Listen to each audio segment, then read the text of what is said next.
Chapter 1351, No One Believes. Chapter 1351, No One Believes. Underworld. Hearing the word, a commotion broke out among the revivors. Because the era was different, their reactions were also different.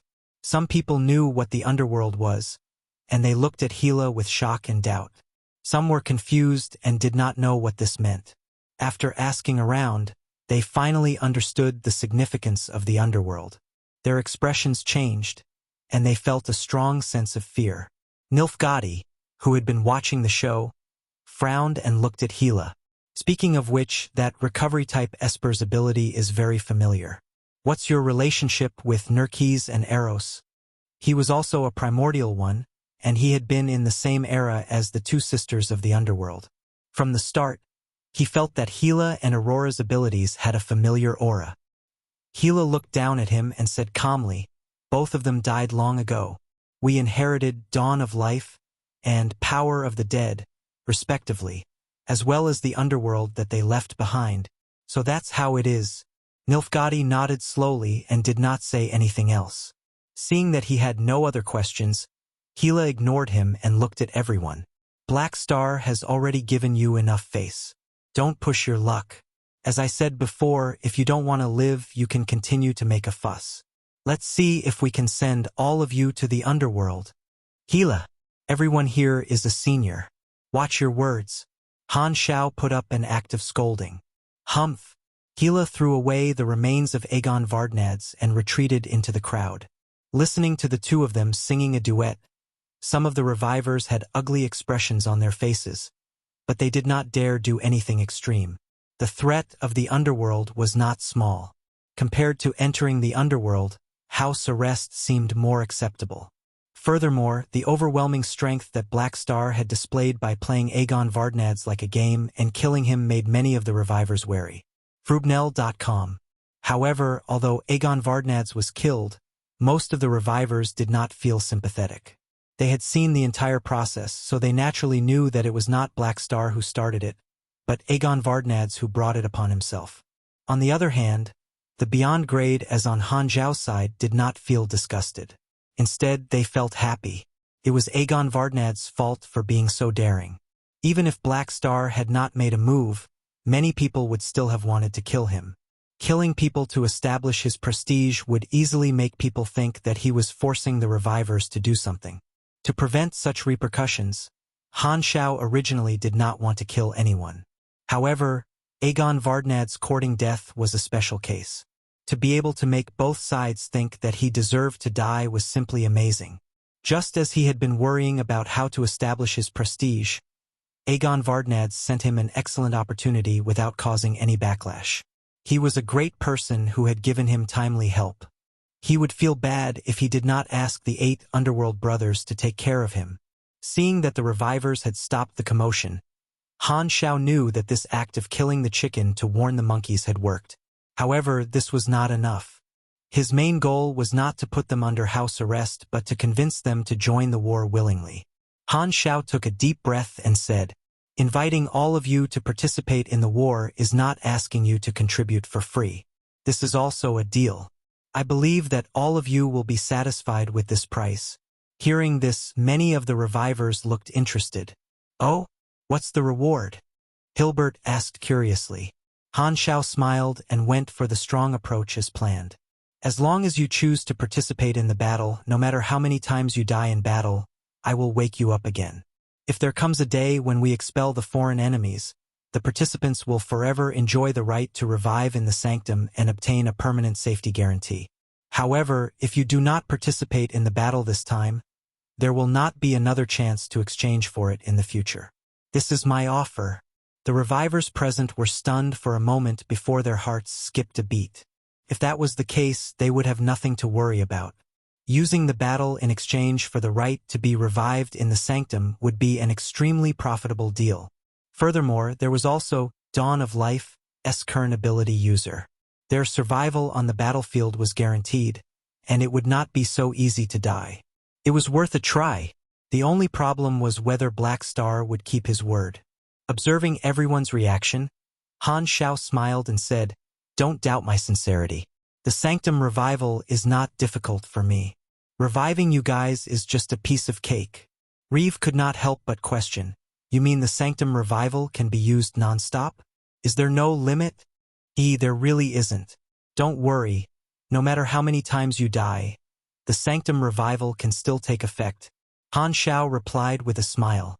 When he introduced the situation earlier, he did not repeat the lie that the Sanctum Revival could only be done once, so this batch of revivers did not know. As soon as he said that, the surrounding association members could not help but look at him. Although they did not have any expression on their faces, they were sighing in their hearts. Black Star's ability to lie through his teeth was getting better and better. Many of the association members believed that the Sanctum Revival only had one chance. The lie had been told for so long that they treated it as the truth. They did not believe that Han Xiao was going back on his words. In their eyes, this was just a lie that Black Star had made up to trick these revivers into joining the battle. However, no one intended to expose the truth. Tricking more revivers into joining the battle was in their interest, and this lie was ineffective on insiders like them. This split the difference between the current Beyond Grade as and the revivers. Many of the association members believed that they would not fall for it even after they revived. Thus, there was a difference in treatment and it would not hurt the interests of their group. Therefore, no one planned to expose Han Zhao's lie. Even Garros and the others who had just revived chose to remain silent. Instead, they felt that Black Star had made a good move. Looking at the revivers' excited faces, many association members laughed in their hearts. They could not help but feel a sense of superiority as if they had grasped the truth. At the same time, Kasui glanced at his companions around him and knew that no one was taking it seriously. His mouth could not help but twitch.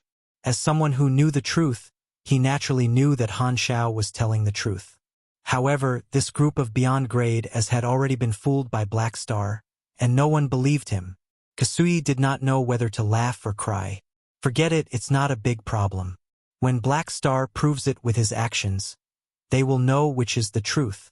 He was not worried that Black Star's plan would fail. The members of the three universal civilizations and the association would most likely hide the truth for their own benefit. As for the revivers, they would be under unified surveillance and would not be able to freely come into contact with information from the outside world. The three universal civilizations would naturally filter out any information that might reveal the truth.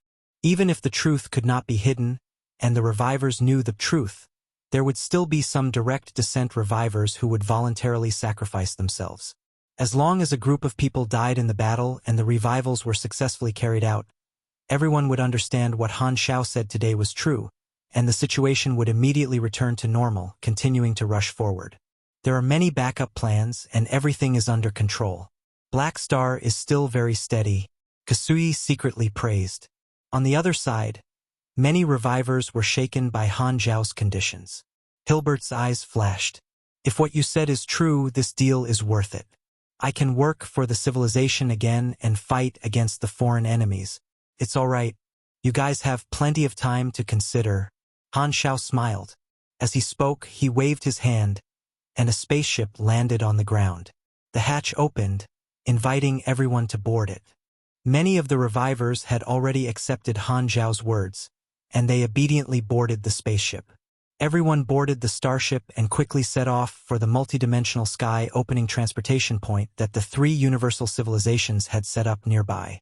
The cabin was peaceful, and there were no tense confrontations. Many of the current Beyond Grade as had finally formed a relationship with the revivers, and many of them had reunited after a long time. Seeing this peaceful scene, Han Xiao heaved a sigh of relief. The initial negotiations have been completed, and I've finally mobilized the enthusiasm of these revivers to participate in the battle. I wonder how many Beyond Grade as outside of the revivers believe my words. Han Xiao could not help but smile. The war had already broken out, and the Sanctum Revival's unlimited usage was bound to be revealed sooner or later. He did not intend to hide it forever, using this reason to convince these revivers that it was a plan that he had devised long ago, and he was not afraid of the three universal civilizations finding out. However, the lies from before were too deeply rooted in the hearts of the people. Han Shao believed that the three universal civilizations and the association members would most likely be skeptical of his words. As long as he did not prove it with his actions, these people would be more likely to believe that the Sanctum Revival was only limited to once. However, although Han Shao planned to reveal the fact that there was no limit to the Sanctum Revival, he did not intend to tell the truth completely. He had long prepared what he would say to the three universal civilizations after the truth was exposed. Beep, beep, beep. Just as he was thinking, his communicator suddenly rang. Han Shao took it out to take a look. As expected, it was an invitation from the leaders of the three universal civilizations. Without hesitation, he entered the quantum network and initiated a remote projection. Turning around, he found himself in the office of the three universal civilizations leaders, facing the three of them. It's been hard on you, Black Star. You've already stabilized these revivors. Bruce nodded. Thank you for thinking about the big picture. You brought back so many high-level combatants. This will make up for many disadvantages. Don't just thank me verbally. Han Shao chuckled. Don't worry. We have already prepared substantial remuneration. Bruce paused and suddenly asked, by the way, we also provided God's medium, but why didn't he revive? I'm not sure. Either the medium is wrong, or this guy isn't dead and is hiding somewhere. Han Zhao's expression did not change. This kind of problem was easily solved, and it did not affect him at all. So he's not dead. I got it. Bruce glanced at Han Shao and did not intend to continue investigating. At this time, the Pope interrupted and slowly asked, Black Star, you just said that Sanctum Revival does not have a limit. Is it real or fake? What do you think? Han Shao asked. I think this is just an excuse you used to stabilize the revivers. The Pope spread out his hands. But there are no absolutes in this world. Maybe this is the truth. The other two also stared at Han Shao with curiosity. Han Shao shrugged and said casually, It doesn't matter which way you believe it. When the situation gets to that point, we'll know if it's true or not. Before that, I suggest that you take what I just said as a lie and consider the worst possible outcome. There will be no mistakes if you do that. Without waiting for a response, Han Shao continued. Your top priority now is to detain these revivers and ensure that they can't come into contact with the truth. Otherwise, I won't be able to do anything if they retreat. You're right. The three of them looked at each other, suppressed their doubts, and nodded at the same time. They were more inclined to believe that the so-called unlimited Sanctum Revival was a lie that Han Shao used to fool the revivers. With Black Star's personality, how could he reveal such a trump card so easily? It was most likely a lie. Anyway, it was common for Black Star to lie through his teeth, and they were already used to it. They did not panic at all and even wanted to laugh. Chapter 1352, Ancestor Descendant and Detected. Chapter 1352, Ancestor Descendant and Detected. Han Shao deactivated the remote projection, and his vision returned to his body. He shook his head and smiled. After conversing with the leaders of the three universal civilizations, it seemed like they did not believe his words and were more inclined to believe that the Sanctum Revival was only limited to one time. However, now that things had come to this, Han Shao did not care if the three universal civilizations believed him or not. The reason he had once said that the Sanctum Revival would only be limited to one time was first, to make it easier to control the revivers of the Holy Accord, reduce their ambitions and reduce the possibility of the Holy Accord being exposed. Secondly, it was to deal with the three universal civilizations that were targeting the Beyond Grade as back then and hide their trump cards, making the three universal civilizations feel as if they could still control their lives. Thirdly, it was to stall for time and wait for Oathkeeper to gather a new set of Sanctum keys. Right now, both sides were in the same boat. The World Tree Civilization was the main problem, and the three universal civilizations could not do much without his help. Under the current situation, no matter how much the three universal civilizations feared the Beyond Grade, as they had to rely on their strength. Han Shao did not mind showing his cards. Unfortunately, they did not believe him for the time being, a monopoly-type business, so easy to speak. Out! Han Shao chuckled, put away the communicator, and returned to the cabin. He was prepared to showcase his traditional skills to cozy up to these new revivers. Swoosh! The alloy hatch slid open automatically. Han Shao walked into the hall and looked around. The various beyond grade as in the room had formed a few small groups. The direct members of their respective organizations sat together, and the neutral beyond grade as sat together according to their generations. Occasionally, some lone wanderers would sit alone in the corner, and the people who wanted to find out information and liked to make friends would wander among the groups. Everyone was on the same level, so they had quite a lot of common topics. The atmosphere was quite lively. As soon as Han Shao entered, he realized that the revivors of the various groups were looking at him with curiosity and surprise. This time, Nilfgaard walked over and sized Han Shao up. "So, you're the strongest mechanic of this generation. When I recover, let's have a talk." Han Shao raised his brows and smiled. "All right, you're welcome anytime." He roughly knew why these revivors were looking at him like that. Most likely, when he was talking to the leaders of the three universal civilizations remotely, these revivors had heard about his life from the other beyond grade and were surprised by his achievements. The way he saw it, the reason why Nilfgaard suggested sparring was not just to exchange feelings. It was most likely because he wanted to regain the position as the main deity for the machinery faith. Han Shao knew what Nilfgaard was thinking. If they were to continue to remain dead, there would be nothing wrong with leaving the inheritance to future generations. However, now that the corpse had come back to life, they planned to snatch the inheritance back. They did not want others to continue occupying the foundation they had built. After all, it belonged to them. Looking around, Han Shao estimated that there was more than one person who had such a mentality.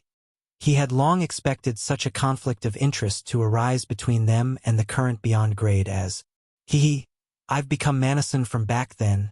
I have become the challenged." Han Shao smiled at himself. Aegon Vardnadze did not make him display his full strength, which was why Nilfgaard still had the confidence to spar with him. However, he had no equipment at the moment, so this was not the time. Nilfgaard nodded and said a few polite words before walking to the side and returning to the primordial ones. This time, one of the neutral beyond grade spoke to Han Shao. "By the way, you said that you're the current head of the Beyond Grade A Association. Does your association still recruit people?" Han Shao looked over and smiled at the speaker. "Of course, our association always welcomes new members. If you don't wish to fight alone, joining the association is the best choice. This is the profit union of the current Beyond Grade and we have always been willing to help new members build their own organizations. However, this is a time of war, so we won't go into this for now." As he spoke, Han Shao turned to look at Hilbert and the others. "Also, we welcome those who are not willing to work for the three universal civilizations. If you feel uncomfortable staying with the three universal civilizations, the association will be your choice." "Hey!" Ulu yelled with dissatisfaction. "How dare you try to steal our people?" This feeling was like an honest man seeing a well-built playboy asking his girlfriend for WeChat. "Don't joke around like that." Claudi's face was expressionless, and his aura was cold. As the national pillar, he could not be indifferent to Han Zhao's poaching. On the side, Reeve stared at Claudi and exclaimed in surprise, "Little Kaka, you've grown quite a bit over the years." Claudi's serious and tense expression immediately collapsed. He was not used to putting on airs in front of these seniors. Kasui, who was not far away, almost thought that he was being called. He suddenly recalled some bad memories and glared at Han Zhao's back with resentment. Hilbert did not respond directly. He shook his head and said, "Thank you for your invitation, but we'll talk about this some other time." He did not want to continue working hard, but that did not mean that he would not want the retirement benefits of the three universal civilizations. After all, he had exchanged his life for merits. Han Shao smiled and did not mind. He walked around the various groups and briefly communicated with them. After chatting for a while, the spaceship finally reached the location of the multidimensional sky opening transportation device. It entered the circular area and activated the device. With a flash of light, it was quickly transported to the main base. The three universal civilizations had already made preparations. They welcomed the many revivors to their temporary residence. To prevent any accidents, most beyond grade accompanied them. Han Shao did not follow them but went to the underworld with Hila. Everyone chatted on the way to their temporary residence.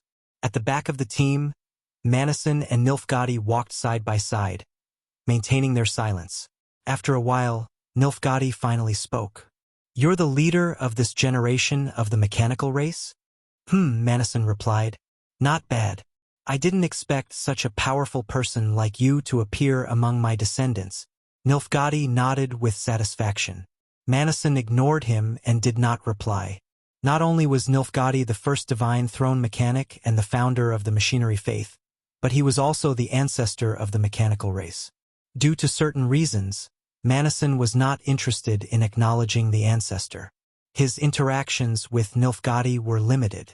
Nilfgaard had already died even before he became a Beyond Grade A. Furthermore, after he became a Beyond Grade A, his race evolved and became a new species. From the perspective of genes, the two could no longer be considered the same species. After sighing for a while, Nilfgaard patted Manison's Lord's avatar's shoulder and asked, "How is the mechanical race now?"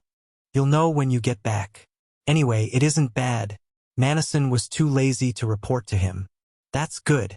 Nilfgaard nodded and said, "I'll have to trouble you to announce my return to the entire mechanical race. Tell them that their ancestor has returned." With that said, Nilfgaard sped up and left Manison's side. Manison looked at his back, raised his hand, and brushed away the shoulder that was patted by Nilfgaard as if he was removing dust. "If this was in the past, I would think of ways to kill you for sure." Manison snorted coldly in his heart. Although Nilfgaard did not have any intention of taking back the position of mechanical race leader, with one more ancestor, their power would surely be divided. The mechanical race was his important base, and he did not want to see anyone interfere with his interests, not even his ancestor. "You want to take the cake with your seniority? Dream on. You want to step on my head? Do you think you're Black Star?" However, Manison was much more restrained now. Although he was not willing to give up his benefits, he did not plan to do anything to Nilfgaard. At most, he would just send him to create a new mechanical race. In any case, after so many years of reproduction, the old mechanical race was already in his grasp. Just the name of his ancestor alone would not be able to shake his foundation as the leader. On the other side, Milizaus was also with the ancestor of the starry spiritual dragon race, but the atmosphere was completely different. "Old man, is what you said true? Do you really have a way to reduce my size while maintaining full combat power?" Milizaus was shocked. "Heh! This is my unique secret skill. You can only use it if you have my bloodline. However, after you became a Beyond Grade A, you diluted my bloodline and turned it into a new species. This won't do. Later, I'll put in a few 100 tons of dragon blood. You can use magic to smelt it and fuse it into your body to increase the density of your bloodline. Let me examine you properly the next time you come. I'll help you adjust this secret skill and tailor it for you." A small blue dragon that was about 10 meters long was lying on Milizaus' enormous body. Its body was beautiful, and its crystal-like blue dragon scales sparkled brightly. The golden dragon's horns were like jade, and they looked like a crown. There were thick gray whiskers on both sides of its head. Dragon Mage Marcibo Demoliter was originally a blue dragon with a mutated bloodline. After advancing to Beyond Grade A, he had sublimated his genes and had astonishing magical talent. He had created countless dragon spells, and the starry spiritual dragon was just one of the branches of his bloodline. Currently, many of the dragon spells that Milizaus used were the legacy of Marcibo. Putting his actual combat ability aside, Milizaus was still inferior to him in terms of magic research and development. The way mages and mechanics ate resources was different. Milizaus did not care who ruled the race. As soon as he saw his erudite ancestor, he came over to exchange experiences. It just so happened that the two dragons had straightforward personalities, so they chatted quite happily. Marcibo did not hide anything and expressed that he could solve Milizaus' biggest problem. In fact, there were quite a number of spells that could shrink one's size, but the body structure of different races was different, and the spell models required were also different. This was the magic theory that emphasized the usability of spells. As for Milizaus, who had a special Beyond Grade, a powerful dragon body, although there were some rare spells that could shrink his body, They would reduce his combat power by a certain percentage like the bone shrinking technique. Therefore, he would only be at his peak state when he released his entire body. However, the secret skill that Marcibo mentioned did not have such negative effects. Instead, it could increase the density of one's body, strengthen one's defense and resistance, and increase one's combat power instead of decreasing it. It was a dragon spell that could only be used under certain conditions. Milizaus was pleasantly surprised, and he continued to question Marcibo. Marcibo was very generous, saying, "As long as you want to learn, I will teach you. After all, I am your ancestor." Once he learned this secret skill, he would no longer have to be a target for others. His combat strength would increase tremendously. Thinking of this future, Milizaus felt his heart burn with passion. He could finally escape the fate of being a meat shield. Such a promising profession should be left to Black Star. It was worth it to get to know this ancestor. Underworld dimension. Han Shao and Hila teleported over to check on Aegon Vardnadze. Aegon Vardnadze had already turned into a hero spirit, and he was surrounded by the 8 brothers. Seeing Han Shao arrive, Aegon Vardnadze's eyes bulged, and he said angrily, "You actually killed me. Shut up. Without me, you would still be a dead man. You don't even have the right to be killed. You went too far. This is your punishment." Han Shao interrupted him expressionlessly. Hila turned to look at the 8 brothers and asked, "Have you helped him figure out his situation?" "I've already told him about the situation in the underworld, but it seems like he has yet to accept reality." Sorokin shrugged. Hearing this, Aegon Vardnadze turned around and glared at Hila. "Don't even think about making me your slave. I will never serve you." "Oh." Hila remained indifferent. Han Shao crossed his arms and said casually, "It's better to live than to die. You have to think carefully. Although you are being controlled by others, in a sense, this is an immortal body. Death is better than losing freedom." Aegon Vardnadze held his head high. Han Shao clapped his hands and turned to look at Hila. "Lock him up alone. Let him out when he changes his mind." "All right, I can adjust hero spirit's sense of time and make it feel like years." Without hesitation, Hila used her underworld authority and locked Aegon Vardnadze up without waiting for him to speak. Seeing this, the 8 underworld brothers clicked their tongues in sympathy. Hero spirit senses were all controlled by the controller of the underworld, and they could simulate all kinds of experiences. They would surely suffer if they offended the authorities.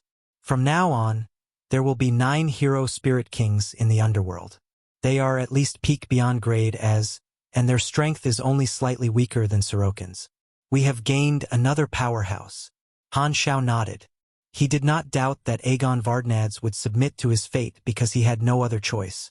If this guy was really that tough, he would not have begged for mercy when he was beaten up.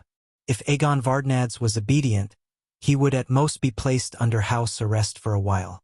However, Han Shao did not have any psychological burden in locking him up in the underworld.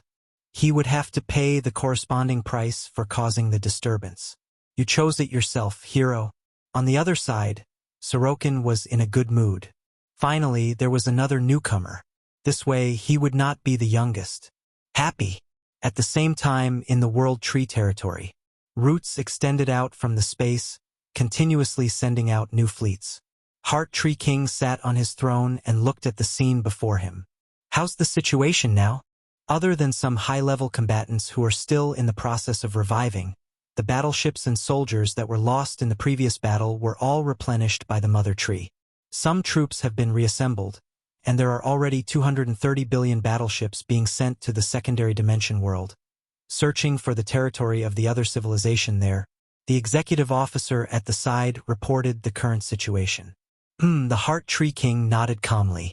The main universe's offensive route was blocked, and the World Tree began to make multiple preparations, planning to start from the secondary dimension and invade through another route. However, the World Tree did not give up on attacking the intercepting circle. It had been gathering more troops, and at the same time, letting the advanced troops exhaust the 3 universal civilizations' forces and push the jump point forward. The other party is currently in a stalemate with our beyond visual range encampment. Their expansion has been obstructed and is almost at a standstill. The effect of this plan is very obvious. I estimate that before we launch our next attack, the jump point would be able to remain in this area and will not be pushed further, another World Tree executive said. Not bad. Heart Tree King praised and suddenly paused. Have you found the source of the information leak? How did they know about our strategic deployment? We have an idea. It seems to be related to Foreseers. An executive took out a report and explained. According to the data, 93.4% of the exposed tactical deployments have one thing in common. All of them were foreseen by the information form Foreseers. We have reason to suspect that the strategic deployment was leaked to the other party because of this. As for what methods the other party used, we don't know for the time being. Currently, all foresight has been stopped, and we are currently investigating the details of the abilities of all the information form Foreseers, the awakening situation, and the origin to find the source of the leak. The three universal civilizations had discovered many tactical deployments, so the World Tree naturally noticed the anomaly. Although they did not know the abilities of Destiny's Child, through data analysis, the World Tree civilization still found the reason for the leakage of information. Even if they could not cure the root cause, they could at least deal with the symptoms. Heart Tree King patted the armrest and said slowly, "It's good that you've found the reason. However, don't seal off the other party's intelligence channels. When needed, this channel will come in handy. It might catch them off guard." Chapter 1353 Migration and Invitation to Fight. Chapter 1353 Migration and Invitation to Fight. Under the deliberate publicity of the three universal civilizations, the news of Black Star using the Sanctum Revival to wake up many more beyond grade as spread like wildfire within a few days and spread to the troops stationed in the intercepting circle, boosting their morale. Beyond grade as were not only high-level combatants, but they were also the spiritual pillars of many soldiers during times of war. The more strong individuals in the army, the more confident the soldiers would be. The relevant information was also specially sent back to the Galactic Society, which also excited a large number of people and various powers. In the past, many galactic residents hated the Sanctum Revival deeply, thinking it was because of the confidence in Beyond Grade as and that they were on opposing sides. However, now that the Beyond Grade as had gone on to fight against the foreign enemies and become the strength to protect the Galactic Society, the attitude of these galactic residents also changed. They were full of praise about the Sanctum Revival and wished for more Beyond Grade as to revive and guarantee their safety. Even during the war, the Wayne card distributors did not miss the opportunity to do business. They had launched a new Revivor card series. It had synergistic effects when it appeared together with some character summon cards and force cards that it had special relationships with, and had different reactions. They were like hidden Easter eggs. The reactions of the various organizations were not one-sided excitement like the people's. They secretly assessed the impact of this matter on themselves, especially those organizations that had ties with these historical Beyond Grade as, in a certain branch of the machinery faith. In the spacious hall of the temple, bishops dressed in the mechanical holy official robes of different styles gathered together and discussed in low voices with excitement. The original deity has returned. We should worship his honorific name again. Who would have thought that one day I would be able to see the living Nilfgaard? The bishops were excited. As the mechanical deity who was worshipped first, Nilfgaard had a special position in the machinery faith.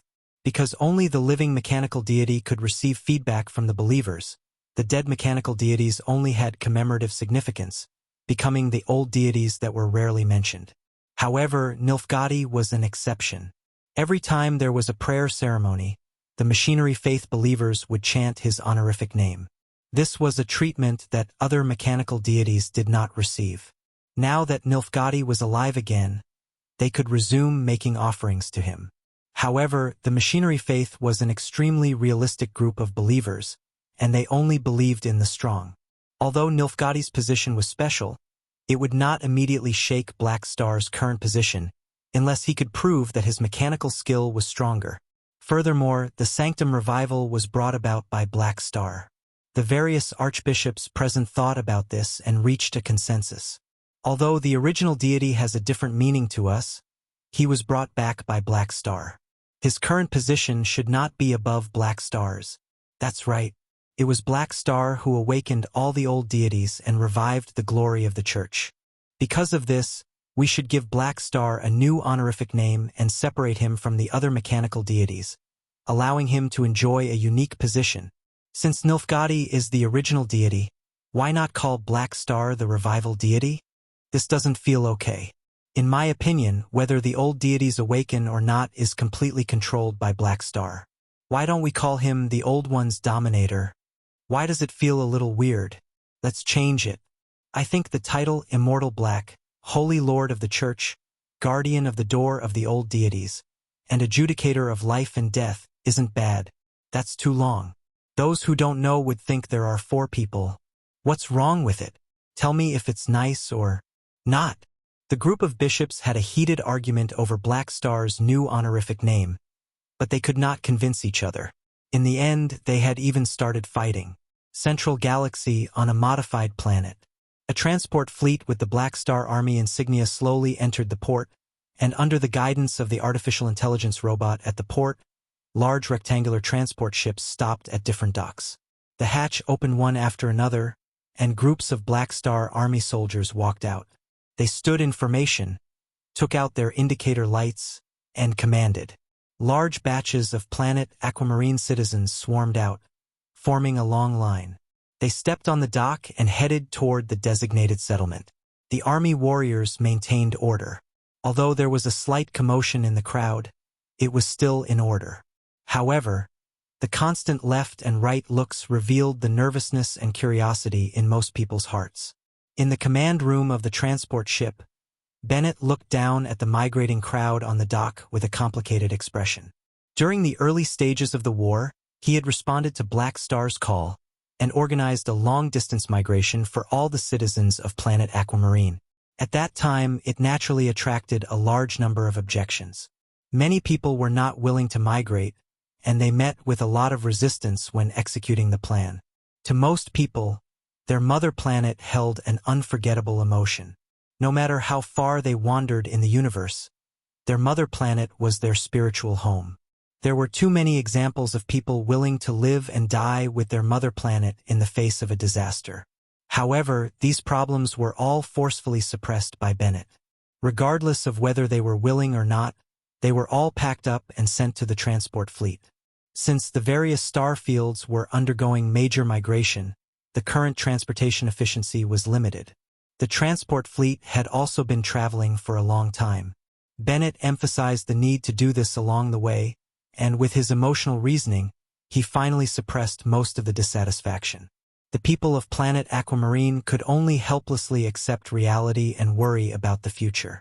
Although this was only a temporary refuge, they did not know if this was the last time they would see their mother planet.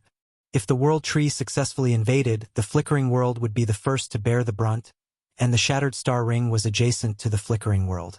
It was very likely to become the second main battlefield, and one day the news of the destruction of their mother planet would be known countless light years away.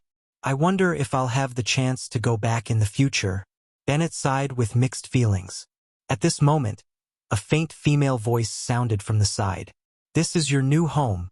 "Thank you, Your Excellency Ames." Bennett turned around and thanked her. I'll leave this place to you. I'll leave Floating Dragon behind as your guard." Ames nodded and walked out of the cabin. She had not been stationed at the front line at the moment, and she originally had the thought to go participate. However, Black Star had asked her to escort planet Aquamarine's migration troops, so she had been delayed. In reality, Ames knew that Black Star's request was to protect her in disguise, but the escort journey would end sooner or later, and it would be time for her to head to the front lines. Furthermore, she wanted to see with her own eyes what kind of existence the nightmare was that had forced Black Star to keep going for so many years. Interception Circle Base, Revivors Area. In the vast space, streams of light were constantly colliding with each other, creating a shocking energy wave.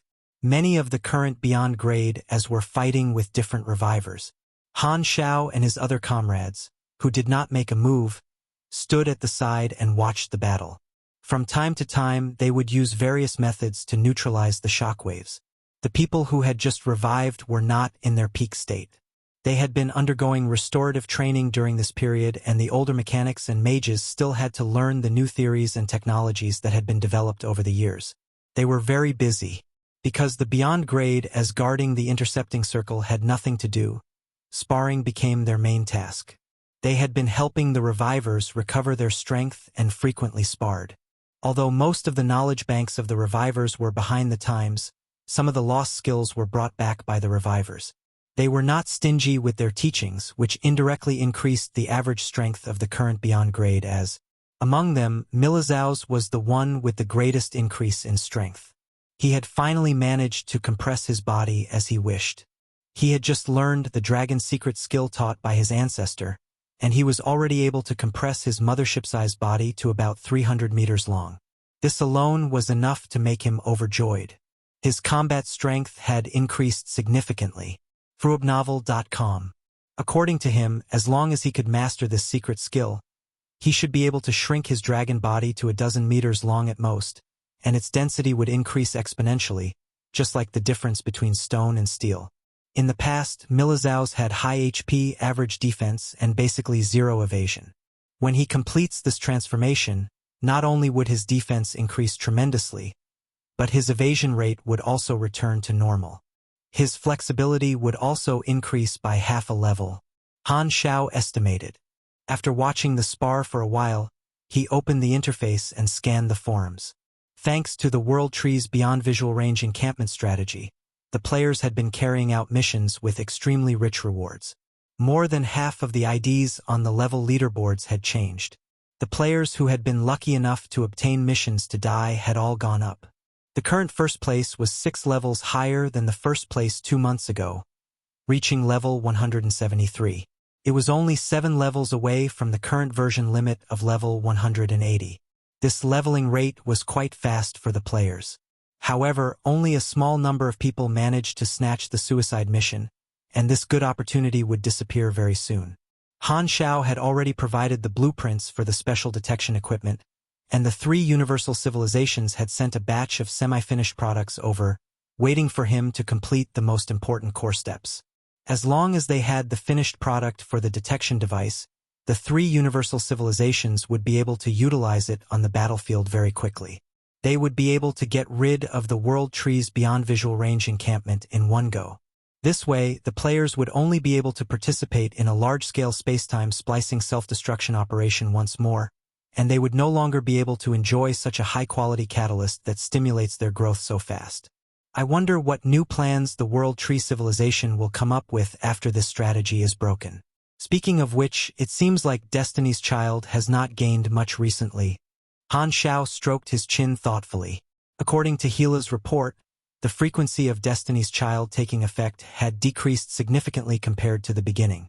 Furthermore, the information obtained from the surveillance was mostly unimportant and did not provide much help with the current situation. This sign was a signal in Han Xiao's eyes.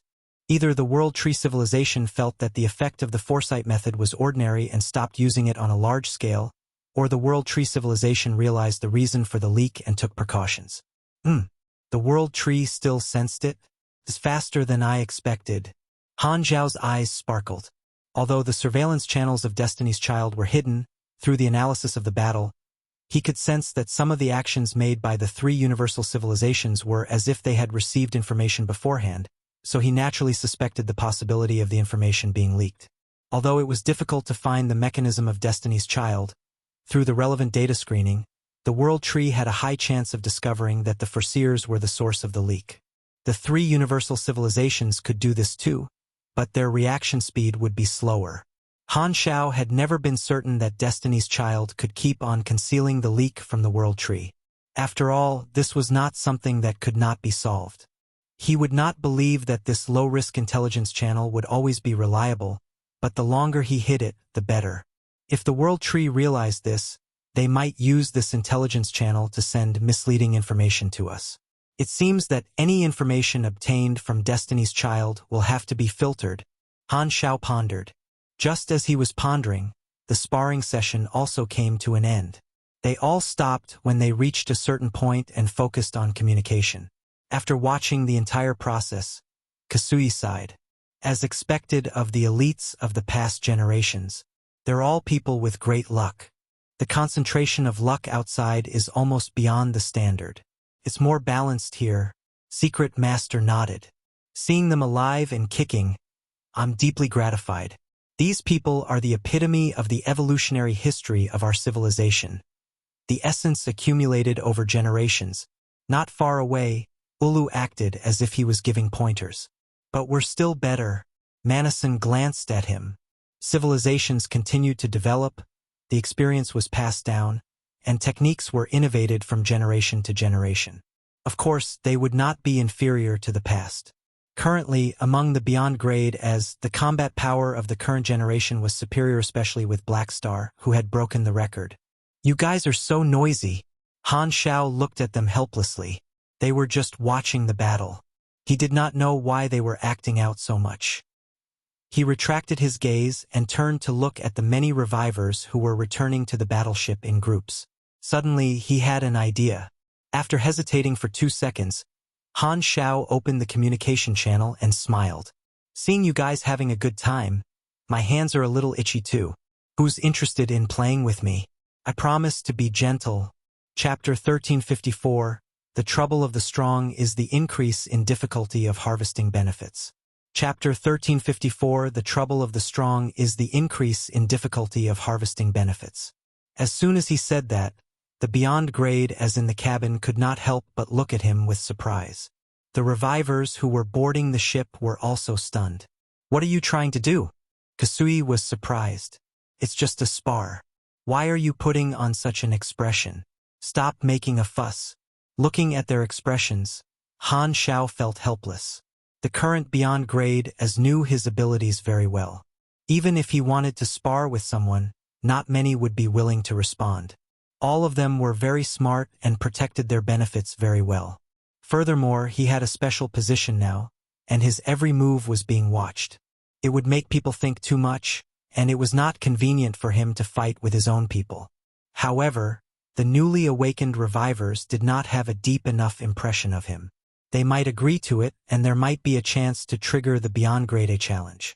It was worth trying. Many revivers' expressions changed, and they immediately thought of something else. Black Star, as the president of a Beyond Grade A association, actually took the initiative to challenge them. Could it be that he was afraid that they would not be willing to be placed under house arrest and had some thoughts, so he wanted to teach them a lesson and make them behave? As they thought about it, the lively communication channel became silent instantly. Seeing that no one was speaking, Han Shao coughed and asked, "Why are you all so reserved? Does no one want to play with me?" Reserved your head. You definitely have an ulterior motive. Many beyond grade as rolled their eyes inwardly. When Aegon Vardnadze was killed, they witnessed the tip of Black Star's strength. Although they had just revived, they still cared about their face. Why would they want to get beaten up for no reason? If they could defeat Black Star, they would be able to increase their prestige. However, they had yet to recover to their peak state, and they knew that not many people had the confidence to defeat the most outstanding beyond grade A representative in this era. Although Nilfgaard had agreed to spar in the future, he did not even have a single group of mechanical troops right now, so he had no intention of standing out. Even after waiting more than 10 seconds, no one had responded. Seeing that no one was speaking, Aurora broke the silence of the channel and said softly, "Don't worry about getting hurt. I will treat you." Hila snorted and took a few steps forward. "If your hands are itchy, I can spar with you. Why are you looking for someone else?" Hearing this, Han Shao looked back at the two sisters. "Finally, there's someone who upholds my prestige. The two of you still love me." Kasui laughed and also tried to smooth things over. All right. Black Star doesn't have any bad intentions. There's no need to be so wary. If you are not willing, then forget it. TSK, you make it sound like I'm taking advantage of their weakness. Forget it, let's talk when you guys are at your peak. Seeing that no one was paying attention to his invitation, Han Shao had no choice but to find a way out, thinking it was getting more and more difficult to gain benefits. Just as he was about to change the topic and dismiss everyone, a deep voice sounded in the channel. "There's no need to wait for the future. I'll be your opponent." Han Zhao's eyes lit up, and he quickly turned around. He saw a burly creature with a fist clenched. Pugilist. He's here with a headstrong attitude. The revivors all turned around and stared at the guy in shock. "Kerr, do you really think you're his match?" Someone could not help but ask. "Humph, I still have this bit of self-awareness.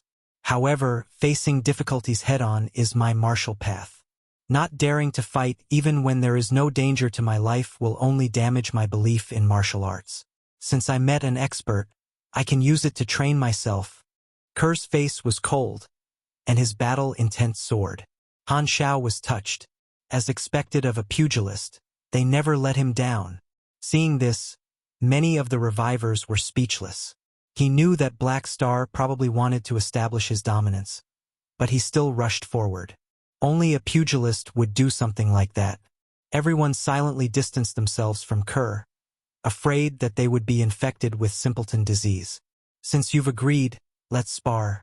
Han Xiao could not wait to fly out of the cabin, afraid that this kid would go back on his word. Kerr was just an ordinary neutral beyond grade A. Even though he was not an expert, he was still a beyond grade A.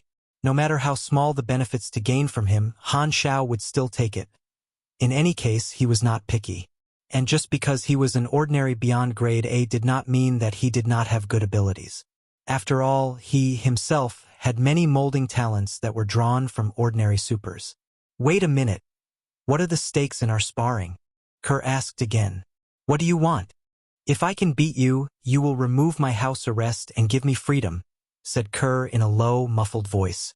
This time, even Han Xiao, who knew the habits of a pugilist, was surprised, and everyone was stunned. No way, do you really think you have the upper hand against a peak beyond grade A? If you want to fight head-on, we can still accept you using a strong enemy to train yourself, but do you really think you have a chance to win? You're overestimating yourself." As if noticing the confusion of Han Xiao and his companions, Kerr said with a deep voice, "Although the chance isn't high, setting up a goal can stimulate my potential and allow me to unleash greater strength. The difference between our strength is too great, so I need to use all external factors to strengthen my combat strength." "You're really pure." Han Xiao did not know what to say. Everyone returned to the spaceship to watch the battle. On the battlefield, Kerr's body was filled with flames, and he was ready to fight. He faced Han Xiao from afar, and his aura locked onto Han Xiao. The aura of a pugilist was not bad, but the difference in strength was too huge. Han Xiao had already tried his best to feel it, but he really could not feel any sense of danger. In his eyes, it was like a little kitten brandishing its claws at him. It was not fierce at all, but rather cute. Han Xiao looked at the interface, and the related Beyond Grade A challenge mission successfully popped up. With so many Beyond Grade as watching, their influence had naturally reached the standard to trigger the mission.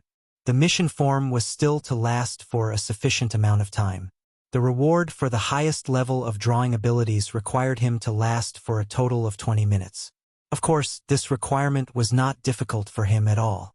On the contrary, he doubted if Kerr could last that long in his hands.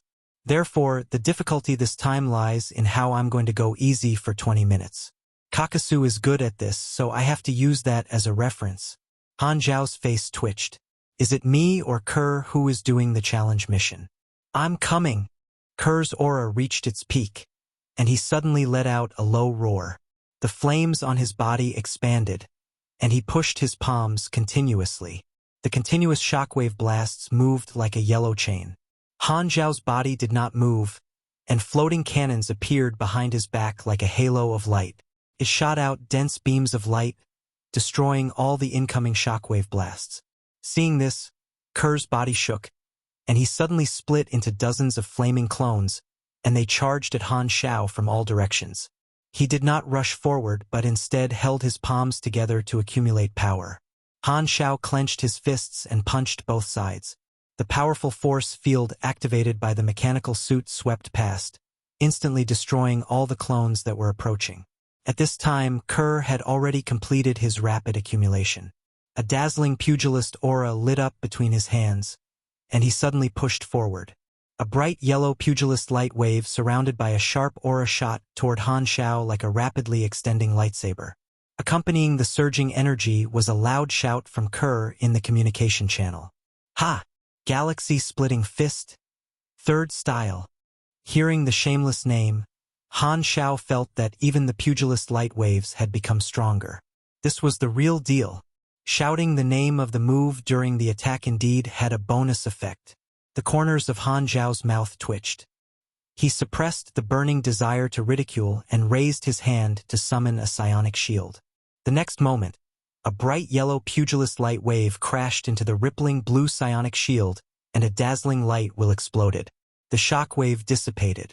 Han Xiao was unshaken, and the psionic shield flickered a few times before stabilizing again. Kerr's expression changed. He said solemnly, "You actually used such a tight defense. As expected, this move can't break your defense. This won't be simple." Han Xiao, "I only took out a basic shield. Since when did it become a tight defense? Don't take the liberty to give me more screen time." Seeing that Kerr was going to continue spewing bullshit, Han Xiao's face twitched. He simply opened the secondary dimensional army box. He did not have the heart to summon a large group to bully others, so he only pulled out an apostle weapon that was covered in other weapons. Heaven-suppressing banner, go deal with him. The heaven-suppressing banner nodded, picked up the accompanying shield and heavy axe, and headed straight for Kerr with the exhaust flames shooting out of its thrusters. The man and the machine immediately tangled together and fought at close range. Han Xiao did not interfere. He stood by the side and watched the heaven-suppressing banner fight Kerr alone while silently counting the time. With the enhancement of his mechanical force bonuses, the apostle weapons could already fight against high-level beyond grade as, and fighting against ordinary beyond grade as was no problem at all. The two sides fought intensely, and Han Xiao finally reached the end of the 20 minutes. Seeing that the mission reward on the highest level was in a completed state, he immediately acted and knocked Kerr down easily. With such a huge difference in strength, there was no suspense in this battle. "All right, you have satisfied your desire. You should practice more. Who else wants to spar with me?" Han Xiao did not go all out, using his control method to immobilize Kerr. He turned to look at the spaceships watching the battle. The channel was silent. The revivors curled their lips but did not respond. They had thought that Black Star would defeat Kerr with lightning speed, but they had fought for 20 minutes. However, they knew that Black Star was deliberately giving Kerr a chance to show off. To him, this was not even a warm-up.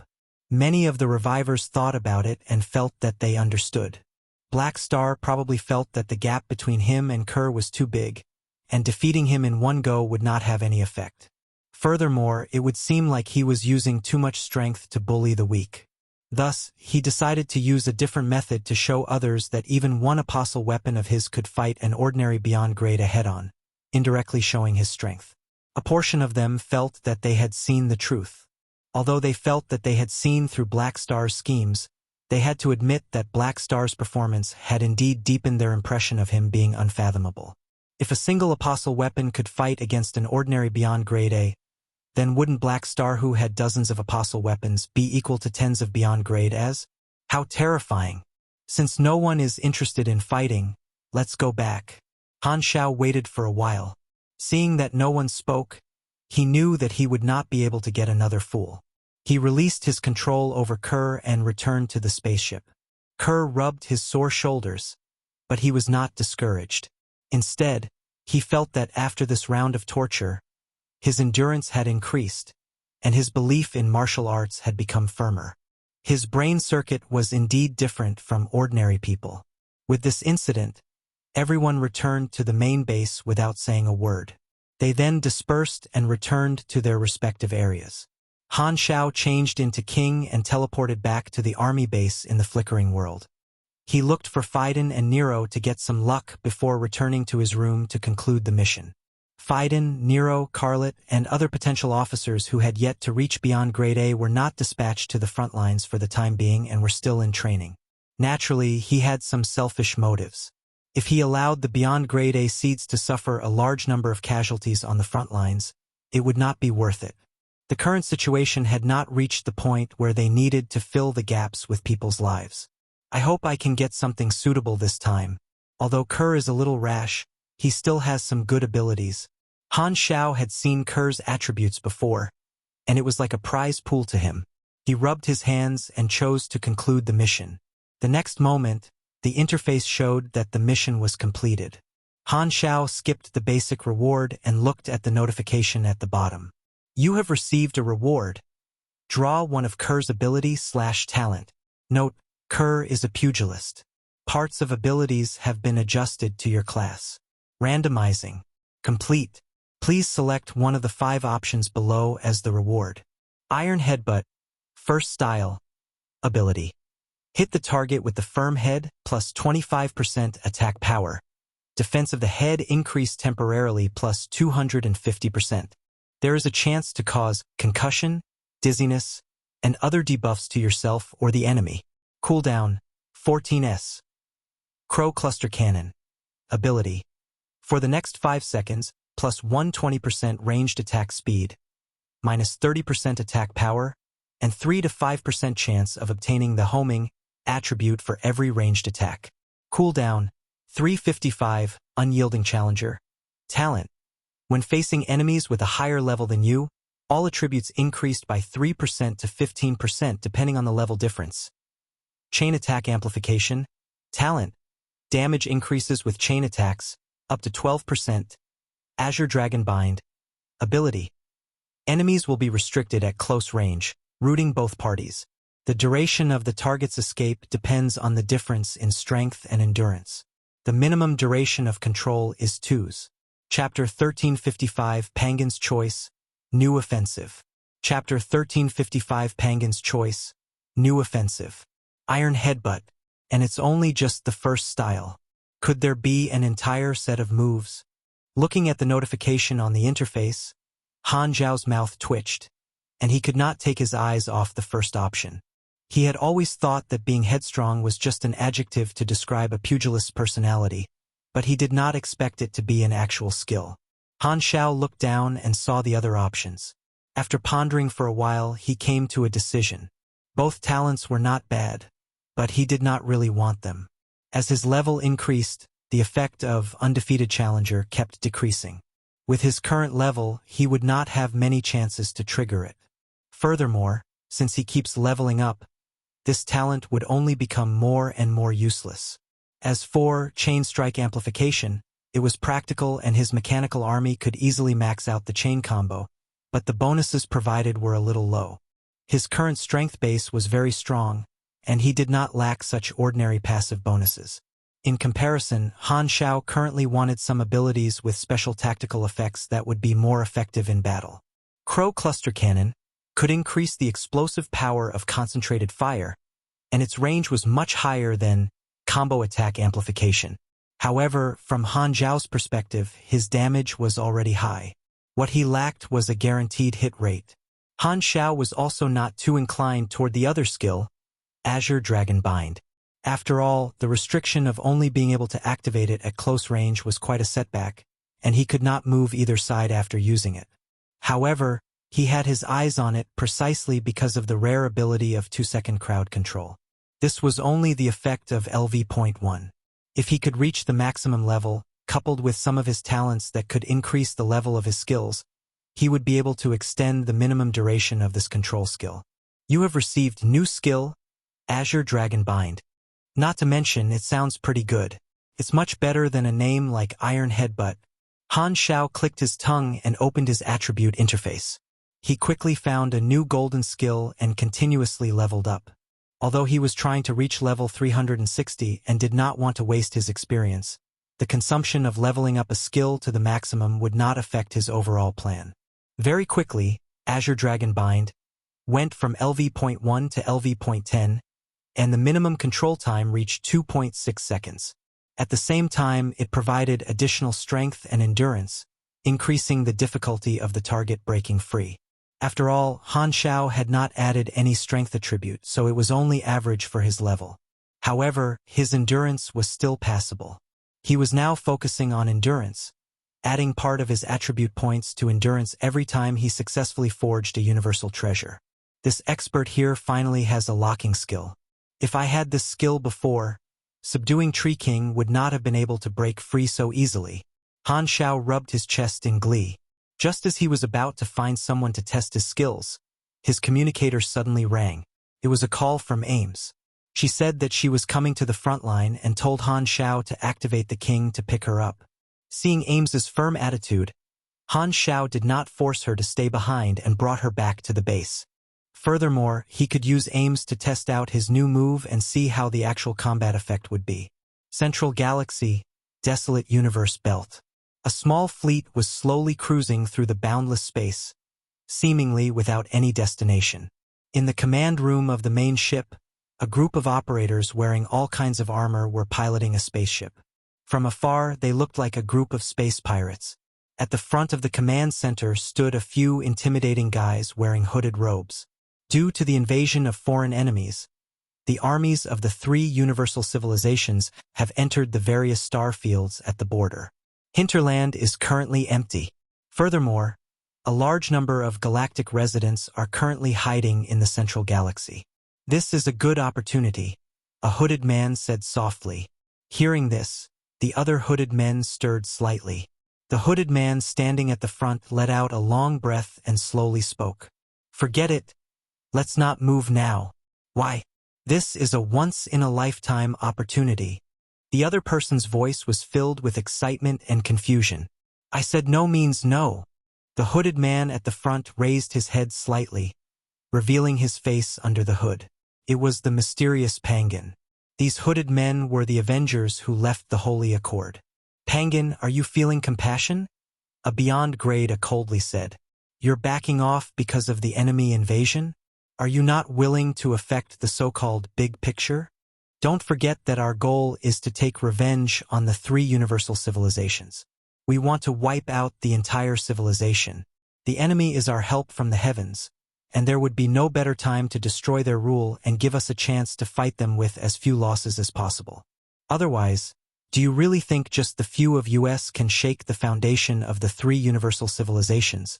Are you teaching me how to do things? Pangan's expression was equally cold. This person was not afraid at all. He glared back and said with a deep voice, Then why do you think we should let go of this opportunity? If our paths are different, it's better to disband early and go our separate ways. The others also trained their gazes at Pangan. Their civilization had been destroyed by the 3 universal civilizations in the exploration era, and they had a deep-rooted hatred for each other. They had already put their lives on the line for revenge. The World Tree's invasion made them happy instead of shocked, thinking that the heavens were helping them. Pangan paused, took out a thick handmade cigarette, lit it, and took a puff. The smoke filled the air with silence. Speak, his teammate demanded coldly. Pangan glanced at him, tapped the ash off his cigarette, and slowly said, The Great Relocation Plan should have been the time when the galactic pirates were rampant. But the militaries of the various civilizations are escorting their citizens to the central galaxy to take refuge, and the number of galactic residents wandering outside is decreasing. This makes it harder and harder for the galactic pirates to live. Not only is there barely any prey, but the remaining are also being wiped out by the military. What are you trying to say? What I'm saying is, even if we want to seize this opportunity to shake the rule of the 3 universal civilizations, we don't have enough manpower. We might as well take this opportunity to consolidate the galactic pirates and obtain sufficient armed forces. Otherwise, even if we go to the hinterlands of the 3 universal civilizations to cause trouble, we won't be able to. Pangan paused and analyzed calmly. Furthermore, if we obstruct the 3 universal civilizations plan, Black Star will surely come and kill us. Do you really want to see him? Hearing this, fear flashed in everyone's eyes, and they fell silent. Pangan glanced at them and continued smoking, no longer bothering to speak. This was both sincere and an excuse. In all fairness, although the invasion of foreign enemies was a good opportunity to shake the 3 universal civilizations, Pangan did not wish to use this opportunity.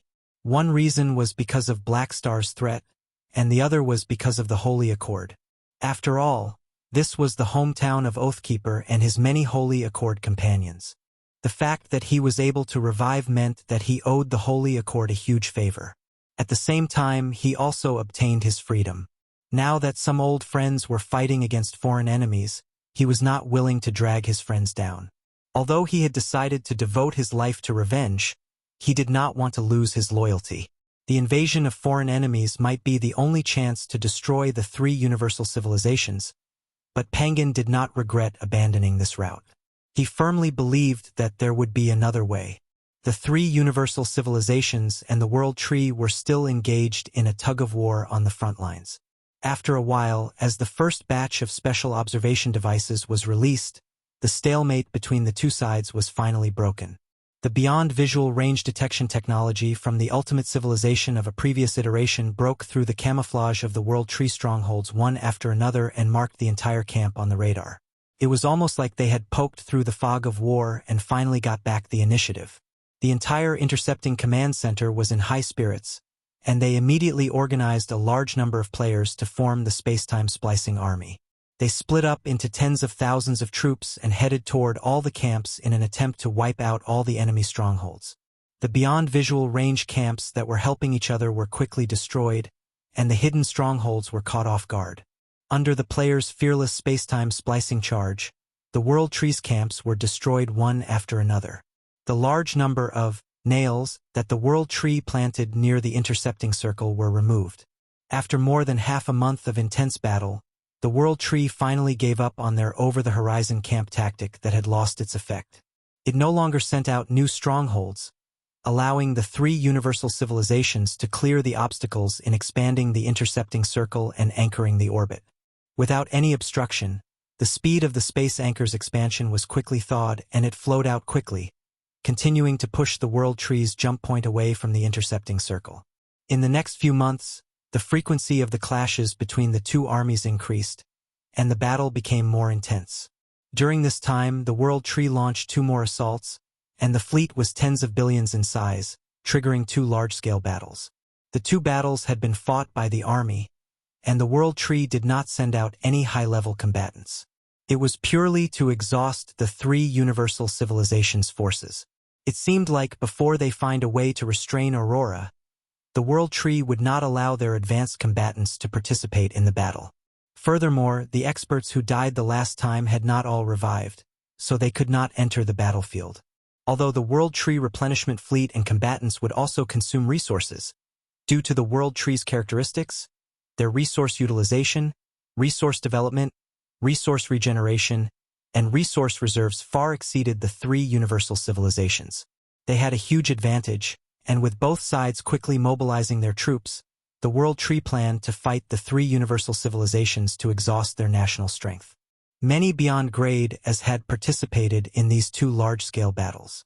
With Aurora's help and the fact that the World Tree did not send any beyond grade as the 2 battles had not been so dangerous, and no one had died yet. Within a few months, Han Shao had also provided some of the war technology that the first Sanctum had stored. He had manufactured the products in batches and allocated them to multiple troops, which had a significant effect on the army. This reduced the damage of the 3 universal civilizations' fleets by quite a bit, and they were able to defeat the World Tree's assault troops at a lower cost. The surveillance channels of Destiny's Child also discovered the signs of these 2 assaults in advance, which made the 3 universal civilizations wary, further reducing their losses. With the special beyond vision detection devices provided by Han Shao, the surveillance range and strength of the 3 universal civilizations had undergone a qualitative change.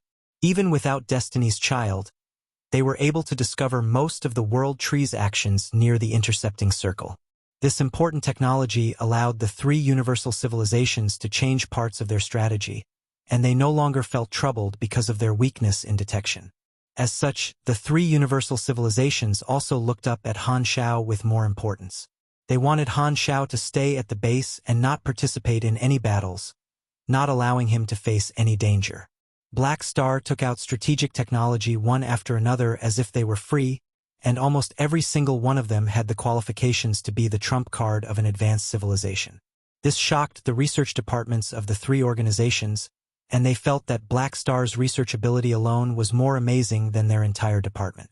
While the 3 universal civilizations managed to defeat the 2 waves of attacks with brute force, their intercepting circle and the space anchor orbit were both destroyed during the advance of the World Tree fleet, and the expansion was indirectly stopped. Ever since the war broke out more than half a year ago, the 2 sides had been facing each other in this meat grinder. The World Tree had always been blocked outside and could not break through the blockade.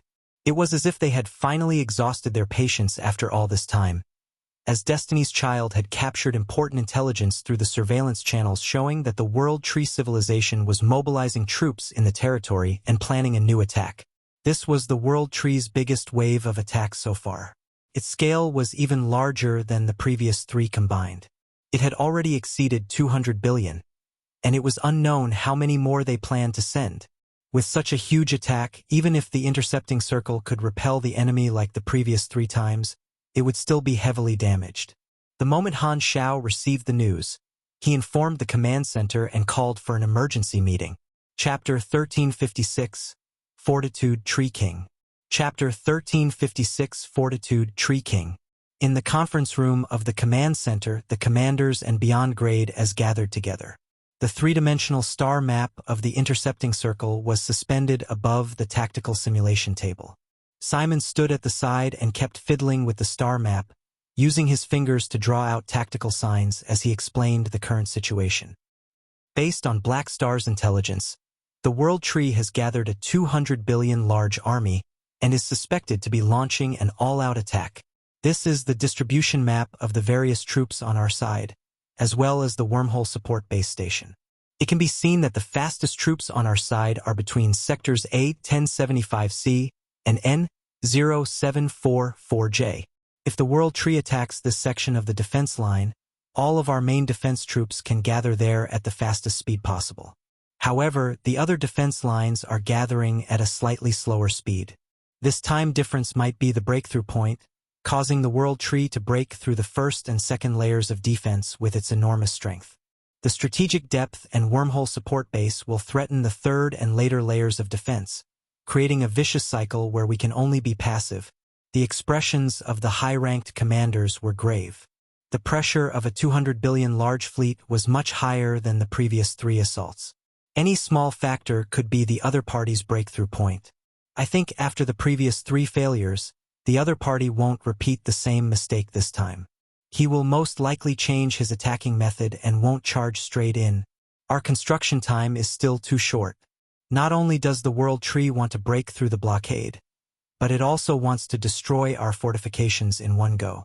Only by removing the blockade that we keep pushing forward can they then stabilize the jump point and build the bridgehead to invade our territory. We need more reinforcements from the rear. It's best to increase the distance between the first 2 layers of defense and the strategic depth of the rear defense line to prevent the enemy from breaking through the blockade. The commanders of the troops expressed their opinions one after another, and the group discussed them fervently. As for the beyond grade, as they only listened and did not participate. However, after the upper echelons argued for a while, Simon turned around to ask Han Shao. Black Star, what do you think? You guys can decide on this. I have no objections. Han Shao shook his head and expressed that he would let the professionals do the job. However, he paused for a moment and added, the World Tree is most likely aware of the source of the information leak. The authenticity of the information I obtained might also be the World Tree's deliberate plan. This risk has to be considered. Simon took a deep breath and said, I understand, but even if we can't confirm if the intelligence is real or fake, we have to be prepared to deal with the 200 billion large fleet. Even if there's only a 1 in 1,000 chance that it's real, we have to be on guard, or the consequences will be dire. Indeed, Han Shao nodded. If it was true and he did not take precautions beforehand, he would most likely be killed by the World Tree. In the previous 2 attacks, Destiny's Child had also monitored it. Han Shao had also kept his suspicions, but in the end, it proved that the intelligence was accurate. However, this did not make him feel at ease. Instead, he became more vigilant.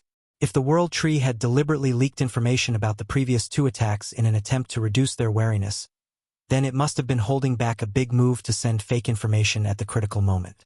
It was just that they had no idea what the World Tree was planning. Thankfully, I found a new type of observation device from the first Sanctum and equipped the 3 universal civilizations with it. The World Tree won't be able to act in secret like before. Any movements will be discovered, Han Shao thought to himself. Ever since the 3 universal civilizations had applied the special beyond visible range detection technology that he had provided to the battlefield, their reliance on Destiny's Child surveillance channels had decreased greatly. Even if the World Tree had some plan, it could not be carried out secretly, and the risk was greatly reduced. After a long meeting, the commanders left with heavy hearts. Han Xiao and the others also left the conference room and returned to their residences. On the way, Kasui pushed through the crowd and came to Han Xiao's side.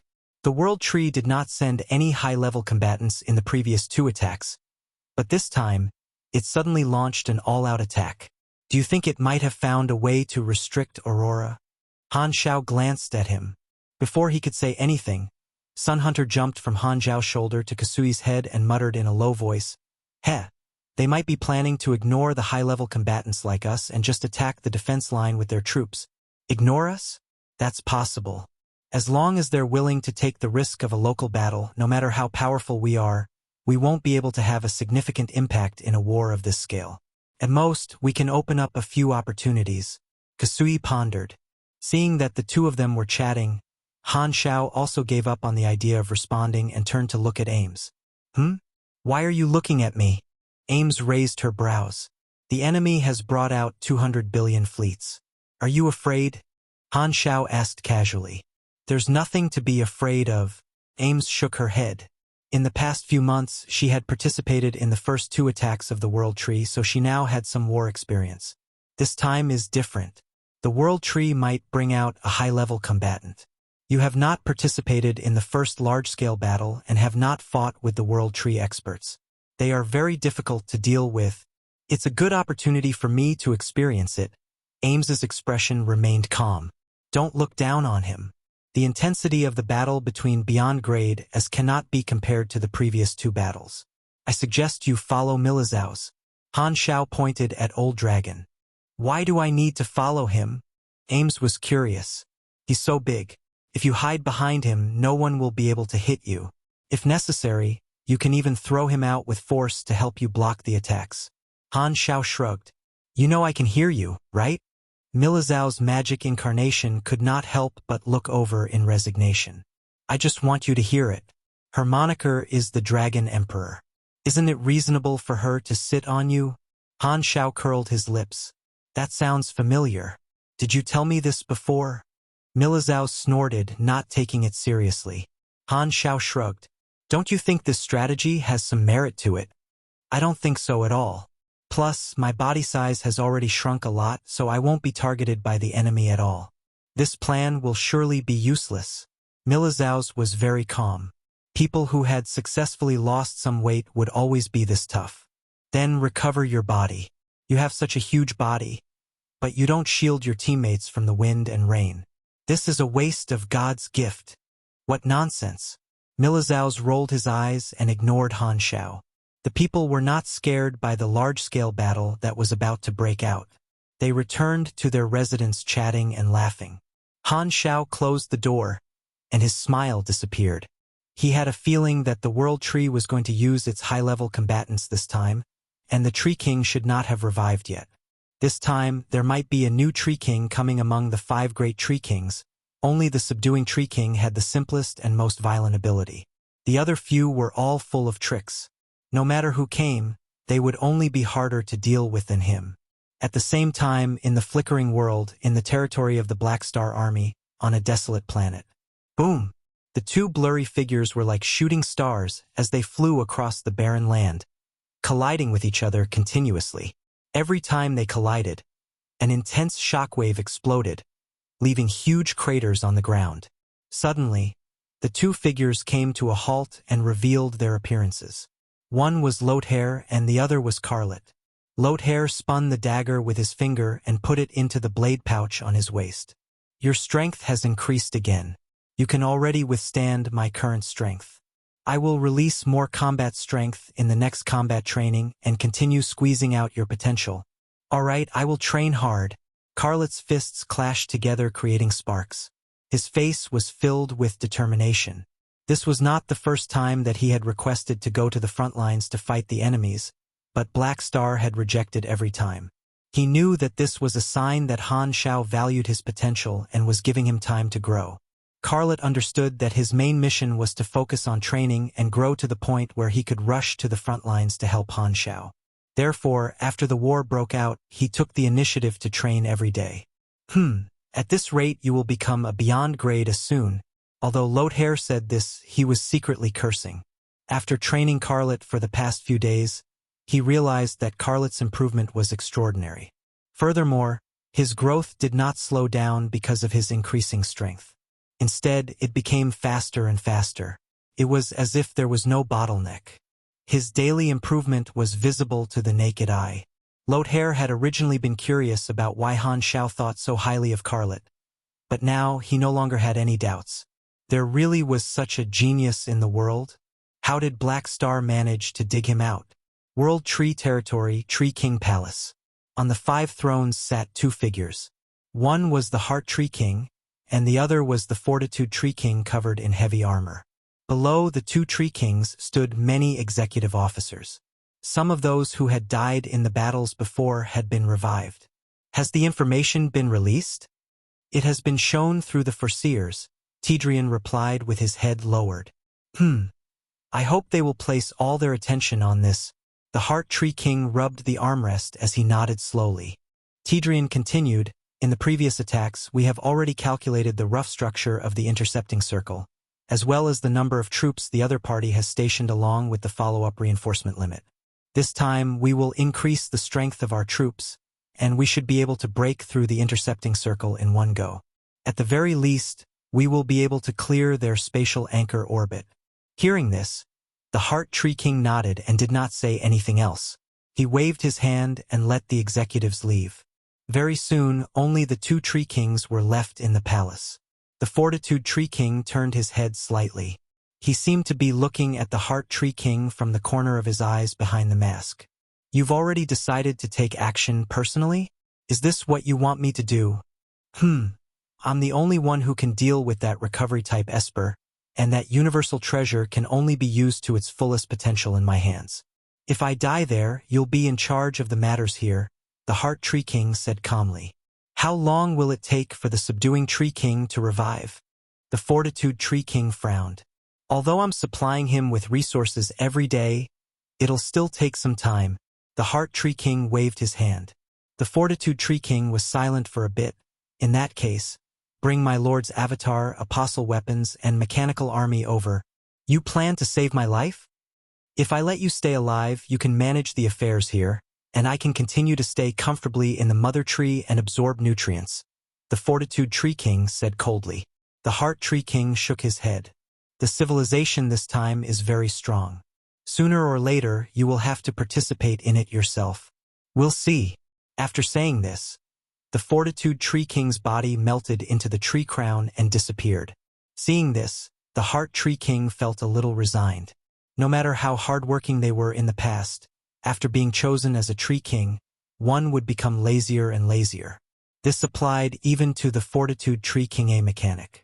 He still remembered that this guy was a research maniac before he became the Tree King. Now, he could not even be bothered to build machinery, let alone research and develop. He had relied on the mother tree to transform everything for him. Comparatively, the Heart Tree King preferred the Subduing Tree King. He could make that guy work with just a few words. Compared to the others, he was indeed the best tool. Chapter 1357 Battle of Attrition. Disadvantage. Chapter 1357 Battle of Attrition. Disadvantage. The 3 universal civilizations received news from Han Shao that the World Tree was suspected to be planning for a new attack, and they began to prepare for war. The waiting troops stationed at the rear were mobilized, causing the intercepting force to rise steadily in numbers. As Destiny's Child did not obtain any intelligence on the World Tree's subsequent actions, the 3 universal civilizations could only remain vigilant and maintain the highest level of detection throughout the day. The officers of the various levels were also tense and did not dare relax. It was as if they knew a knife would slash at them but did not know when. Due to the expansion of the intercepting perimeter, the wormhole support network also had to be extended. The 3 universal civilizations could not be sure which area the World Tree would attack. In the blink of an eye, almost a month had passed, but the World Tree still did not launch an attack. Just as the 3 universal civilizations were starting to suspect that this was a trap, a report finally sounded from the detection device. A large fleet of the World Tree had entered the observation area and was slowly advancing toward the intercepting circle. The number of battleships was more than 200 billion, which was clearly the new wave of invading troops that the intelligence had shown.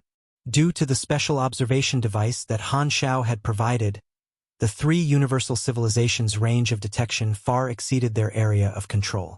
This meant that they could launch an attack at the World Tree fleet from a further distance, indirectly increasing the strategic distance between them and their enemies for interception. After the three universal civilizations locked onto their target, they immediately activated their over-the-horizon firepower. At the same time, they used the multidimensional sky-opening transportation device to send out the space-time splicing self-destructing team in an attempt to exhaust more enemy forces. The World Tree Army endured a period of indiscriminate bombardment before passing through a large portion of the strategic depth and arriving at the edge of the area controlled by the three universal civilizations. In front of them was the space anchor network that sealed the jump points. However, the World Tree Army did not behave like the previous 3 times.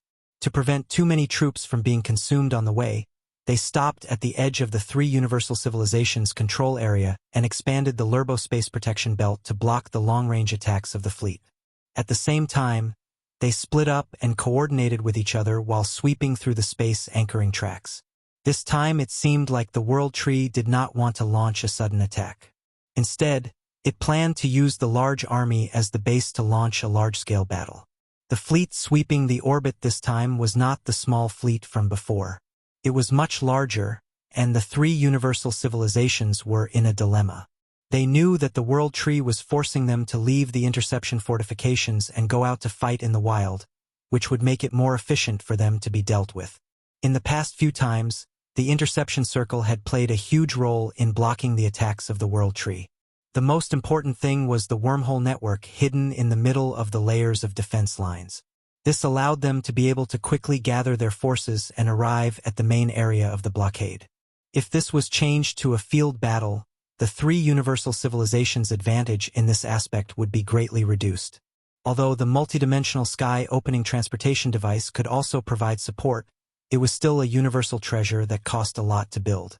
The restriction in its use caused the efficiency of sending troops in large quantities to be lower than the usual wormhole support channel.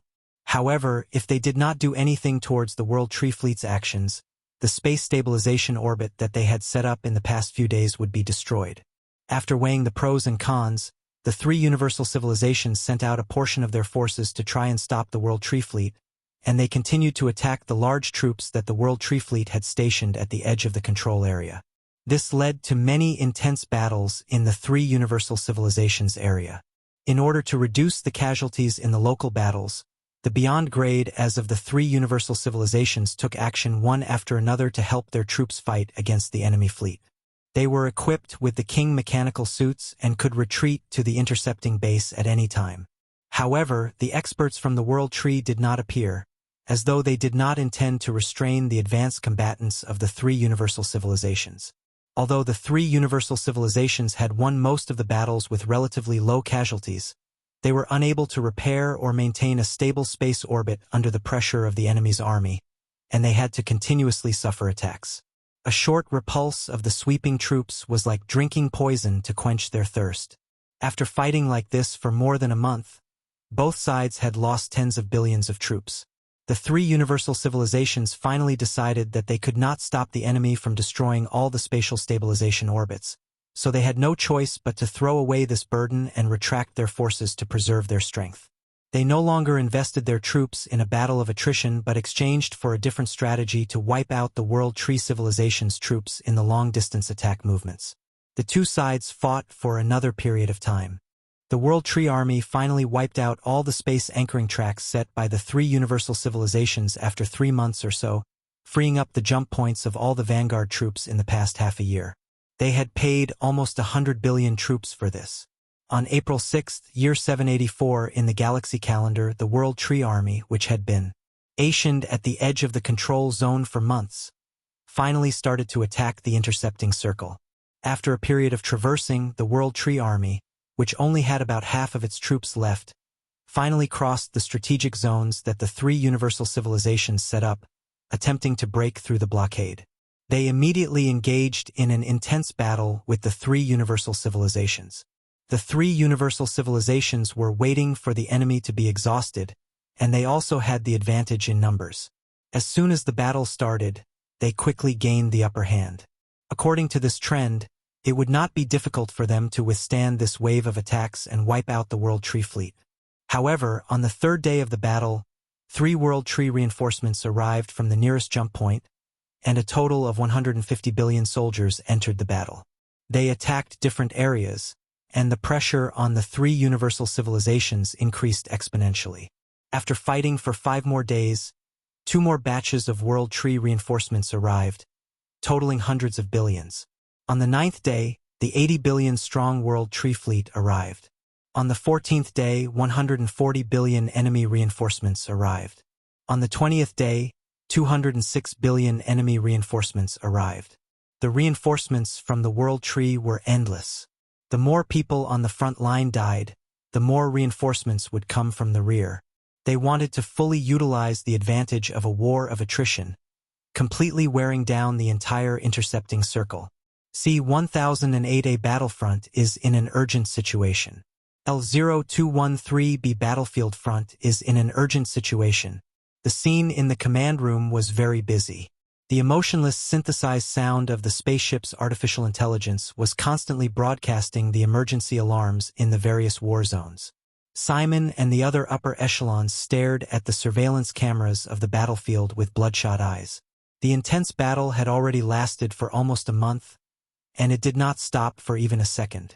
All the surviving generals were exhausted, and the losses of both sides had already exceeded 100 billion. On their side, almost all the beyond grade as were injured. These injuries were all caused by the World Tree fleet, and no fights between the experts on the two sides were included. The World Tree's endless reinforcements put the battle at risk, and even the beyond grade as had no choice but to fight to resist the fleet.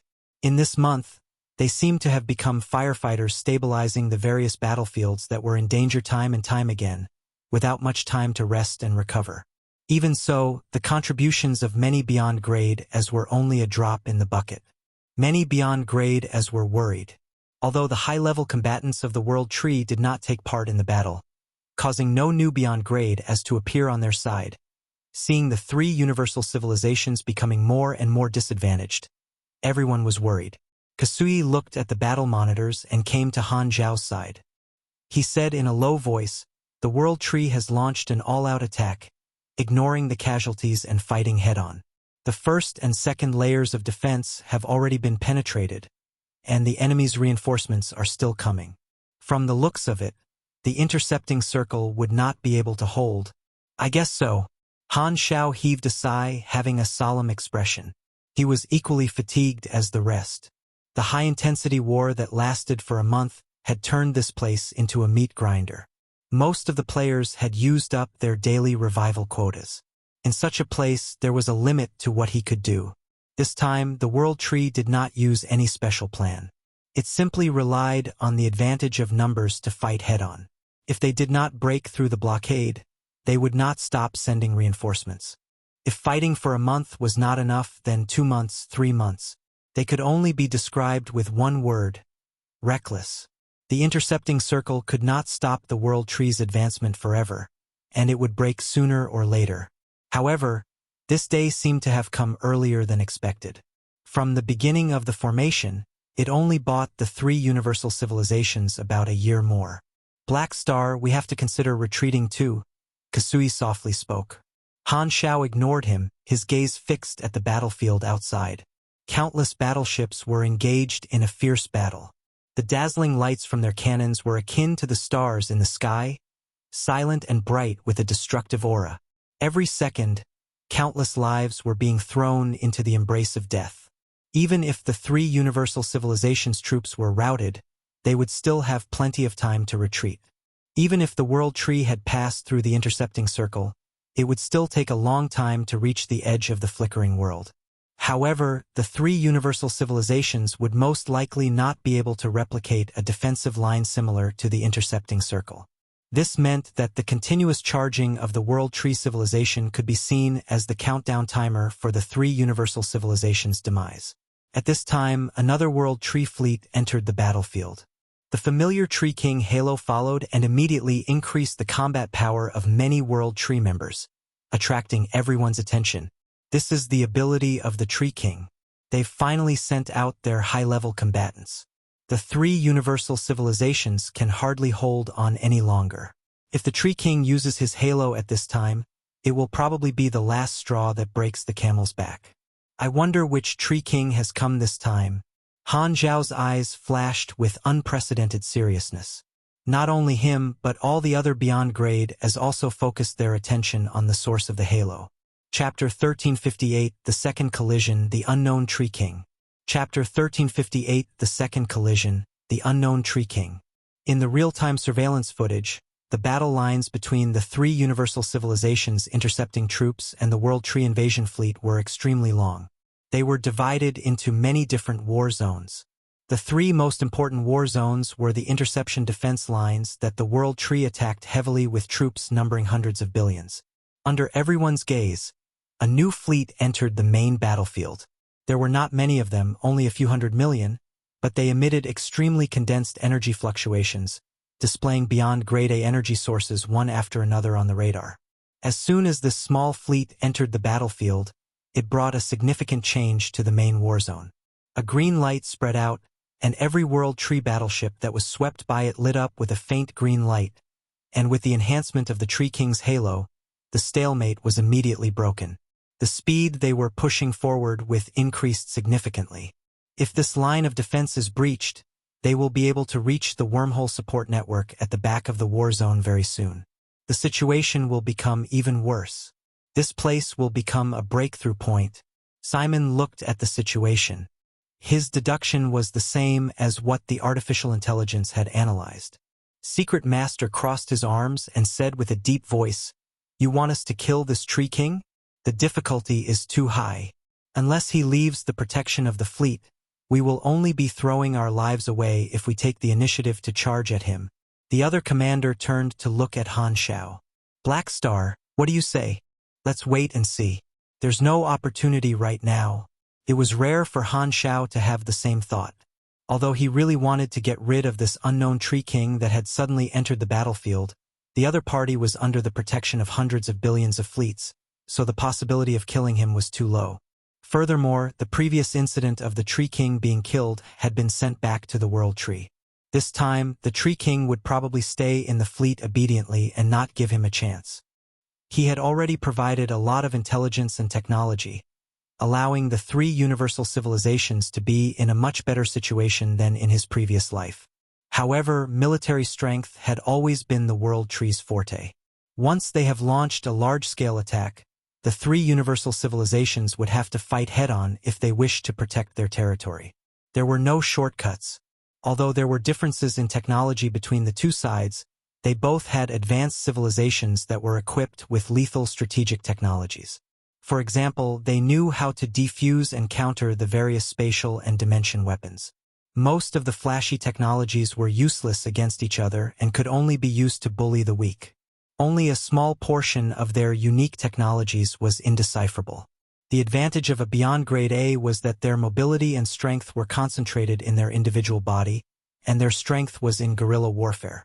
However, in such a large galactic battlefield, guerrilla warfare was unsuitable. Generally speaking, the number of enemies did not mean much to Beyond Grade as, whether it was tens or hundreds of billions of fleets, as long as they did not complete the encirclement, it would be very easy for Beyond Grade as to escape. However, due to strategic reasons, many Beyond Grade as had no choice but to hold the line here. This was not the forte of strong individuals. The time it took to destroy tens of thousands of battleships was more than enough for tens of billions of fleets to fire at the same time. Naturally, the efficiency of large scaling was incomparable. However, only when dealing with foreign enemies would the universal civilizations bring out such a force.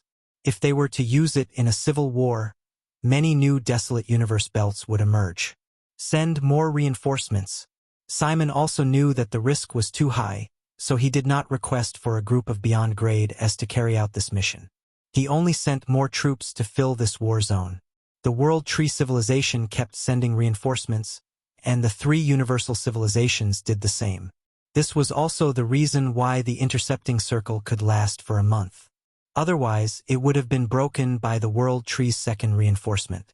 As the spatial anchoring orbits had been cleared, the World Tree's jump point was directly outside the intercepting circle, and the reinforcement distance was shortened. Therefore, the reinforcements could quickly enter the battlefield.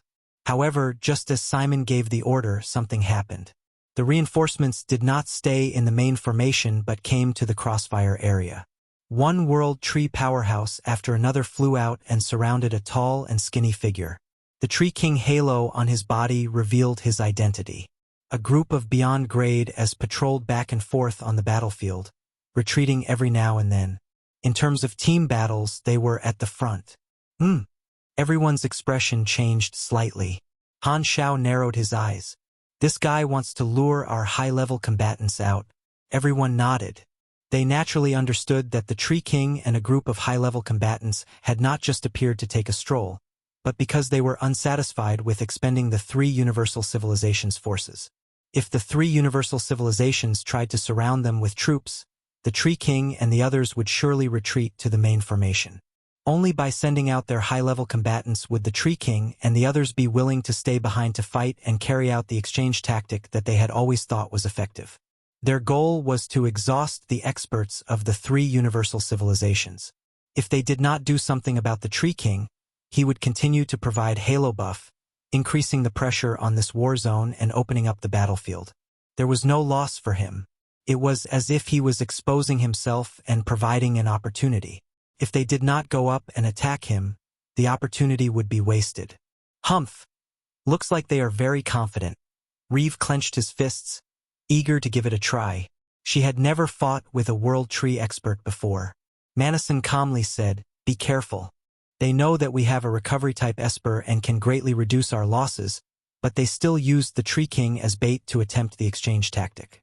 Maybe they have already found a way to deal with our recovery-type Esper.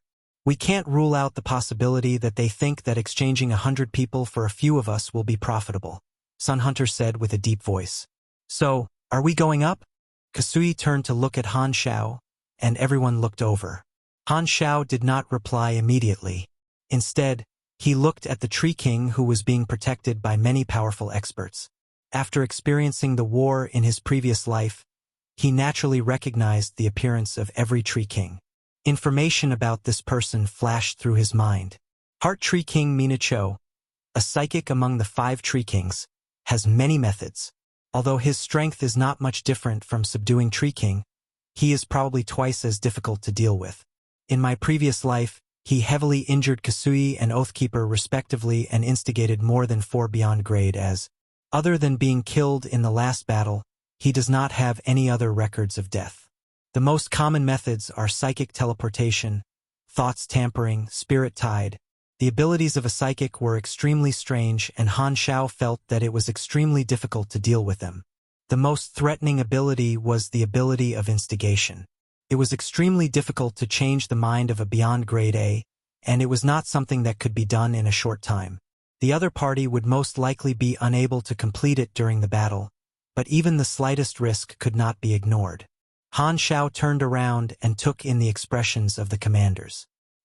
He took a deep breath and said, "Since there's a chance, let's give it a try. If we can kill this Tree King, the situation in this war zone will be much better. This is one of the few things we can do at the moment." Han Shao had another thought. Heart Tree King was a huge threat. If he could keep him here, the subsequent battles would be much easier. Hearing this, the group nodded, and the beyond grade as who chose to join the battle walked out. On the way to the multidimensional sky opening transportation device, Han Shao was a few steps behind Aurora. He then opened his private communication device. "Be careful later. I suspect that the Tree King will use his mental power to attack you from afar.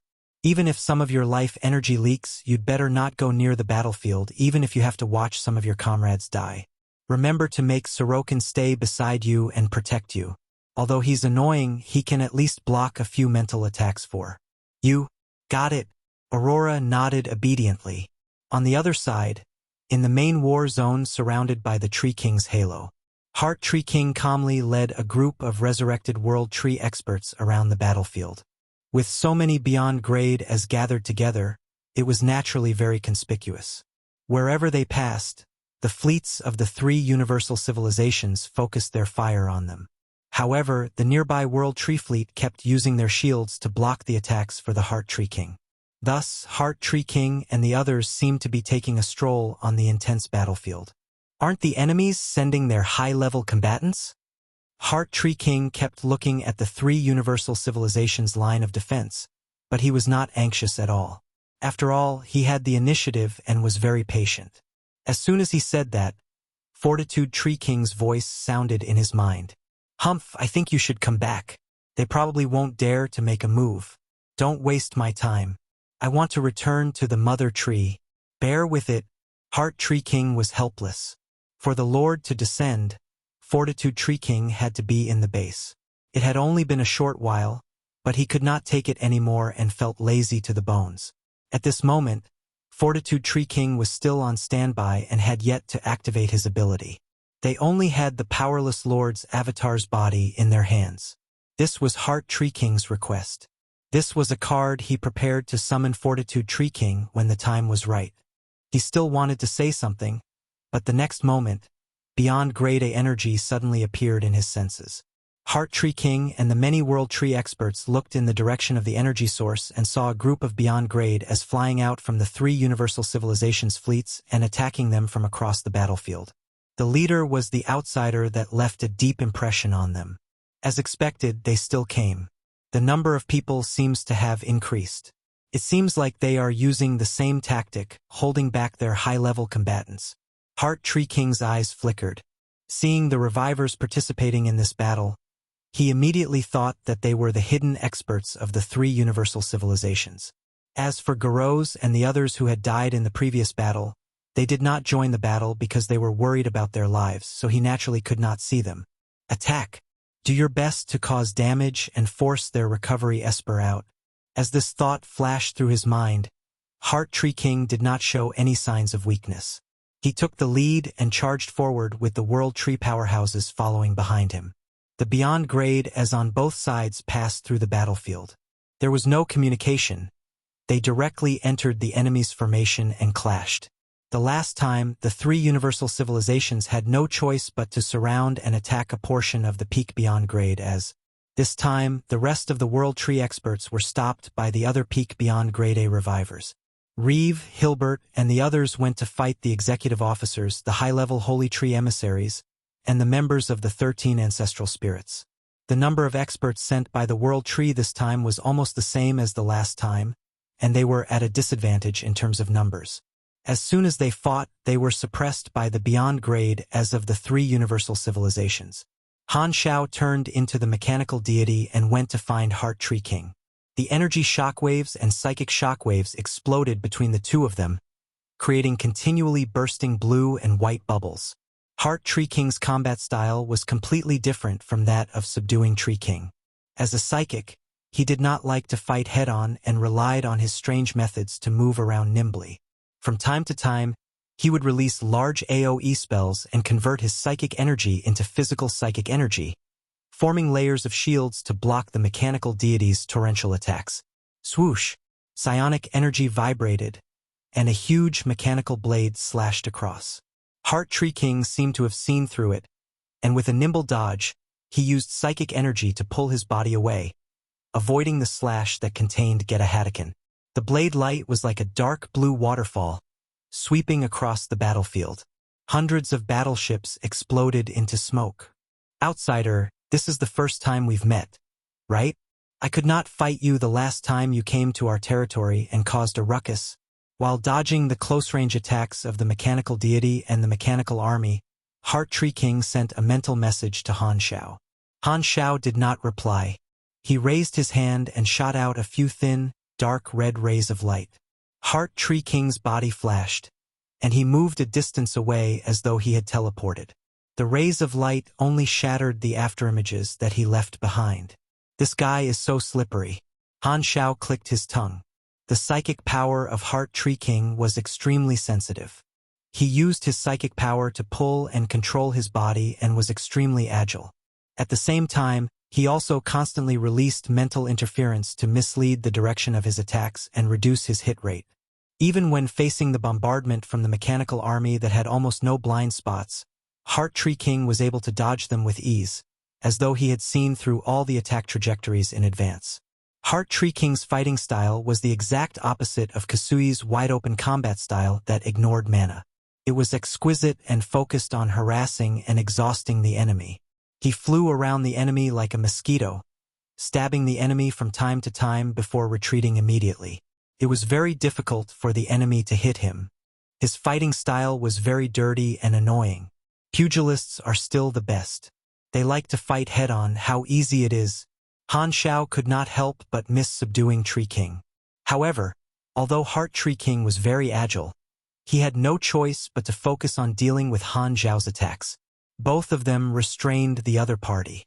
While the two of them were fighting in a certain battlefield not far away, a direct beyond grade fought very fiercely. He exchanged blows with the Holy Tree Emissary and suffered heavy injuries. The next moment, a few dazzling beams of life energy shot out from the three universal civilizations' fleets. freewebnovel.com. The Holy Tree Emissary, who was long prepared, endured the pain and shot out a series of spells to intercept the life energy. Half of the life energy was scattered by his spells, but the remaining life energy suddenly changed its route, drawing a strange twisted path and hitting the target. This direct beyond grade A's life force quickly recovered. It hit. Aurora, who was in the protective circle of the fleet, was overjoyed. She had not spent the past half a year in vain.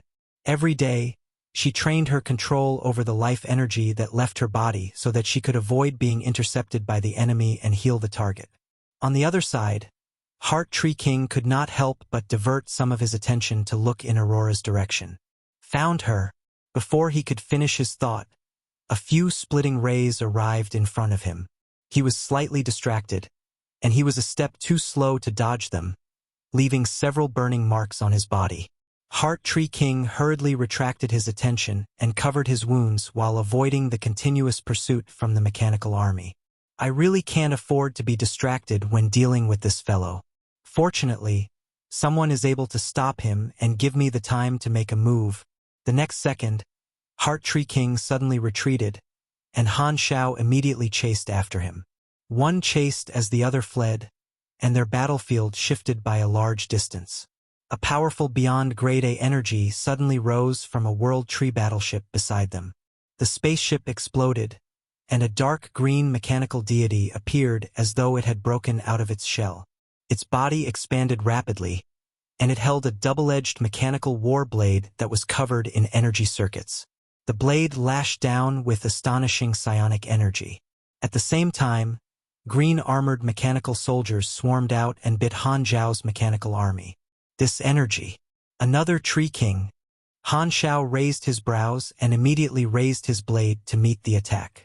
Two gigantic mechanical deity weapons, one black and one green, clashed. Clang. The sound of heavy metals hitting each other reached everyone's mind, and a dazzling electric arc appeared in an instant. A huge energy shock wave swept away everything around it. Humph! Outsider! I'll be your opponent. Fortitude Tree King's voice sounded in the public channel. Who are you? Han Xiao looked at the combat information and raised his brows in surprise. This Tree King was not one of the 5 great Tree Kings he knew in his previous life. Wasn't Emperor Tree King the mechanic class Tree King? Where did this Tree King pop out from? While he was still in shock, Heart Tree King took advantage of the fact that Fortitude Tree King was blocking his opponent and left the battlefield. He locked onto Aurora's life force with his mind. Then, he opened his arms, and a diamond-shaped purple leaf appeared on his chest, spinning and emitting strange fluctuations. The next moment, Heart Tree King's mental strength burst forth. Illusion Mind Lock. Chapter 1359 Thought Seal Herberlin Moves. Chapter 1359 Thought Seal Herberlin Moves. Surging psychic energy flowed into the floating purple crystal leaf, and a beam of purple light shot out toward Aurora, who was in the protective circle of the 3 universal civilizations. Seeing this, a portion of the mechanical army closest to the beam shook off the entanglement of Fortitude Tree King and formed a psionic shield in front of the beam. However, the moment they came into contact, the light purple beam did not show any signs of being obstructed. Its speed did not change at all, and it easily penetrated the psionic shield as though it did not exist. The mechanical soldiers that blocked it with their bodies were also penetrated, but their bodies were not damaged at all. It was as though this beam did not exist in the material world and could ignore all kinds of defenses. Stop this attack. Han Xiao had been paying attention to Heart Tree King's actions. Although he did not know what method Heart Tree King had used, it would be best to stop it. He pushed Fortitude Tree King's mechanical body away and immediately called his teammates who were fighting all over the battlefield. Hearing Han Xiao's command, a portion of the Beyond Grade as who were closer to Han Xiao barely managed to divert their attention. They used various methods, throwing out their magic, esper abilities, and psychic powers in an attempt to disperse the light purple beam, but they were all penetrated. Seeing this, everyone was shocked. What ability is this? I can't block it. Why does it look like it has the characteristics of the 10,000 deity scepter? Under everyone's gaze, the beam of light passed through the Beyond Grade as battle zone and shot into the protective circle of the three universal civilizations. It passed through the battleships that came to stop it one after another. No matter how Aurora's battleship changed its position, the beam of light followed it and quickly entered Aurora's spaceship. The light purple beam passed through the shield and the exterior armor and shot into the command room, heading straight for Aurora in the room. Sorokin, the double agent, appeared in an instant and sent condensed psychic energy, but it did not cause any effect. Even his body was penetrated, but he was not injured at all.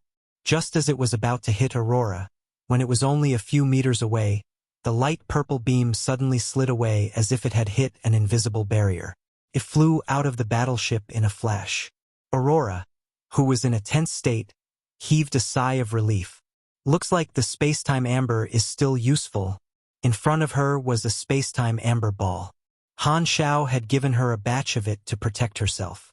Currently, there were still not any known items that could pass through the space-time amber ball. However, the light purple beam did not dissipate. After flying out of the battleship, it circled and adjusted its position before shooting toward Aurora. Seeing this scene from afar, Heart Tree King's expression changed slightly as though he was surprised. There's actually a way to block it? Could it be a special substance that isolates the mother tree from the individual? Heart Tree King did not hesitate. He immediately grabbed the purple crystal leaf and activated the green power of the world tree, instantly activating a new power. Crack! Cracks appeared on the surface of the purple crystal leaf. While it was damaged, it released more energy and emitted a halo. The light purple beam that was chasing Aurora suddenly exploded and disappeared. At first glance, Sorokin thought that this guy had given up on attacking. However, he suddenly heard a plop sound beside him. He turned around and saw Aurora falling to the ground. What's wrong? Sorokin was shocked as he quickly approached Aurora. He saw that Aurora's eyes were lifeless, and she was staring straight ahead. Her eyes did not move at all, as though she had lost her senses. He quickly used his psychic energy to probe Aurora's mind, only to discover that Aurora's consciousness had already been sealed up and was wrapped within a thick purple crystal. Green energy flowed within the crystal and his psychic energy could not penetrate it. What's going on? Aurora and I have broken our soul link. Hila's voice sounded in the channel. She was the first to notice the abnormality, and her tone was urgent. Aurora has lost consciousness. Some kind of energy has sealed her thoughts. I don't know what kind of psychic ability it is. Not good. I can't undo it in a short time. Sorokin told the truth and used his psychic energy to attack the purple crystal. However, the purple crystal in Aurora's mind was extremely tough, and his psychic energy could only leave shallow marks on it. Very soon, the purple crystal repaired itself. Swoosh! Just as he said that, Han Xiao used the king to leave the battlefield and instantly appeared beside Aurora. Without saying a word, he poked Aurora and forced out combat information to check on Aurora's condition. All of Aurora's abilities turned into a frozen gray color, and a special status appeared in her stats window. Illusion Mind Lock. The sealed individual's thoughts and consciousness enter a vegetative state. The target will fall into infinite illusion composed of their desires, ambitions, visions, imagination, fear, dreams, goals, and other factors. If the target treats the illusion as the truth, they will continuously supply energy to the seal. The seal will not weaken with time and will instead grow stronger. Meanwhile, the target will continue to grow weaker and be unable to see through the illusion. Duration: unknown. A thought seal that even Sorokin finds difficult to break. It must be a universal treasure's characteristic. The purple crystal leaf that Heart Tree King had taken out flashed past Han Zhao's mind, and his face tightened. He did not have any information about this item in his previous life. The eruption just now ignored the distance and attack path and turned into a direct attack within the range. It was like a spiritual explosion that directly affected an individual. As long as Aurora was not wrapped up tightly by the spacetime amber, there would always be a gap and she would suffer the attack. If this move was used on others, it would also pose a great threat, but Heart Tree King only used it on one person. Furthermore, the purple crystal leaf was damaged after it was used, so there might be some restrictions. This is not good. Aurora's energy level is still too low. Han Zhao's eyes narrowed. Aurora's Esper ability was special, but her own level was limited. The effect of Heart Tree King's seal was very obvious, and the chances of her seeing through the illusion were too low. If her strength was at the peak beyond grade A level, the seal would definitely not be as strong as it was now. Anyone with psychic abilities, come and try to unseal it. Han Zhao immediately gave the order. He did not have time to stay there any longer.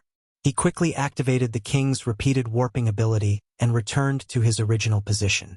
In just a short while, the mechanical deity, which had lost its core support, was cut into pieces by Fortitude Tree King. He had no choice but to use his mechanical force to connect the pieces of the mechanical deity back together and continue fighting with the Tree King. Upon knowing that the healer had fallen, the Beyond Grade as were immediately anxious. They wanted to shake off their opponents and go back to check on Aurora, but the World Tree experts had also received the order from Heart Tree King. They were extremely spirited and charged forward with all their might, not letting the Beyond Grades leave.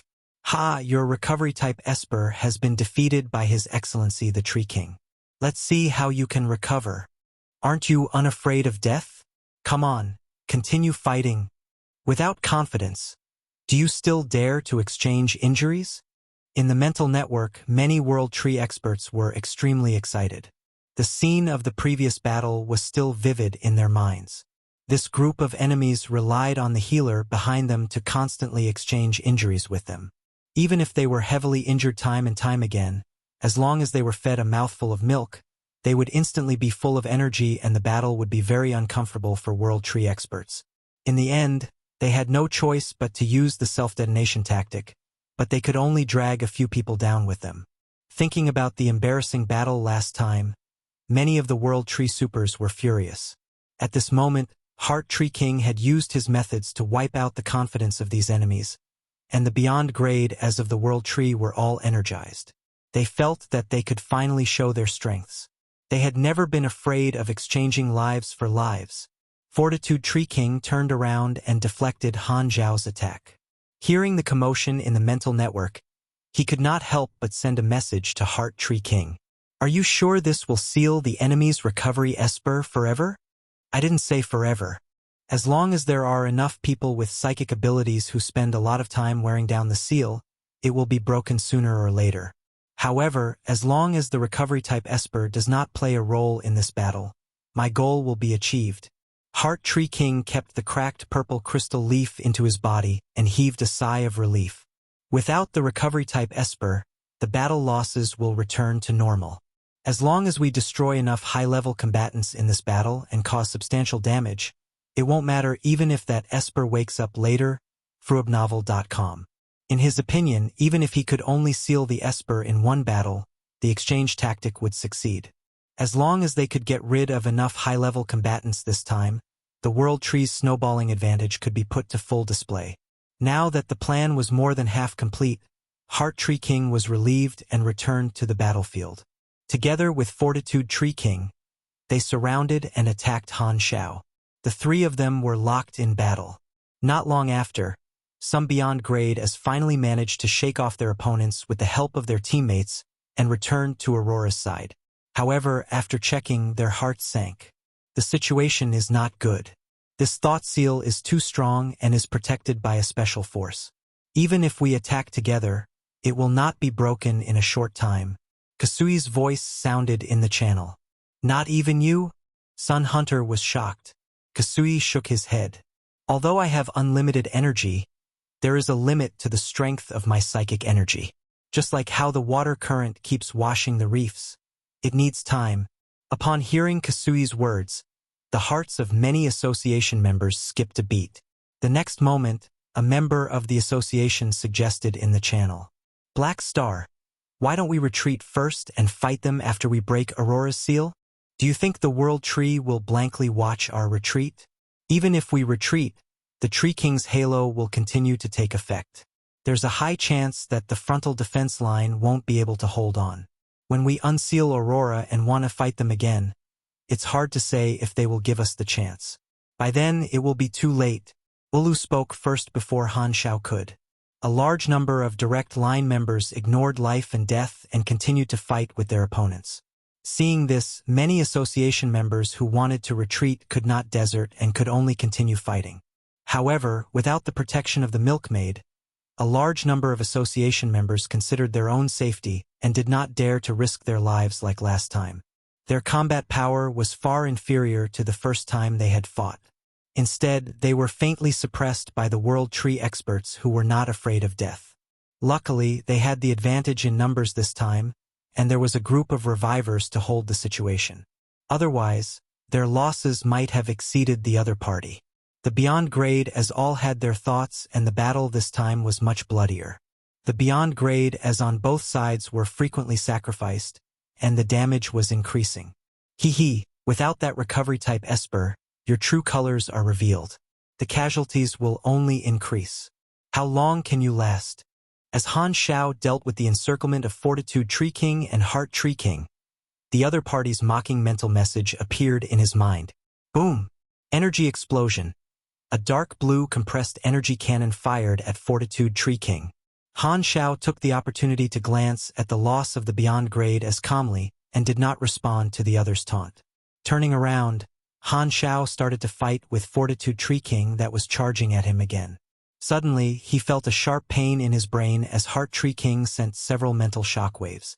Shaking his head, Han Shao felt a little troubled. Just one Tree King alone is already difficult to deal with. With the two of them attacking together, it is much harder. Although I can withstand the attacks of these two, it will be difficult for me to deal much damage to them. I need someone to share the pressure and let me fight with one person. As this thought flashed through his mind, Han Shao gritted his teeth and looked at Heart Tree King. His goal was not to be in a stalemate with the two of them. If he could capture a Tree King here, that would be for the best. At the very least, he would have to kill one of them and let the other party enter hibernation. If he allowed the other party to escape unscathed, that would be a huge loss. He was being held back, and the two Tree Kings were looking after each other. If they wanted to leave, he would most likely not be able to stop them. Han Zhao's target was Heart Tree King. After all, Fortitude Tree King was only a lord's avatar, so there was no need to deal with him. However, someone had to restrain him. Although Fortitude Tree King was a stranger, his strength was worthy of his identity as a Tree King.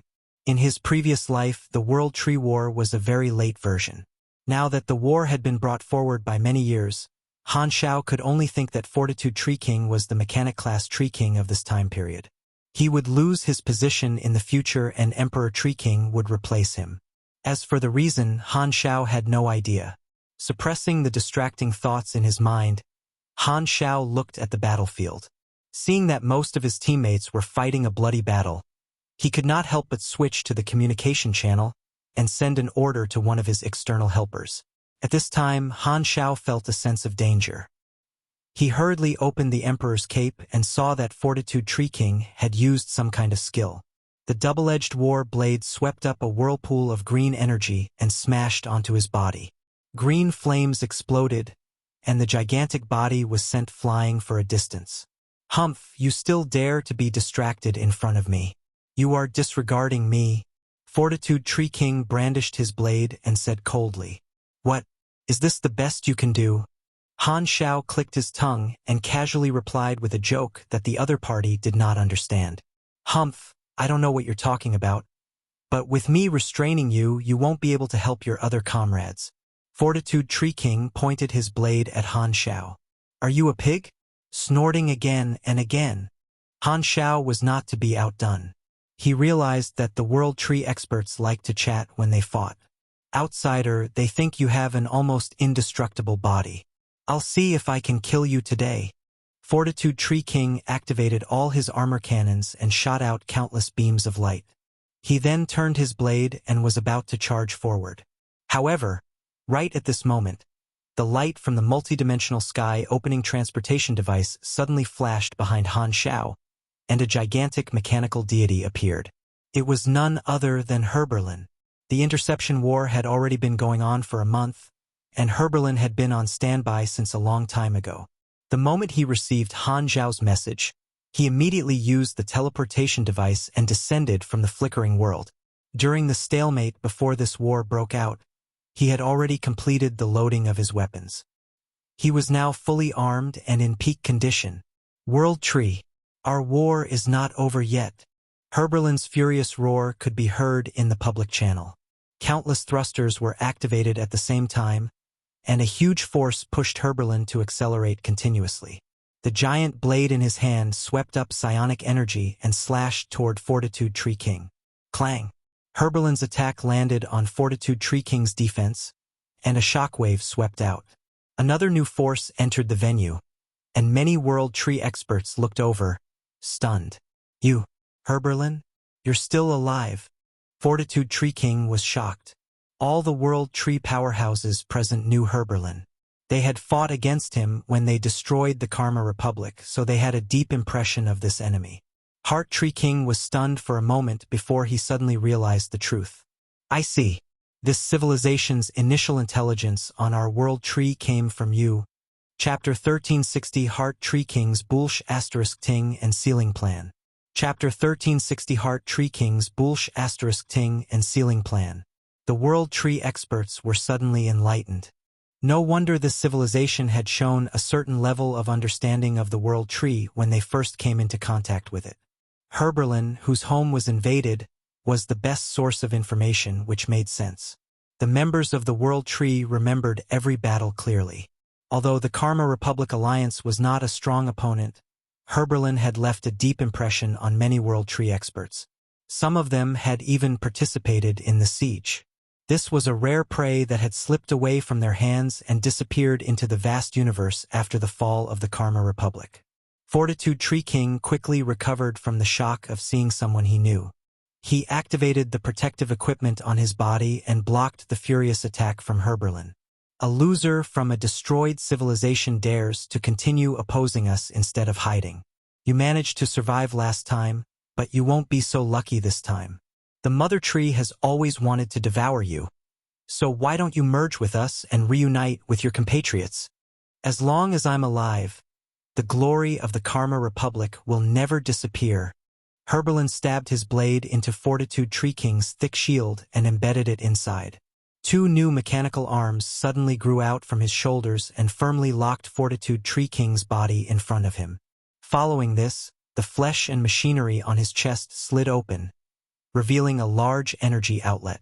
Boom! An extremely thick dark red beam of light shot out, and in a flash, Fortitude Tree King's chest was penetrated, leaving a huge hole with a torn edge. Broken parts flew everywhere, and this time the damage was not light. Fortitude Tree King hurriedly activated the flowing force field and the power structure of the mechanical suit. A huge force was generated, and he immediately cut off the mechanical arm that was holding him. He then kicked Herberlin away, leaving a deep footprint on the latter's abdomen armor. A portion of the mechanical soldiers in the surroundings returned to Fortitude Tree King's body like tired birds returning to their nest. A large number of mechanical structures flowed in his body and quickly filled up the wound on his chest. Herberlin's gigantic body stopped its retreat. He raised his hand and created an invisible force field that covered Fortitude Tree King. Fortitude Tree King's body froze as if he had been hit by a body immobilization spell. Just as the decryption device on Fortitude Tree King's body was analyzing the operating principles of the force field at a high speed, Herberlin grabbed his blade with both hands. His muscles and machinery twisted, accumulating an endless amount of energy. Dark red streams of light appeared on his body, and his energy reaction soared. The next moment, Herberlin's gigantic body suddenly turned into a red bolt of lightning and charged forward. He instantly passed by Fortitude Tree King as if he teleported and appeared behind him. Deity maneuver. Swoosh. In a flash, a huge hole was carved out on Fortitude Tree King's waist, and he was almost cut in half. Energy continued to destroy the insides of the body through the wound, and the wound was still expanding. The space around Fortitude Tree King shook, and he suddenly broke the control of the force field and covered the wound on his waist. At the same time, he hurriedly turned around to block Herberlin's charge. The force traveled along the clashing weapons and into his arm, causing a violent tremor. A large portion of the parts in both of their bodies malfunctioned from the tremor. What a troublesome guy. Fortitude Tree King was in a stalemate with Herberlin. He glanced at Han Xiao and realized that he had already left to fight Heart Tree King. He wanted to help but could not escape. Although he called Herberlin a loser, he had to admit that this guy had the might to restrain him. On the other side, Han Xiao had finally gotten rid of the 2-on-1 situation. He chased after Heart Tree King with his mechanical army, and the psychic barrier clashed with the bombardment of fire. Heart Tree King dodged Han Xiao's psionic slash and the world tree roots that he got after transforming moved like tentacles around him, blocking the attacks from all directions. I have to say, during our battle in the universe, you are the most troublesome super life form we have encountered. There are not many people who are qualified to stand shoulder to shoulder with you. Because of your existence, our large group of foreign experts is almost useless. Without you, your high-level combatants would not be able to fight us. Han Xiao turned a deaf ear to him. He clapped his hands, and the anti-psychic energy device released waves of energy. The psychic barrier seemed to have received an attack at its weak points, and it exploded repeatedly, forcing Heart Tree King to have no choice but to invest more energy to stabilize his psychic strength. Seeing that Han Xiao did not speak, Heart Tree King did not give up and continued. I can give you a promise. If you are willing to leave, the World Tree will not chase after you and your companions, not that we would be able to chase you anyway. You can stay far away from this battle that is bound to fail. The universe is so big you can live anywhere. Living is more important than anything. You guys haven't won yet. Don't be too confident. Han Xiao replied calmly, ignoring the pain of his brain being tortured by the mental attacks. He swung his blade again and collided with the Psychic King. Heart Tree King shook his head. It's very difficult for high-level combatants to decide the direction of the universe-level war. Even if you can withstand the attacks of our high-level combatants time and time again, you won't be able to change the situation in the frontal war. You're destined to be defeated. Actually, you have another choice. You might as well join us and become a member of the World Tree. You can join us to fight in the universe. Your ability is more than enough to replace the position of Fortitude Tree King. Trying to instigate me? Han Xiao sneered. Putting aside whether I'm willing to become a puppet that has lost its free will, just my identity as an expert from another race will never allow me to become the Tree King. You'd better save this trick to fool others. Heart Tree King did not mind. Even if you kill me and cause our fleet in this war zone to lose the buff of the World Tree's power, we might still be able to break through your defense through normal battles. Is it worth it to sacrifice so many high-level combatants for such a small chance? Han Xiao was too lazy to respond. He activated another army combat skill and changed it to provide the bonus of agility and long-range attack speed, making the mechanical army more agile. The continuous energy weapons rained down on the roots of the World Tree, tearing them into pieces. Seeing this, Heart Tree King did not give up and continued to use the chatting tactic. You and I will not be able to determine the victor. I have witnessed the battle between you and subduing Tree King. I will not fall into the same trap. Wow, you can really bullsh *T, almost catching up to me. Han Zhao's eyes twitched. However, on second thought, He felt that what Heart Tree King said was not without reason. If the other party was prepared, it would not be easy to replicate the strategy that dealt with subduing Tree King. If they fought normally, he would indeed have the upper hand, but at the crucial moment, Heart Tree King would still have the choice of self-destructing and retreating to receive the protection of the fleet. The chances of killing him were very low. Han Xiao then opened the private chat and contacted Hila. Hila, leave the battlefield first and stay beside Aurora.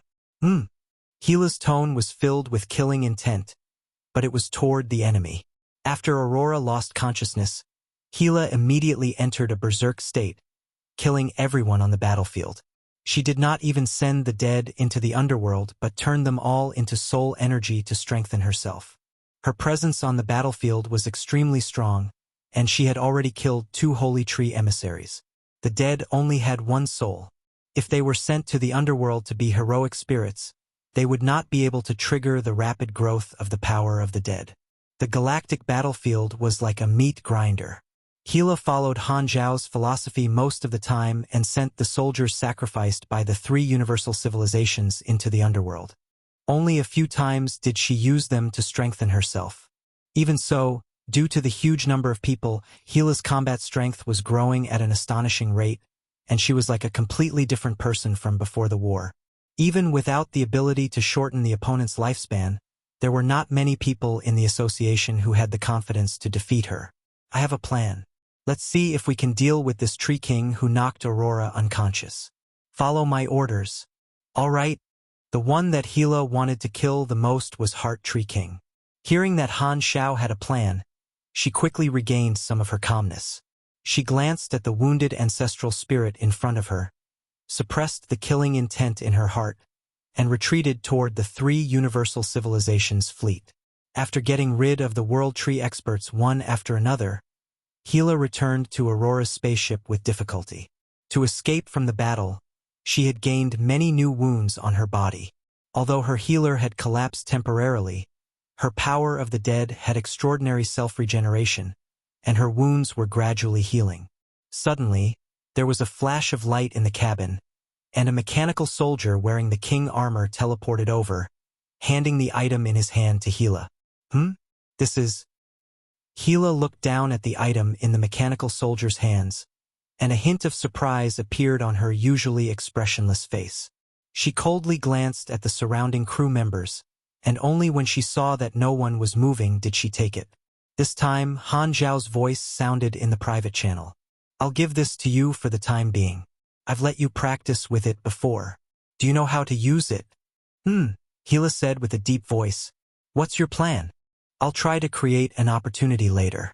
If it succeeds, use the king on that mechanical soldier to teleport over, then connect to your advancing in the Dead Sea and teleport to the target to use it. Han Xiao quickly explained. I understand. Hila nodded and looked at the item in her hand. It was a white crystal the size of a palm. This item was the space-time amber. Usually, Han Xiao would not give this thing to others, but this time he would probably need someone else to do it. In the past few months, he had trained Hila on how to use this universal treasure to coordinate with Azure Dragon Bind and form a new strategy. Through Philip's battle simulation, he realized that in most situations, the die-together tactic could only kill the Tree King or force it to self-destruct. From the looks of it, this new tactic was the method with the highest success rate to capture them. Maintaining his private channel, Han Xiao looked at Heart Tree King, who was easily evading the attacks of the mechanical army. I hope this works. Chapter 1361 Facing Death and Gamble. Chapter 1361 Facing Death and Gamble. The battle zone of the Beyond Grade as was scattered all over the battlefield, and it was a bloody battle. Individual strengths from both sides fell one after another, and the battles between the fleets of both sides were equally intense. The World Tree Army, which was enhanced by the Tree King's halo, continued to advance. Although the 3 universal civilizations continued to provide reinforcements, the defense line was still slowly but surely retreating. Due to the constantly changing battlefield of the fleets, the battle areas of the Beyond Grade as were also shifting accordingly. Ames moved around in space, controlling the force field to harass the enemies or help her comrades. Her dress was stained with blood. There were more than 10 beyond grade as participating in the team battle in the area she was in, and the association members and the direct descendants had the upper hand against the enemies. He wanted to help but could not escape. Although he called Herberlin a loser, he had to admit that this guy had the might to restrain him. On the other side, Han Shao had finally gotten rid of the 2-on-1 situation. He chased after Heart Tree King with his mechanical army, and the psychic barrier clashed with the bombardment of fire. Heart Tree King dodged Han Zhao's psionic slash and the world tree roots that he got after transforming moved like tentacles around him, blocking the attacks from all directions. I have to say, during our battle in the universe, you are the most troublesome super life form we have encountered. There are not many people who are qualified to stand shoulder to shoulder with you. Because of your existence, our large group of foreign experts is almost useless. Without you, your high-level combatants would not be able to fight us. Han Shao turned a deaf ear to him. He clapped his hands, and the anti-psychic energy device released waves of energy. The psychic barrier seemed to have received an attack at its weak points, and it exploded repeatedly, forcing Heart Tree King to have no choice but to invest more energy to stabilize his psychic strength. Seeing that Han Shao did not speak, Heart Tree King did not give up and continued. I can give you a promise. If you are willing to leave, the World Tree will not chase after you and your companions, not that we would be able to chase you anyway. You can stay far away from this battle that is bound to fail. The universe is so big you can live anywhere. Living is more important than anything. You guys haven't won yet. Don't be too confident. Han Shao replied calmly, ignoring the pain of his brain being tortured by the mental attacks. He swung his blade again and collided with the Psychic King. Heart Tree King shook his head. It's very difficult for high-level combatants to decide the direction of the universe-level war. Even if you can withstand the attacks of our high-level combatants time and time again, you won't be able to change the situation in the frontal war. You're destined to be defeated. Actually, you have another choice. You might as well join us and become a member of the World Tree. You can join us to fight in the universe. Your ability is more than enough to replace the position of Fortitude Tree King. Trying to instigate me? Han Shao sneered. Putting aside whether I'm willing to become a puppet that has lost its free will, just my identity as an expert from another race will never allow me to become the Tree King. You'd better save this trick to fool others. Heart Tree King did not mind. Even if you kill me and cause our fleet in this war zone to lose the buff of the World Tree's power, we might still be able to break through your defense through normal battles. Is it worth it to sacrifice so many high-level combatants for such a small chance? Han Shao was too lazy to respond. He activated another army combat skill and changed it to provide the bonus of agility and long-range attack speed, making the mechanical army more agile. The continuous energy weapons rained down on the roots of the World Tree, tearing them into pieces. Seeing this, Heart Tree King did not give up and continued to use the chatting tactic. You and I will not be able to determine the victor. I have witnessed the battle between you and subduing Tree King.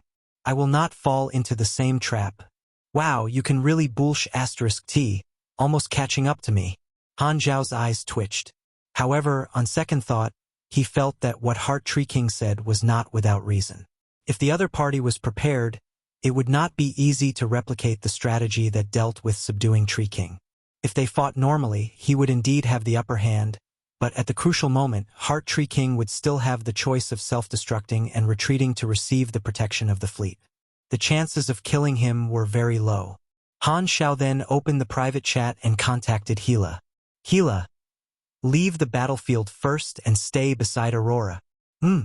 Hila's tone was filled with killing intent, but it was toward the enemy.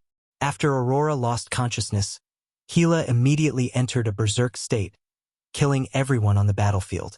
She did not even send the dead into the underworld but turned them all into soul energy to strengthen herself. Her presence on the battlefield was extremely strong, and she had already killed 2 Holy Tree emissaries. The dead only had 1 soul. If they were sent to the underworld to be heroic spirits, they would not be able to trigger the rapid growth of the power of the dead. The galactic battlefield was like a meat grinder. Hila followed Han Zhao's philosophy most of the time and sent the soldiers sacrificed by the 3 universal civilizations into the underworld. Only a few times did she use them to strengthen herself.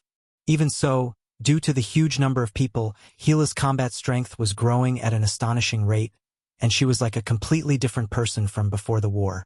Even without the ability to shorten the opponent's lifespan, there were not many people in the association who had the confidence to defeat her. I have a plan.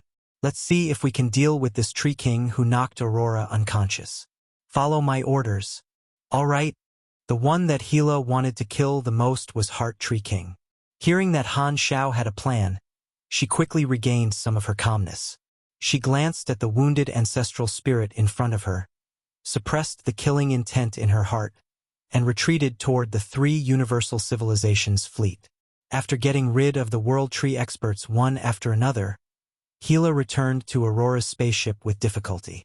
To escape from the battle, she had gained many new wounds on her body. Although her healer had collapsed temporarily, her power of the dead had extraordinary self-regeneration, and her wounds were gradually healing. Suddenly, there was a flash of light in the cabin, and a mechanical soldier wearing the king armor teleported over, handing the item in his hand to Hila. This is... Hila looked down at the item in the mechanical soldier's hands, and a hint of surprise appeared on her usually expressionless face. She coldly glanced at the surrounding crew members, and only when she saw that no one was moving did she take it. This time, Han Zhao's voice sounded in the private channel. I'll give this to you for the time being. I've let you practice with it before. Do you know how to use it? Hila said with a deep voice. What's your plan? I'll try to create an opportunity later. If it succeeds, use the king on that mechanical soldier to teleport over, then connect to your advancing in the Dead Sea and teleport to the target to use it. Han Xiao quickly explained. I understand. Hila nodded and looked at the item in her hand. It was a white crystal the size of a palm. This item was the space-time amber. Usually, Han Xiao would not give this thing to others, but this time he would probably need someone else to do it. In the past few months, he had trained Hila on how to use this universal treasure to coordinate with Azure Dragon Bind and form a new strategy. Through Philip's battle simulation, he realized that in most situations, the die-together tactic could only kill the Tree King or force it to self-destruct. From the looks of it, this new tactic was the method with the highest success rate to capture them. Maintaining his private channel, Han Xiao looked at Heart Tree King, who was easily evading the attacks of the mechanical army. I hope this works. Chapter 1362, Fortitude Tree King. I'll take over your water pot. Chapter 1362, Fortitude Tree King. I'll take over your water pot. Heart Tree King was locked in a strange position by the Lord's avatar, and they were trapped in the spacetime amber. Time seemed to have stopped, and this world-famous painting was seen by all the Beyond Grade as on both sides. The Beyond Grade as of the 3 Universal Civilizations were overjoyed. Black Star has succeeded. Beautiful. That Tree King did not have the time to self-destruct. Support them with all your might. Don't let those enemies harass Black Star. The morale of the Beyond Grade as was greatly boosted, and they were no longer in low spirits for losing their healer. They launched ferocious attacks at the World Tree experts who were anxious to leave the battle. The emotions of all the World Tree experts were the exact opposite. Their rapidly changing expressions were filled with shock and anger. They could not be bothered to fight with the opponent and rushed toward Han Xiao like crazy, trying to snatch Heart Tree King back. However, the moment Han Xiao succeeded, he controlled the mechanical deity to move again.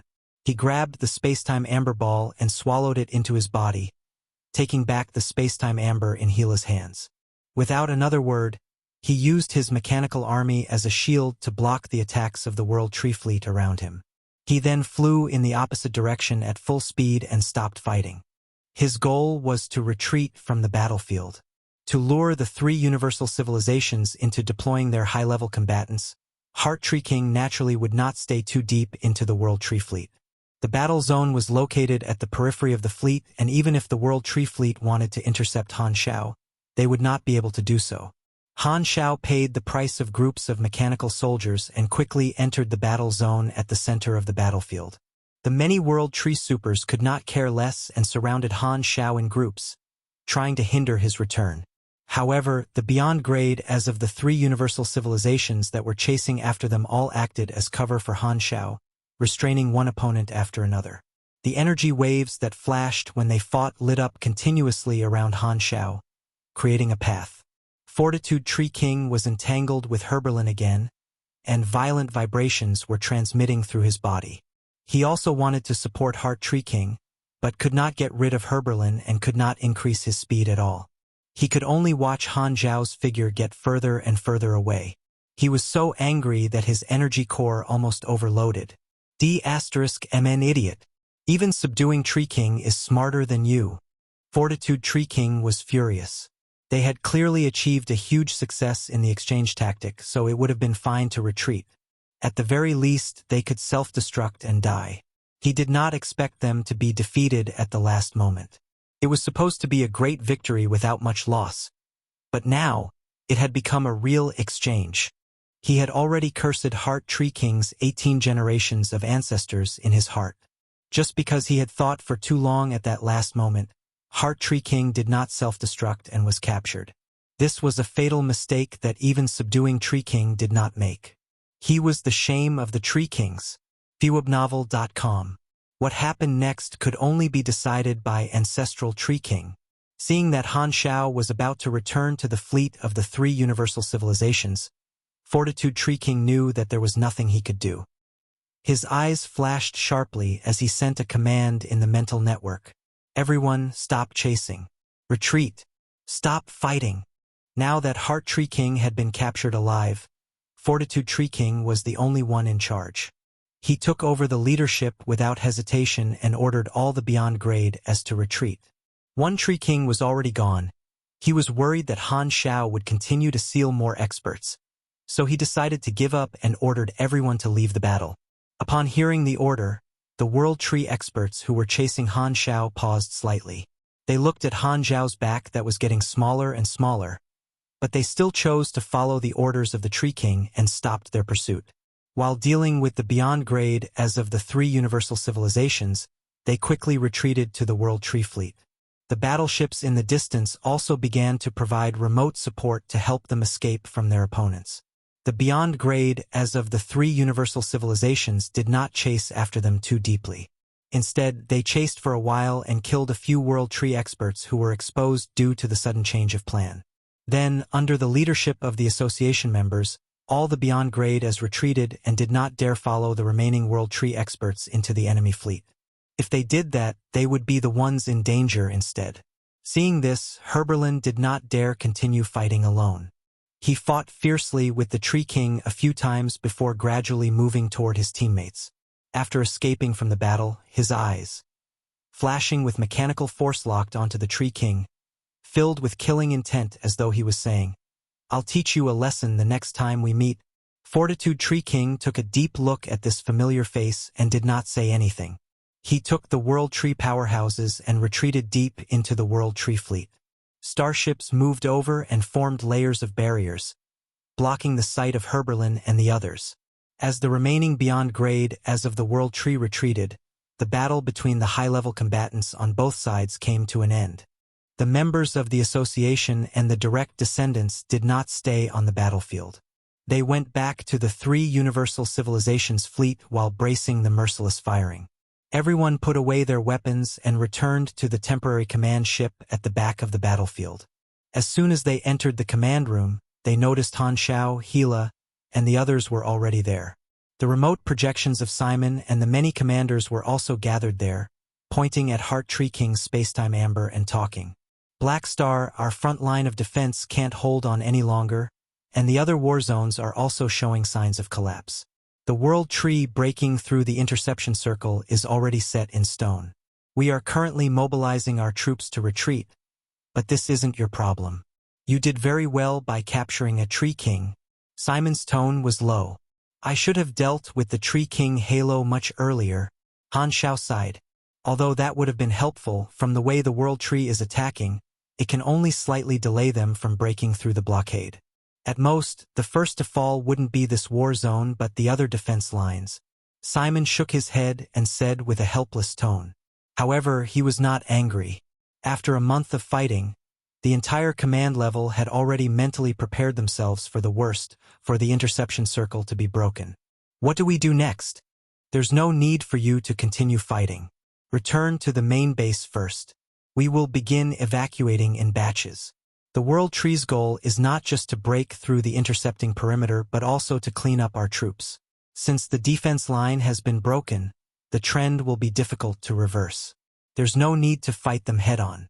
We will use the various fortifications that we have built in the strategic depth of the rear for the past year to cover fire and harass them into slowing down. You guys can decide the matters of the army. Han Shao waved his hand. Simon nodded and turned to look at the wounded beyond grade as he changed the topic and said, "Everyone, please tabulate the damage. We need accurate data." Hearing this, the beyond grade as sized each other up and began telling their names. The number of people had decreased by a lot compared to when they went to fight. Many of them had died in the intense battle, with the direct beyond grade as suffering the most casualties, as well as some revivors. The number of casualties among the association members was relatively low. Because the number of participants this time had increased quite a lot, the World Tree had lost even more people. The three universal civilizations, on the other hand, were in a far better state. However, the World Tree did not bring out all their high-level combatants. In terms of numbers, the number of participants was only a fifth or a quarter of the total. However, although they had the upper hand in terms of battle losses, it was still much worse than the previous battle. Many familiar faces disappeared, and the beyond grade as present could not even muster any emotions. They were still immersed in the battle and could not extricate themselves from it.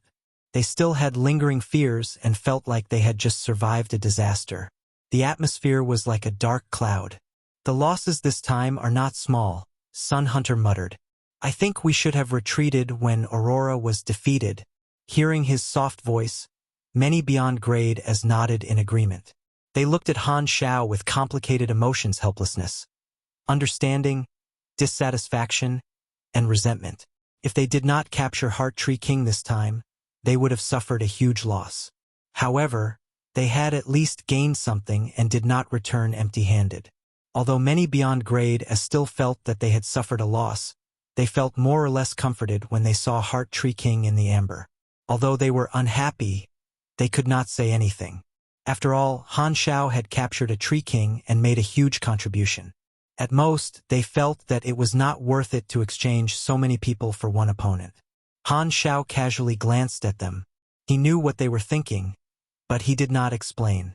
He had originally wanted to see if he could manipulate the scene and make some revivors die in battle, but now that Aurora had fallen, although his losses had increased tremendously, it made it easier for him to act. He did not need to press Aurora to make a mistake, as he had planned.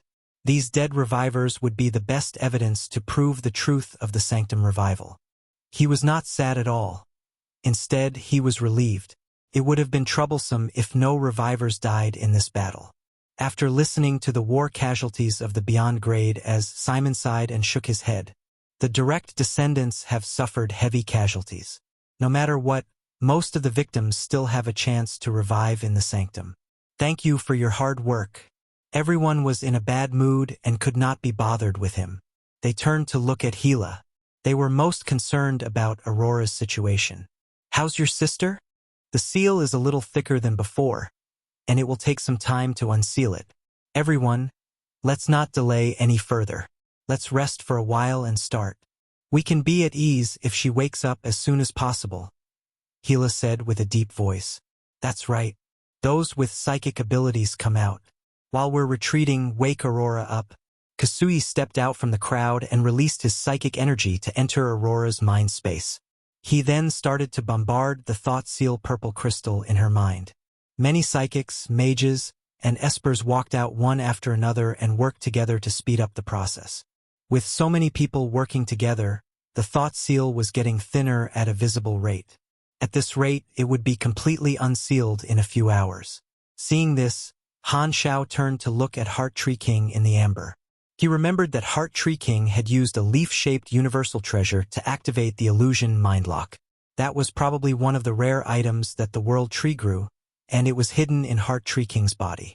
However, Han Shao had no intention of unsealing the amber in the short term and temporarily suppressed his curiosity. World Tree Territory, Tree King Palace.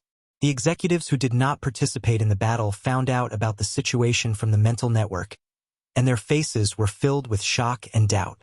They were prepared for Heart Tree King to die in battle, but they did not expect him to be captured alive by the enemy with that strange sealing method, and they were all terrified.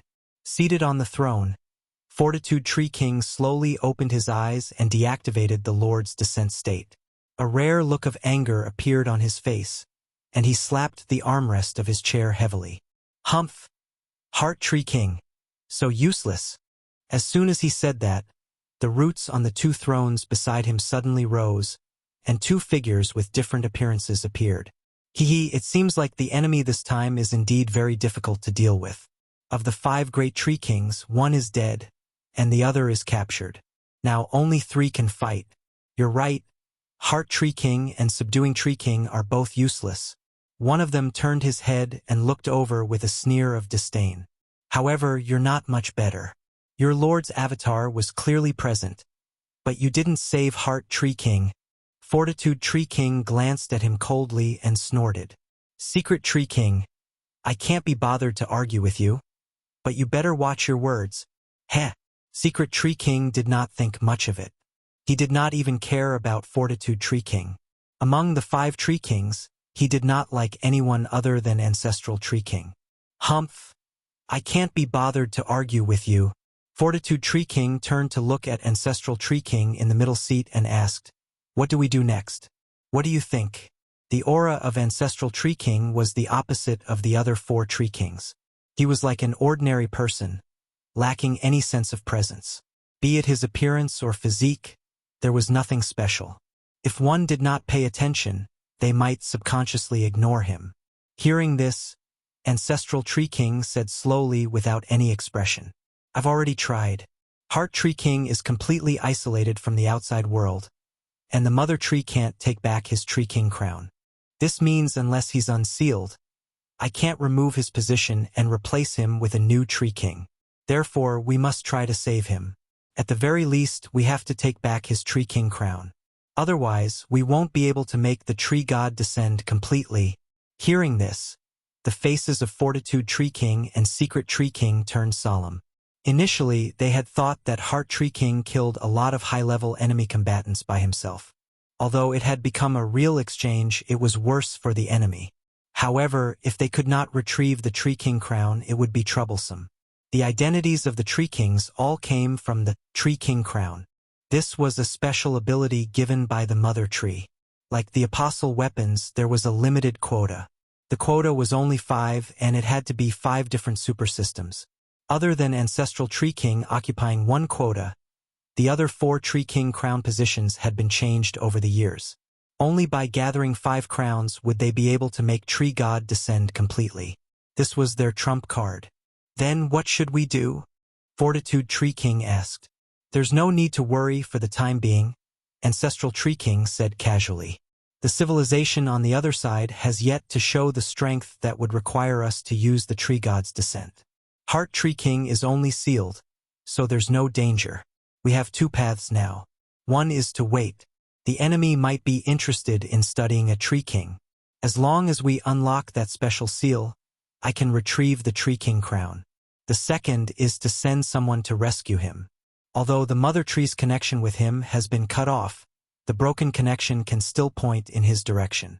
We can organize high-level combatants to snatch him back. Then let's just wait and see when these enemies can't take it anymore. Fortitude Tree King snorted. I think so too. Ancestral Tree King nodded and continued. Although we have broken the enemy's interception circle, we still need to move forward to the enemy's territory. Just let the fleet carry out this task. There's no need for high-level combatants, so there won't be any opportunities to attack. Furthermore, although we know the direction, the distance is unknown. We don't know how long it will take to reach the enemy's territory. It might take a few years or decades. However, according to the enemy's reaction, the distance shouldn't be too far. The other 2 nodded silently. Also, Heart Tree King is gone. Someone needs to continue managing the daily affairs of this place. Ancestral Tree King turned to look at Fortitude Tree King and said slowly, "You shall do it." Fortitude Tree King's face fell. God knew how many years it would take for the fleet to arrive at the other party's territory. He did not want to keep showing himself. He wanted to slack off, but he did not dare go against Ancestral Tree King, so he could only agree in a muffled voice. After casually instructing him on a few things to take note of, Ancestral Tree King's figure quickly faded and returned to the mother tree. Secret Tree King took a gloating glance at Fortitude Tree King and left, leaving only Fortitude Tree King on the throne. "You want me to work? Fat chance." Fortitude Tree King snorted, rolled his eyes, and came up with a plan. "By the way, the seed of subduing Tree King should almost be ripe. When he revives, I can transfer this job to him. Anyway, that Iron Head is very hardworking and is willing to do this hard work. I can continue to slack." As soon as he thought of this, Fortitude Tree King could not wait to see subduing Tree King reincarnate in front of him. He could not help but stand up and walk out of the palace. He inherited the glorious legacy of Heart Tree King and went out to water subduing Tree King.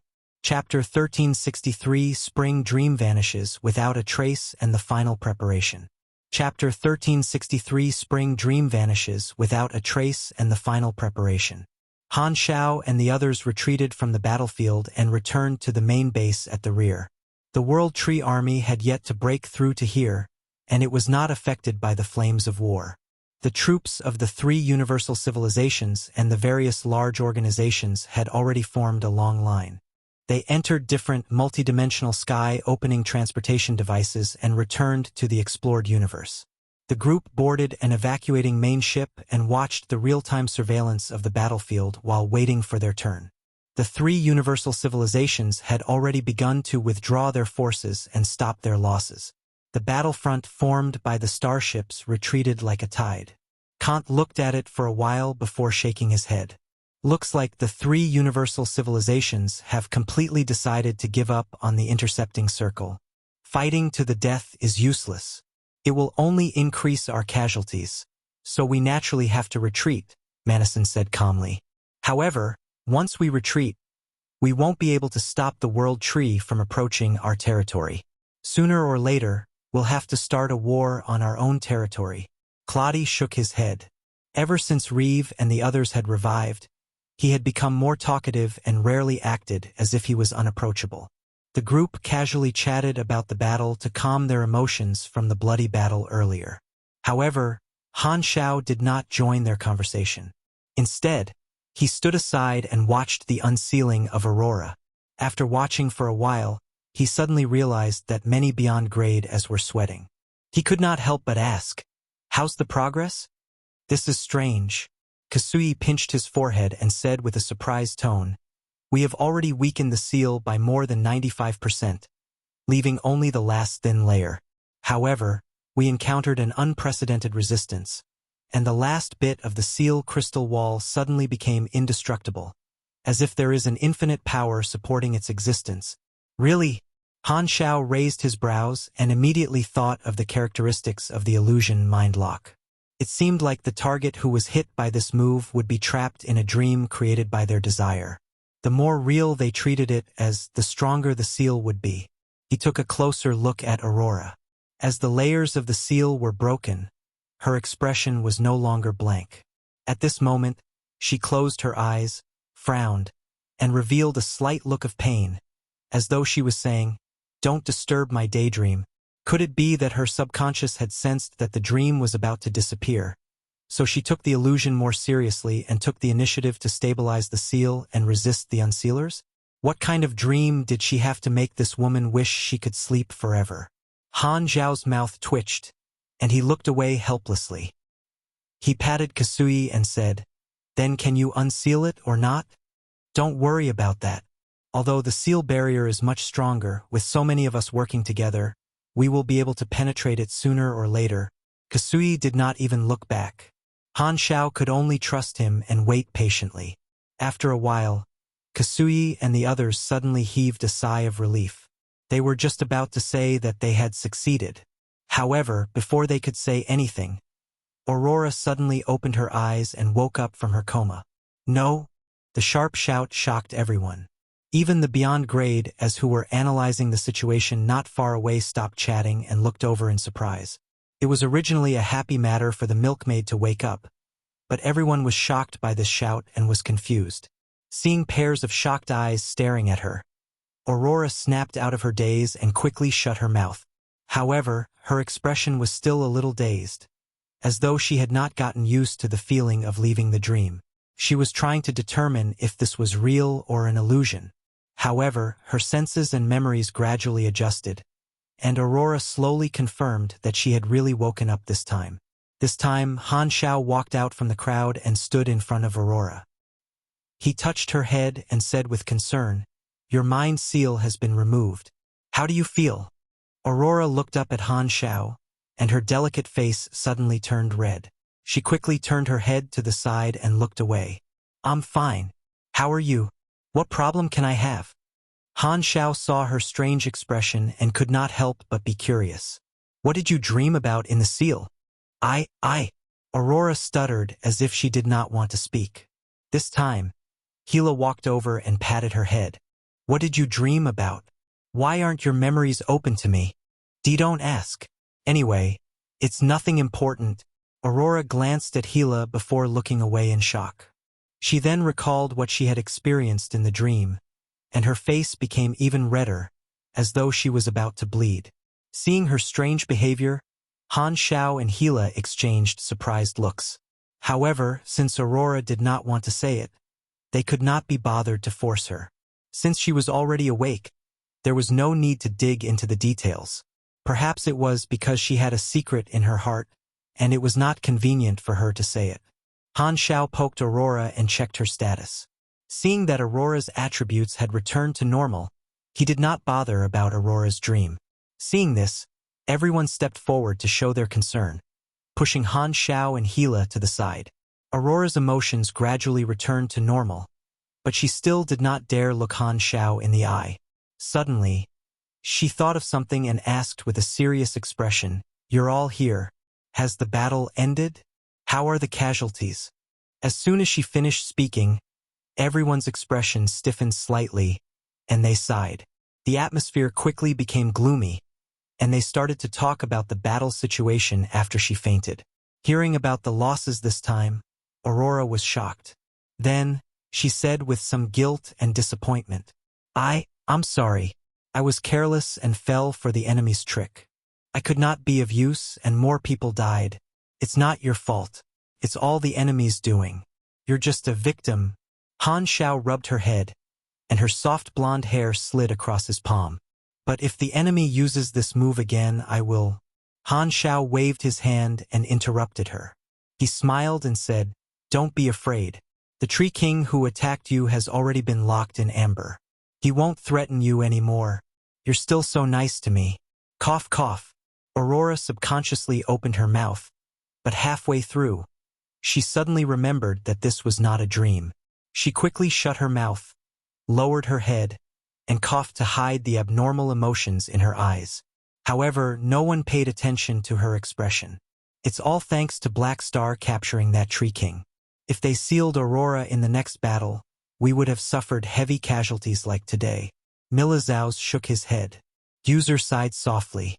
From this point of view, it's already not bad that Black Star got rid of the future trouble. It's just a pity for those comrades who sacrificed themselves. You can't say that.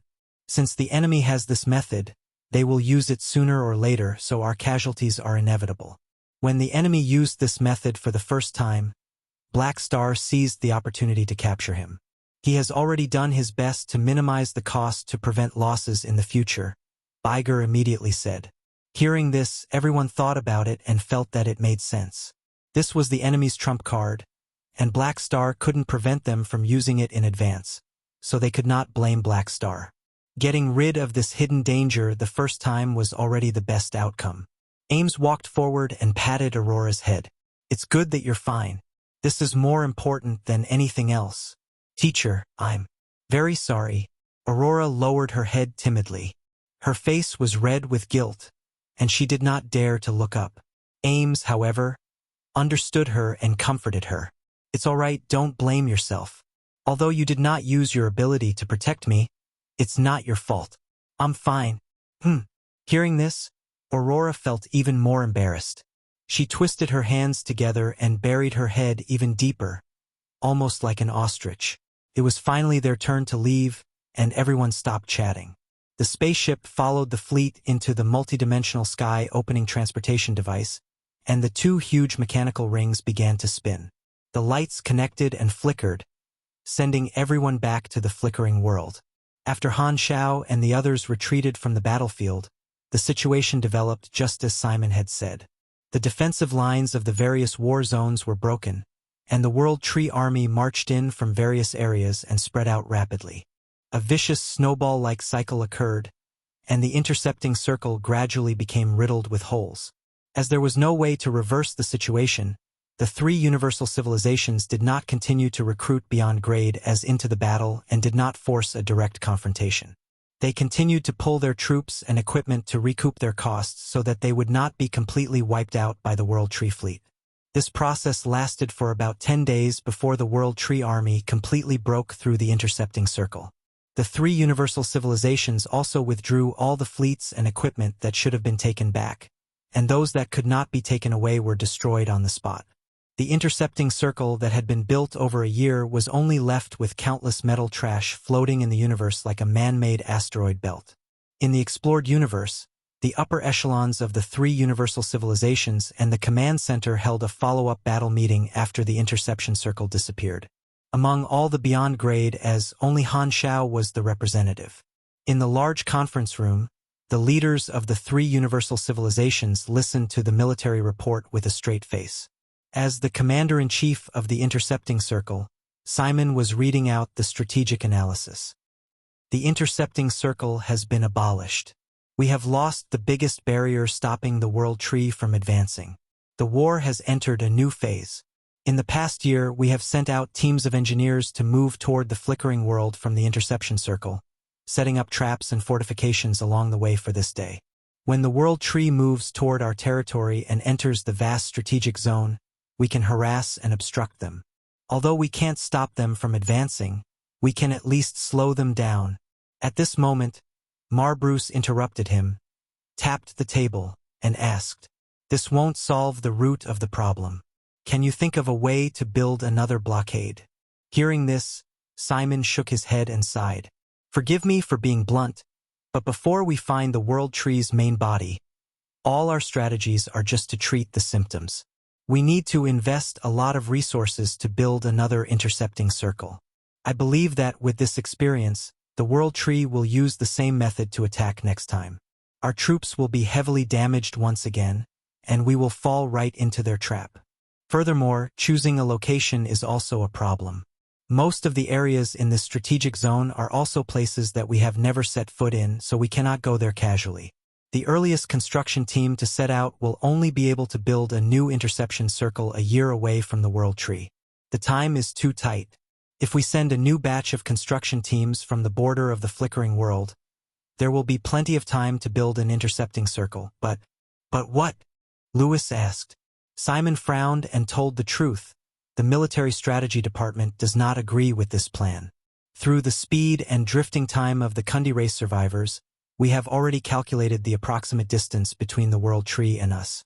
With their speed, it will take them about 11 years to reach our territory. With our obstruction and delay, this number will be extended, but not for long. The Pope immediately questioned. 11 years. This is enough to build a stronger interception circle. Why not? It can be done, but the military strategy department feels that it's a better choice to strengthen defenses in the border areas. Use destructive methods to develop the flickering world border that has yet to be fully explored, squeeze out all the planet resources in these areas, and then turn at least 5-star clusters into desolate universe belts. We will not leave a single hair behind for the World Tree and build a defense line here.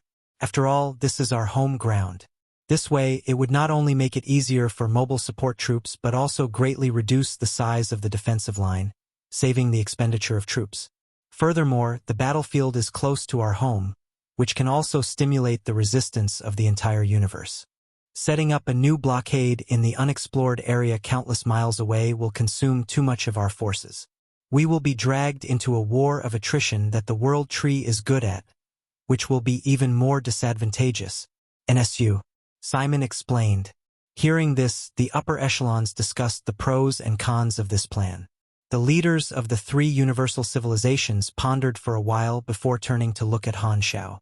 Black Star, what do you think? Han Xiao shook his head and said, I don't have too many opinions, but it's very necessary to strengthen our defenses. Instead of leaving those planets for the World Tree to devour, we might as well do our best and use the planetary shatterer to develop the planets at the border of the flickering world so that the enemies can't replenish themselves. That way, even if they attack, we won't lose much. He had already done what he could. Compared to the terrible start in his previous life, the situation of the three universal civilizations at present was many times better. He could not give any more suggestions regarding the war. After all, the direction of the war between the three universal civilizations and the World Tree was completely different from his previous life, and he could not be sure of the final direction of each plan. The best choice now was to trust the professional military personnel. In 11 years at the minimum, the World Tree will be able to invade the three universal civilizations. This is the final preparation period. I have to make good use of it. Unravel.com. Han Xiao took a deep breath. On the advancing route of the World Tree, the three universal civilizations most likely did not need high-level combatants to harass or stop them. This meant that they, as beyond grade as, did not have to be on standby all the time and could freely arrange the schedule.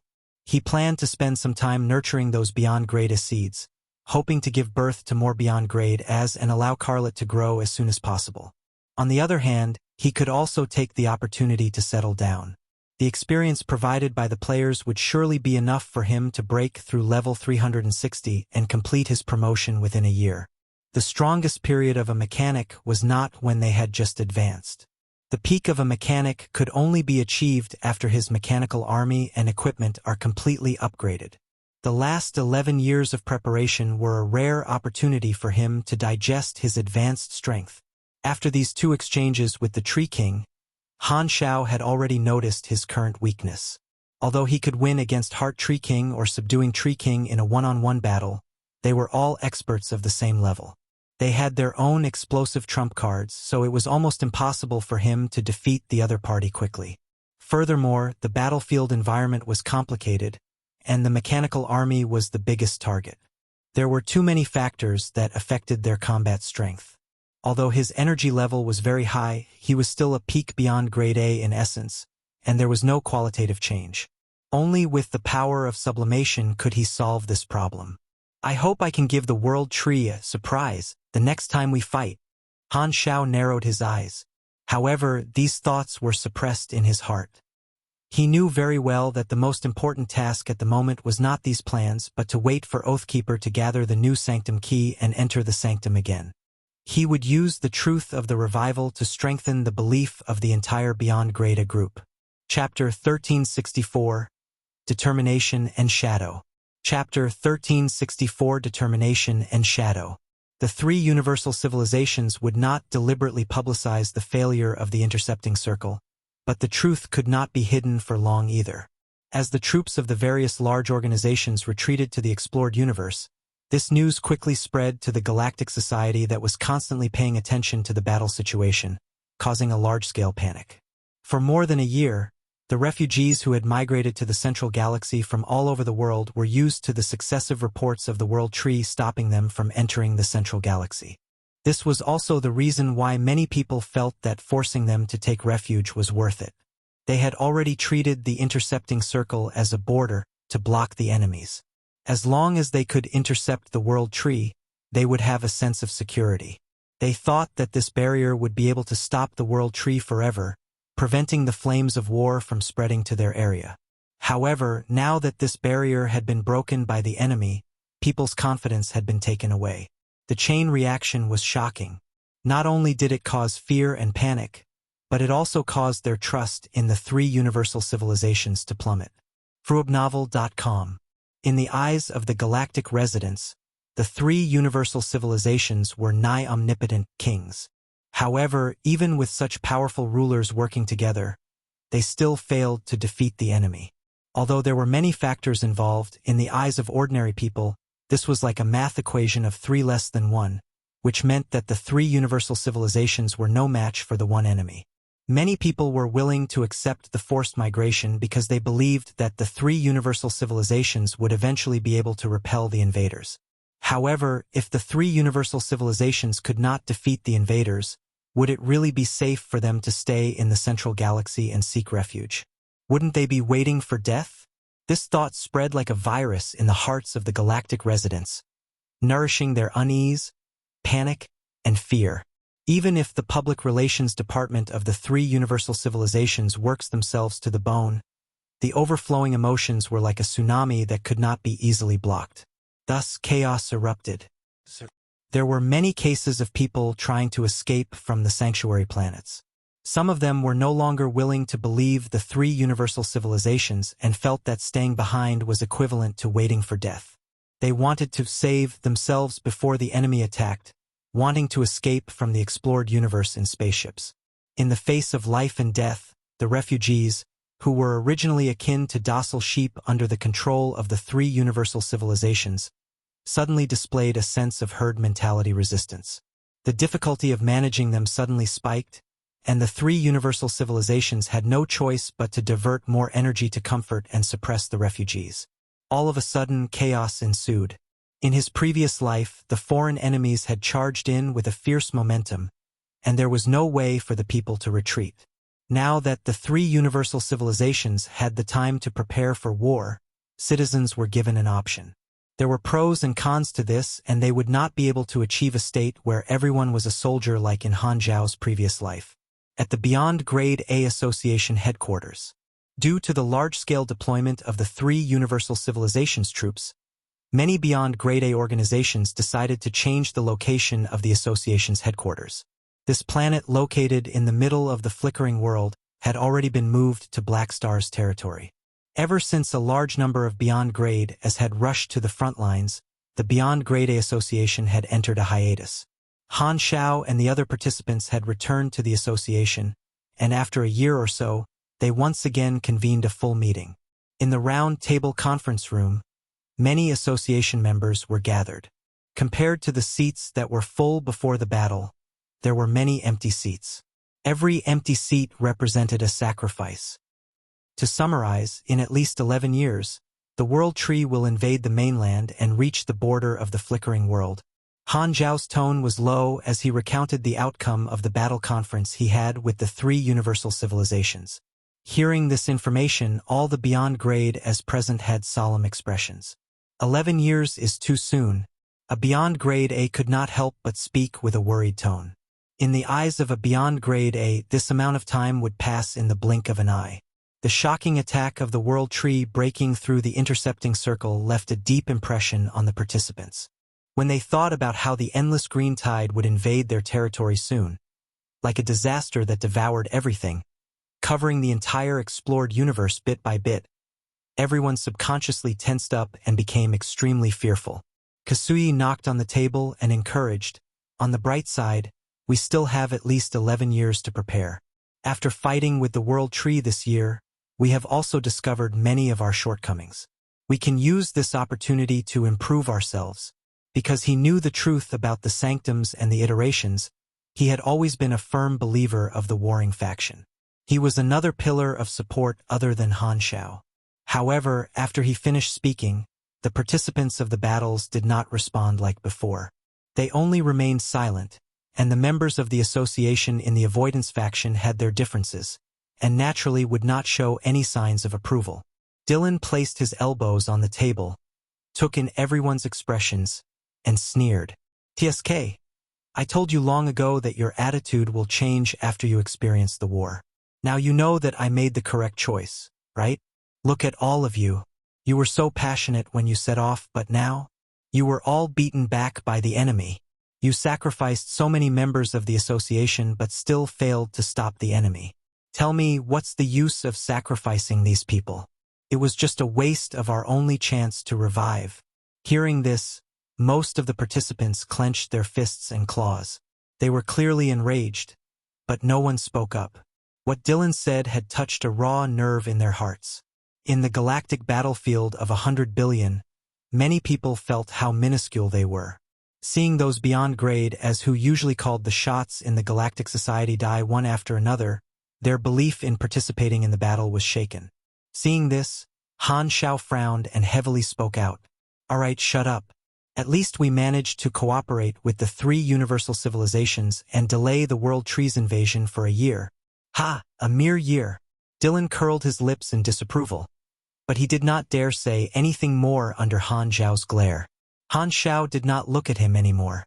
He looked at everyone and slowly said, "No matter what, these 11 years is the last preparation period. We can't waste it. I will use the evolution cube and a series of universal treasures to increase your strength unconditionally. The others who have similar universal treasures should do the same. You have all been in the position of galactic big shots for too long. Some of you have not been able to improve for a long time and have already wasted your training. I suggest everyone undergo special training. Be as strong as you can." "What special training? Who's doing the training?" Kohler was curious. Han Shao announced, "The peak beyond grade as of the various systems will all be the mentors, imparting experience and guiding routes. As the chief instructor, I will be coordinating all the special training plans. On one hand, we will work towards increasing everyone's individual strengths, and on the other, your capabilities in working as a team.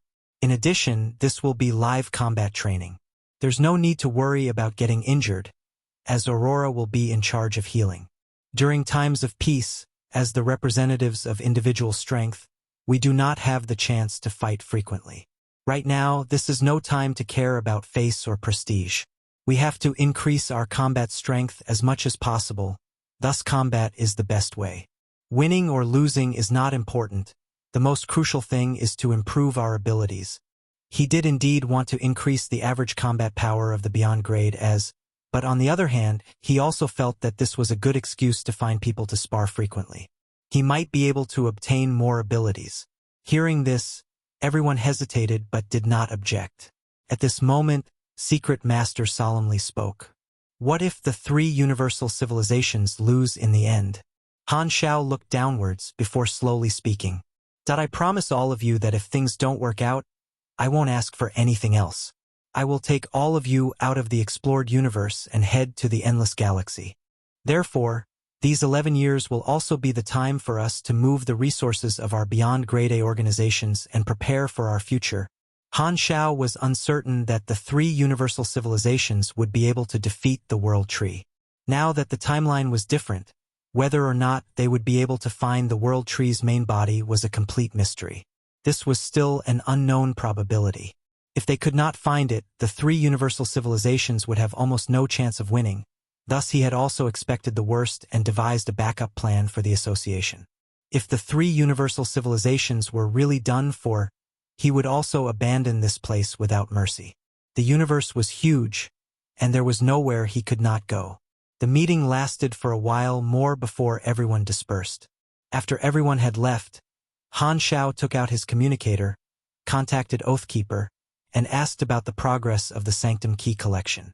The priority was still the first Sanctum, and the time flow was the most consistent. However, Oathkeeper replied that he had yet to gather the materials and would have to wait for some time. "I hope we can start the second round of recovery as soon as possible. The fighting spirit of the association members has been shaken," Han Shao thought to himself. Many of the revivors felt that they had used up their only chance to revive and would no longer need him in the future, so they did not listen to him. Now they urgently needed to use the truth to correct these people's thoughts. Only by showing their indispensability would they be able to amplify their words and make the beyond grade as rely on him more. At the same time, the 2 sisters walked out of the venue one after another. Suddenly, Hila stopped in her tracks. Aurora, who had her head lowered, bumped into her back as if she did not notice anything. She then regained her senses and looked up in confusion. "What's wrong with you recently? Ever since the seal on your mind was removed, you've been in a strange state. You've been spacing out all the time, and it was the same during the meeting just now." Hila turned around and sized Aurora up with a frown. Aurora clenched her fists and lowered her head. She hesitated and said, I was just thinking if I was much stronger than now, would these things still have happened? Oh! Hila raised her brows but did not reply. Aurora pursed her lips and muttered to herself. Black Star once said that my current level is far from being able to unleash the true strength of this Esper ability. If I become stronger, I can summon more underworld spirits at any time. If I become stronger, I will be able to resist the thought seal. If I become stronger, I won't have such comrades dying in battle. As she spoke, her voice grew increasingly disappointed and filled with reproach. This is all because I'm not strong enough. Hila looked at her quietly and waited for her to finish venting her emotions before speaking expressionlessly. That's right. It's because you're not strong enough. They're all comforting you, saying that it's not your fault, but in my eyes, it's your problem. If you were at the peak beyond grade A level, all the losses in this battle could have been prevented. Hearing this, Aurora twisted her fingers and felt even more ashamed. After becoming a beyond grade A few years ago, she no longer had to be controlled by Black Star and Hila.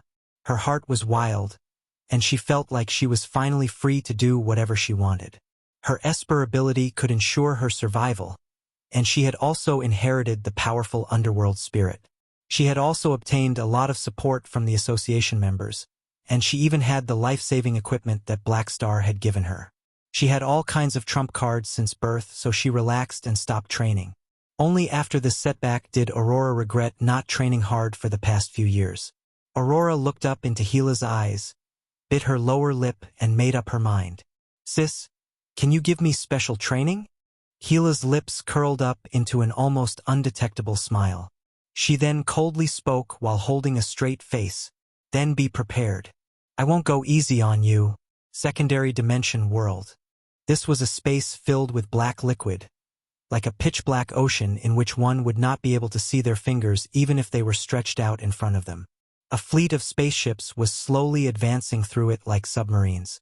This was one of the earliest divisions that the three universal civilizations had sent out. After a year of travel, they had long entered the depths of the secondary dimension and left the shallow areas controlled by the three universal civilizations. In one of the living cabins of the battleship, Harrison was pacing back and forth anxiously while chanting, in the main universe, the world tree has already broken through the three universal civilizations' encirclement. If we don't speed up, the enemy will be able to invade our territory in no time. How do we find the thing His Excellency Black Star mentioned? Due to the lack of communication in the secondary dimensions, the expedition team could not maintain stable communication with their hometown and could only occasionally report the situation. The last time they exchanged intelligence, the expedition team that Harrison was in received news that the intercepting circle was broken, which made him anxious. After more than a year of searching, the expedition team search could be called fruitless. They had not even seen a world tree fleet. The secondary dimensions were endless. New dimensions were born every second, and the old dimensions were destroyed. The relationship between the secondary dimensions was unpredictable and constantly changing. If there were no specific coordinates, it would be much more difficult to search for something. If I try my luck like this, the chances are too low. When will I be able to find clues? Harrison clenched his fists.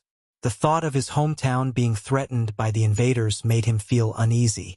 However, Harrison, who was immersed in his emotions, did not notice that there was a huge shadow swimming in the dark sea outside the porthole. It was almost impossible to tell its shape apart in the darkness. The strange thing was that even the radar of the fleet did not detect it. Chapter 1365, Training and Abnormality. Chapter 1365, Training and Abnormality. The destruction of the intercepting circle meant that the war had entered a new phase. The World Tree had the coordinates from the Kundi race refugees. The army left behind temporary strongholds along the way and split into many routes as they headed toward the flickering world. They were like green roots that grew endlessly in the universe, slowly extending toward the territories of the three universal civilizations. The three universal civilizations used their super long-range weapons and harassment tactics to stall the enemy. The players did not react much to the loss of the interception circle, and their morale was not affected. In their eyes, it was just a normal development of the main storyline. At most, some storyline-loving players would post on the forums to analyze the subsequent war trends, and most of it was just speculation. The biggest impact was the main storyline mission of the players, which was currently in progress. The requirements and the terms of guarding the intercepting circle had been changed to try to stop the World Tree's advance. However, most of the players were quite happy. The space-time splicing technology had become useful again. They were able to work after being laid off, and they had many more opportunities to work. In times of war, mercenaries like the players were the happiest. The reward level of the mission had increased by a few levels, and their wallets were filled up at a few times the speed. During the harassment phase, the 3 universal civilizations had left a large number of suicide squad positions for the players, which made things easier for the great mechanic Han. He did not have to divert his attention to fertilize the players, instead, focusing his attention elsewhere. Flickering world, Black Star territory. A huge metal fortress was suspended in the space. It was triangular with a thin magnetic field binding track extending out from each corner. They looked like transparent pipes, but they were actually rapid shuttle corridors connected to crescent-shaped mechanical devices at the end. These 3 devices were like suction cups, sucking the 3 fixed stars from afar. They were all stars that had been migrated, and after special treatments such as gravitational restraints and energy restraints, they were very stable. The 3 crescent-shaped mechanical devices were called star-guiding devices, which were used to guide the energy of the stars. This was a model used for individual training. It could be used for body tempering, charging, and endurance enhancement by adjusting the output power of the star's energy. This metal fortress was a specially built training ground. It was equipped with all kinds of top-notch training facilities such as fixed star cultivation room for star energy body tempering, environment simulation rooms for converting various cosmic radiation, ultra-high extreme density gravity rooms, and so on. There were also training-type universal treasures provided by the 3 universal civilizations and many beyond grade, as that could stimulate the potential of different races and systems. It could be called the best training ground for supers in the entire explored universe. Those who could undergo training here were not ordinary people. More than 95% of the beyond grade seeds in the entire explored universe had been sent here, regardless of whether they were regular people or civilization's direct members. At the same time, there were also other calamity grades with potential that various organizations had selected. In the open-air square of the training ground, a small crowd had already formed a formation. They looked at the row of figures in front of them with almost fanaticism, and most of their gazes were focused on Han Shao, who was in the center. All of you are calamity grades. I believe I do not need to explain why you are here. From today onwards, all the facilities here will be provided to you for free. We will set up a training schedule for you, and when we are free, we will discuss the problems you face during your training. As Han Shao spoke, he scanned the crowd before him. Establishing this training ground was also the intention of the 3 universal civilizations. Originally, the direct descendants had all received training in the various military bases, but now, they had all been sent over by the 3 universal civilizations. The people in front of them were all high-level calamity grades, including all the peak supers in the explored universe below beyond grade, as the purpose of providing the best facilities, the strongest teachers, and the best resources was to produce as many beyond grade as is possible in the next 11 years. Facing the suffocating power of the World Tree, the 3 universal civilizations could not care less about the imbalance of supers.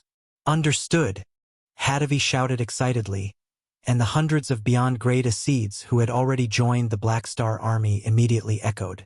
Under their leadership, the people of other organizations also responded. Han Shao glanced at him. There were quite a few familiar faces among them, including the beyond grade Aseeds of the Black Star army. Lagi, Hadavi, Jadaina, Nero, Mia, and the others were among them. However, not all of the potential individuals participated in the training. Some of the golden leaks that they had high hopes for, such as Carlet and Evans, were privately given special treatment. However, let's get this straight. All those who become beyond grade, as in the training camp, must participate in the war unconditionally and use it as your tuition fee. Otherwise, we will take back your strength. This is a deal, and it's not too late to back out now. Hearing this, the excitement on everyone's faces did not change at all. They already knew the price. However, the value of the training this time was extraordinary. Most of the Beyond Grade A seeds here grew on their own. In the past, there was no such thing as free use of such a treasure, and now they could even ask for help from different Beyond Grade as casually. Even if they joined a Beyond Grade A organization, they would not receive such treatment. Compared to this benefit, joining the battle was nothing. Just as everyone was getting excited, an odd mutter sounded from the crowd. "I have to sacrifice myself in the war anyway. What's the point of training harder?" Han Zhao's eyes twitched. The style was too obvious. He did not even have to look to know who was speaking. He immediately emphasized, "Our training course is compulsory. We will not allow any form of laziness, and we will strictly control the rest time. Some people better pay attention." Totalitarianism. The same voice side. Fruobnovel.com. Han Zhao ignored Loggy and continued. "Alright, I won't say anything else. I've already made the corresponding timetable for each of you.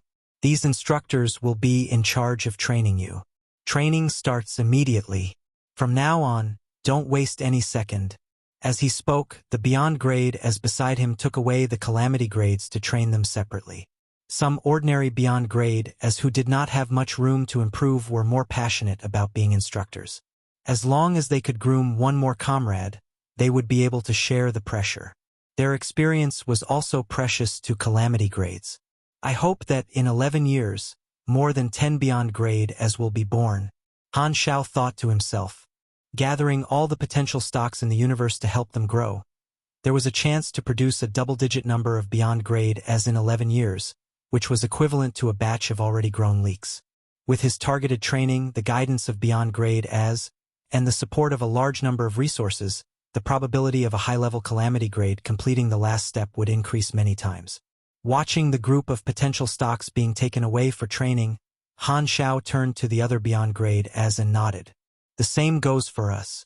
If you need anything, I can give you some training advice." There were two groups of people training. One was Calamity Grades and the other was Beyond Grade as. Of course, the two were different and he was in charge of the latter. The Beyond Grade as had been watching from the side the entire time. They looked at each other, feeling a little awkward. Those who could advance to Beyond Grade A were all geniuses who had found their paths. They had always been exploring their own path of cultivation, and many of them were not used to suddenly receiving guidance from others. However, Han Zhao's prestige was very high. Everyone present had agreed to the training plan that he had proposed during the regular meeting, so they could not go back on their words now. All of them came up one after another to be poked by Han Zhao. Han Zhao used this opportunity to collect the information of most Beyond Grade as and analyze their abilities. "Why do I feel like a Pokemon trainer?" After analyzing for a while, this thought suddenly appeared in Han Zhao's mind. On the other side, when the Beyond Grade as saw Black Star accurately pointing out their weaknesses and even giving them effective training plans, they could not help but be stunned. They knew that Black Star had great foresight, but it was all hearsay and not true. Now that they had personally witnessed this, they could not help but be interested. "You didn't grow so quickly because of this ability, did you?" Ulu was surprised. "To a certain extent, that's true." Han Zhao shrugged. "I should give you the title of Super Mentor. If you were in the Federation of Light, I might have lost my job." Verena had a helpless expression. "Don't worry. It's not too late to lose your job." Han Zhao could not be bothered to speak. After distributing the training plans, he urged everyone to hurry up and cultivate. Although he really wanted to find someone to spar with and try to draw abilities, the training had just begun, so it was better to let others get used to it first. The many Beyond Grade as dispersed. This was not their training ground. Han Zhao had modified some planets nearby to serve as a temporary training ground for the Beyond Grade as. In the next 11 years, most of them would move around this area. However, it was only limited to the ordinary Beyond Grade as and some high-level Beyond Grade as. Kasui, Manison, Hila, and the others all had their own special training route, so they did not need to come for training. After doing all this, Han Zhao was about to return to the workshop to continue his research when his communicator suddenly rang. The caller was the department leader in charge of contacting the Secondary Dimension Expedition Team. "Your Excellency Black Star, I have some bad news for you. In our last contact, we discovered that the fleet carrying the emissary you sent out has disappeared. We are currently unable to contact them. Missing? Han Shao activated the observer's mark. Before Harrison left, he had used his void talent to set up an observer's mark on Harrison. Because he had not obtained anything in a long time, he did not check on Harrison all the time. The last time he checked was a day and a half ago. Everything was normal. He activated his ability, and his vision suddenly changed. All that was left was darkness, and he could not see Harrison at all. Before he could observe carefully, his vision suddenly disappeared, proving that the observer's mark had been destroyed.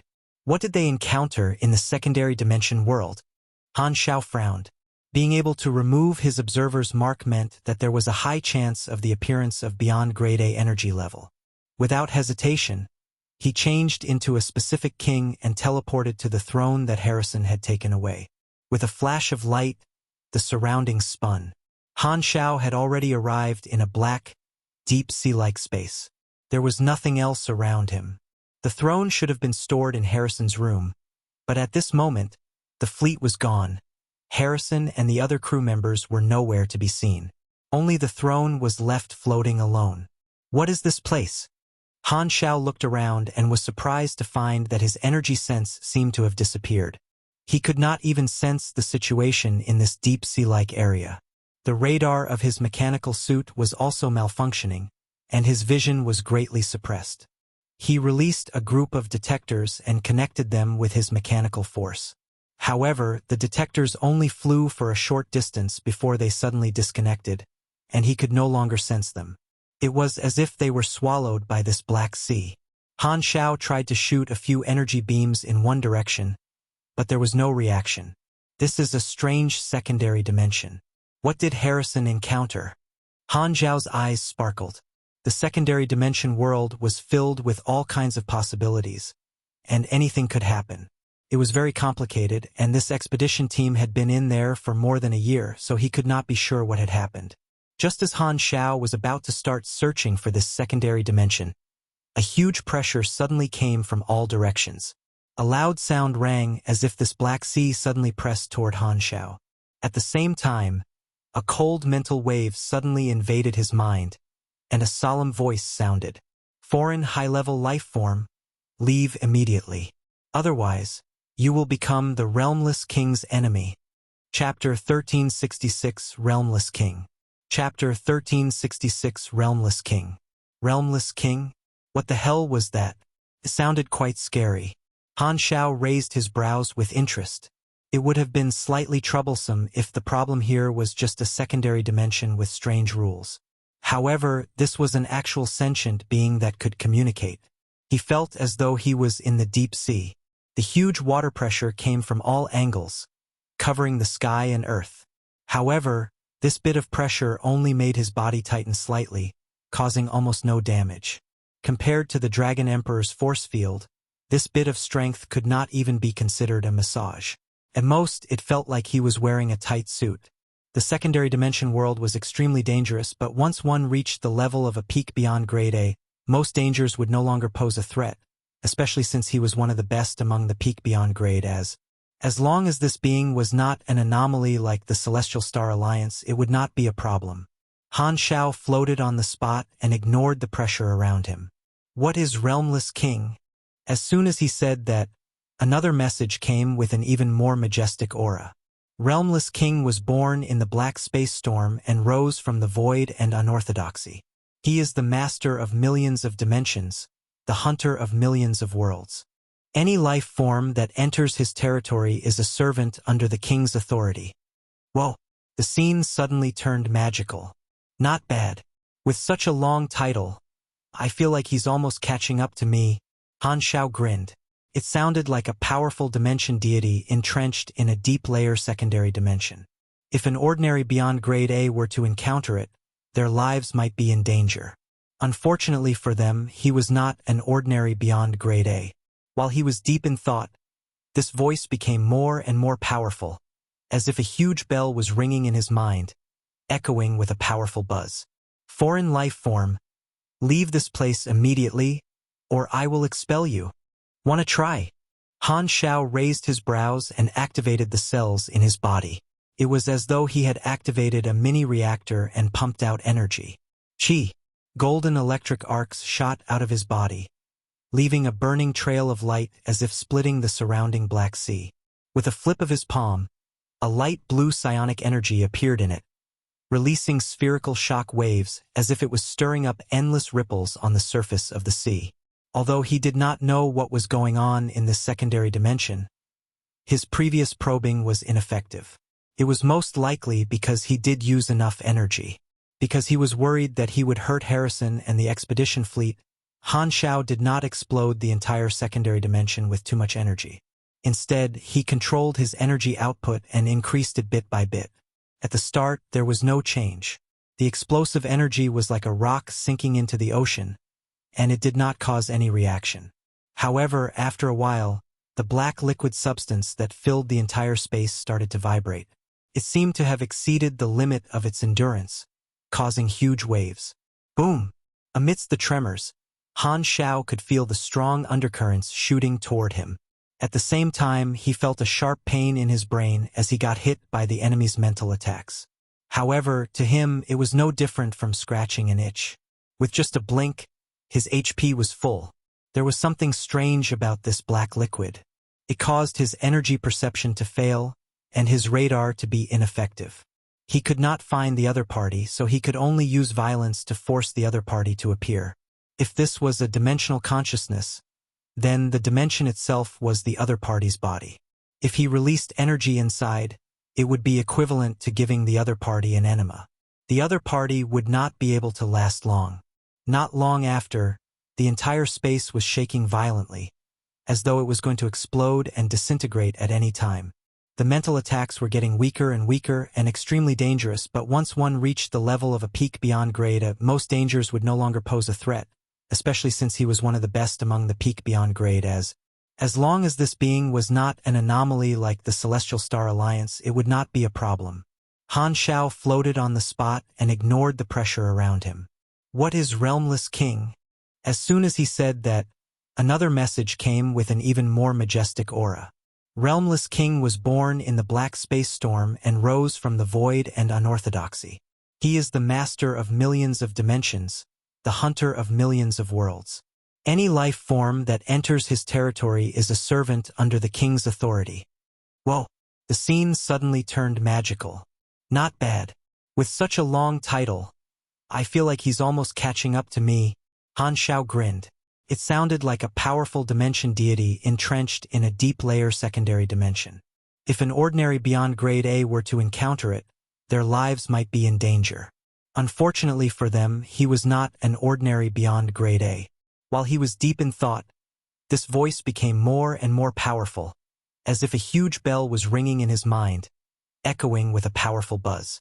Foreign life form, leave this place immediately, or I will expel you. Wanna try? Han Shao raised his brows and activated the cells in his body. It was as though he had activated a mini reactor and pumped out energy. Chi. Golden electric arcs shot out of his body, leaving a burning trail of light as if splitting the surrounding Black Sea. With a flip of his palm, a light blue psionic energy appeared in it, releasing spherical shock waves as if it was stirring up endless ripples on the surface of the sea. Although he did not know what was going on in this secondary dimension, his previous probing was ineffective. It was most likely because he did use enough energy. Because he was worried that he would hurt Harrison and the expedition fleet, Han Shao did not explode the entire secondary dimension with too much energy. Instead, he controlled his energy output and increased it bit by bit. At the start, there was no change.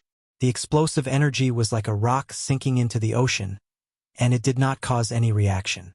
However, after a while, the black liquid substance that filled the entire space started to vibrate. It seemed to have exceeded the limit of its endurance, causing huge waves. Boom! Amidst the tremors, Han Shao could feel the strong undercurrents shooting toward him. At the same time, he felt a sharp pain in his brain as he got hit by the enemy's mental attacks. However, to him, it was no different from scratching an itch. With just a blink, his HP was full. There was something strange about this black liquid. It caused his energy perception to fail and his radar to be ineffective. He could not find the other party, so he could only use violence to force the other party to appear. If this was a dimensional consciousness, then the dimension itself was the other party's body. If he released energy inside, it would be equivalent to giving the other party an enema. The other party would not be able to last long. Not long after, the entire space was shaking violently, as though it was going to explode and disintegrate at any time. The mental attacks were getting weaker and weaker, and they were filled with pained emotions. Han Xiao looked around and narrowed his eyes. Still not coming out? Do you really want me to inflate you? As soon as he said that, the pressure around him suddenly became lighter. The black liquid-like substance shrank and turned into a whirlpool. The Black Sea flowed into it like a bathtub filled with water had its plug pulled out. As the Black Sea disappeared, Han Zhao's energy perception quickly recovered, and his vision returned to normal.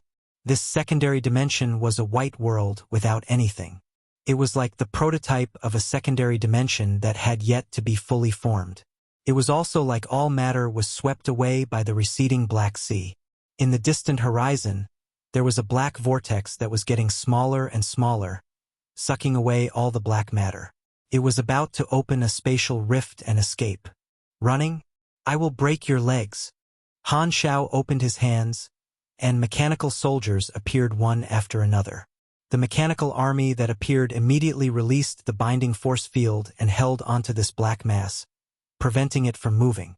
At the same time, they also used the secondary dimension spatial stabilization device to fix the spatial rift that the other party had torn out. This black liquid was extremely strange and slippery. However, under the control of Han Zhao's mechanical army, it was still frozen in place and turned into a high-density liquid state. It kept changing its shape as though it was struggling at the same time. Its mental energy fluctuations spread out in all directions with this liquid at the center. The solemn atmosphere from before was gone, and only shock and anger were left. Foreign life form, you will pay the price for your actions. Realmless King will take it from you. Han Xiao turned a deaf ear and told the mechanical army to increase the binding force field. He then took out a cylindrical container and stuffed the mass inside. The black mass was compressed into a fist-sized liquid that floated in the container.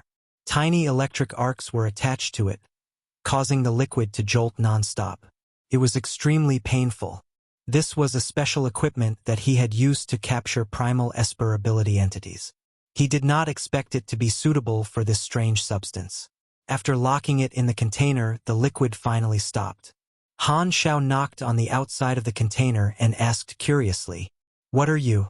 Also, did a fleet pass by here recently? Where did you take them? So you're looking for those people. Looks like you're a high-level life form in the main material universe."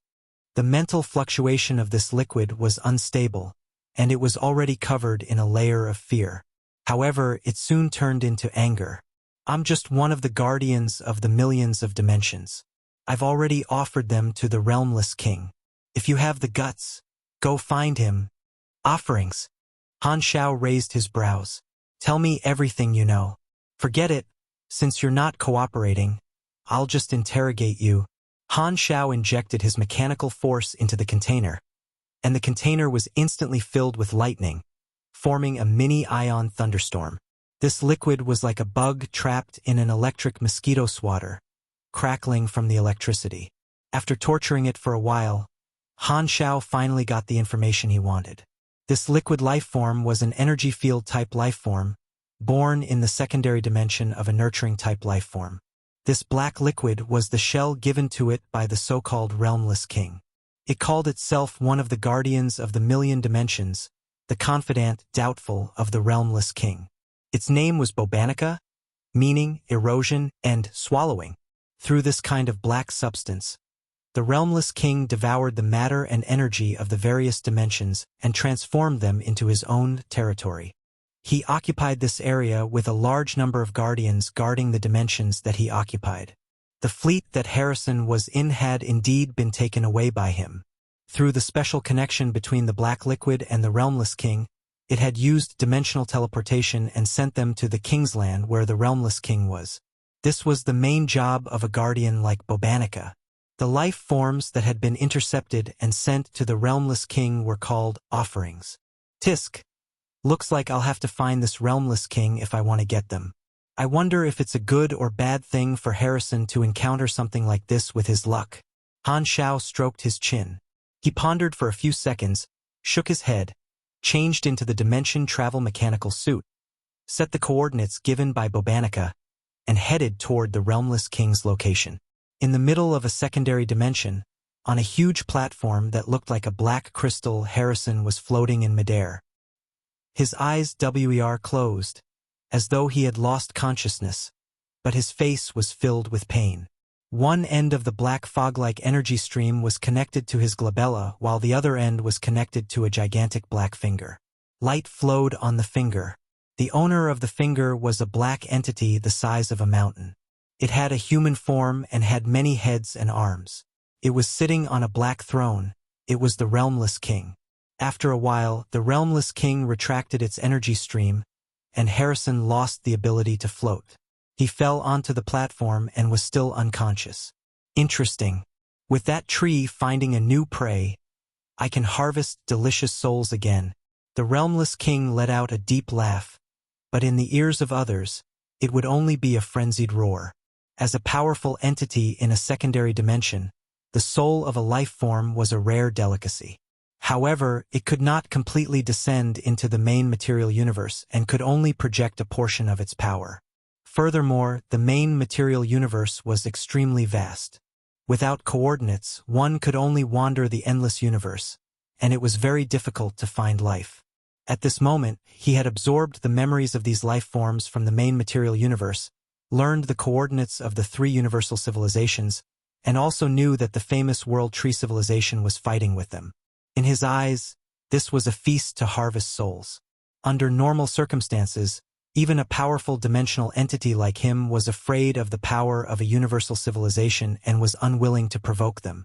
However, if a universal civilization were to fall into war, the situation would be different. He still had the guts to take advantage of the situation. After provoking that tree, your doomsday is almost here. Hee. Rather than becoming its servants, you might as well become my food. However, the world tree actually has the weakness of a main body. This is the first time I've learned of it. The Realmless King moved its body, producing a rustling sound like countless insects crawling. Then, countless eyes on his body turned to look at the unconscious Harrison on the platform.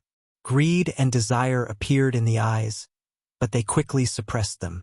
It's rare to meet a life form with such strong luck. If I eat you, my causal force will increase by a level. It's a pity that the guy behind you isn't easy to deal with. It would be better to make a deal with him. The Realmless King looked away. From Harrison's memories, he saw Han Shao and knew that they had a close relationship. He was extremely wary of the top-notch experts of the main material universe. It was precisely because of Black Star that he did not dare eat Harrison immediately. The Realmless King knew that this was one of the mediums of the causal force, but he did not intend to violate it. This was because there was a high chance that he would pay the price for violating the causal force. If he ate Harrison, the price would most likely be this Black Star coming to fight him to death.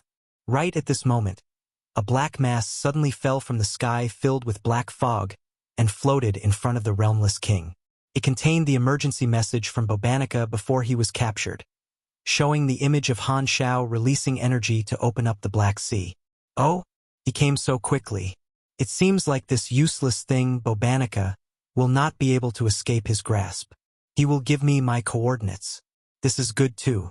Wait for him to come and find me. Seeing this, the Realmless King changed his posture and waited for Han Shao to come. Black Star was very powerful and might be able to threaten his life, but the Realmless King did not panic at all. In terms of secondary dimension exploration, the World Tree was far ahead of the 3 universal civilizations. Although the Realmless King had no dealings with the World Tree civilization, he knew how to send a message to the World Tree family. The intelligence that he had obtained from the expedition team contained the coordinates of the secondary dimensions of the 3 universal civilizations as well as various other information. This was the best bargaining chip that he could use. He believed that the World Tree would be very willing to accept this gift. However, the Realmless King did not intend to tell them. After all, he did not want to have too much contact with the World Tree. In comparison, he was more interested in Black Star, the guest of a new universal civilization. Chapter 1367, Unexpected Deal. Chapter 1367, Unexpected Deal. The flowing light particles formed an endless tunnel in front of him. There was only a single point of light at the end, and time and space were pulled into an infinite line in his senses. He did not know how much distance he had crossed or how much time he had spent, but it felt like only an instant. Countless strange scenes flashed past outside the tunnel, and his body seemed to have turned into smoke. For a moment, he could not feel the existence of his body, and all his senses that were used to explore the world were mixed together. However, the next moment all his senses returned to normal, and his vision suddenly changed. He had arrived in a new space. Endless black fog pervaded the area and red lightning flashed from time to time. It was like dark clouds that were brewing lightning, or dark clouds from a volcanic eruption. It was like the end of the world. A black mountain range flowing with lava-like scarlet light was floating in the black fog like an island. The mountain peak at the center was steep and tall, and a rusty dark gold chain was wrapped around it, forming spiral-like patterns. It was connected to a black crystal-like platform that was suspended in the air, and on it sat a gigantic black figure the size of a mountain. Countless red eyes turned in unison and looked over. "Oh my! Isn't this going to cost me my sanity?" Han Shao smacked his lips. He took a look at the scenery of this secondary dimension with interest and captured a photo as a memento. Otherwise, if they were to fight later, he might accidentally crush this place. Looking up at the mountain-like figure, Han Shao narrowed his eyes. "You're the Realmless King?" It had to be said that this guy's appearance was quite scary. Ordinary people would probably be shocked to the point of losing their minds at first glance, triggering a deep-seated phobia of giant creatures.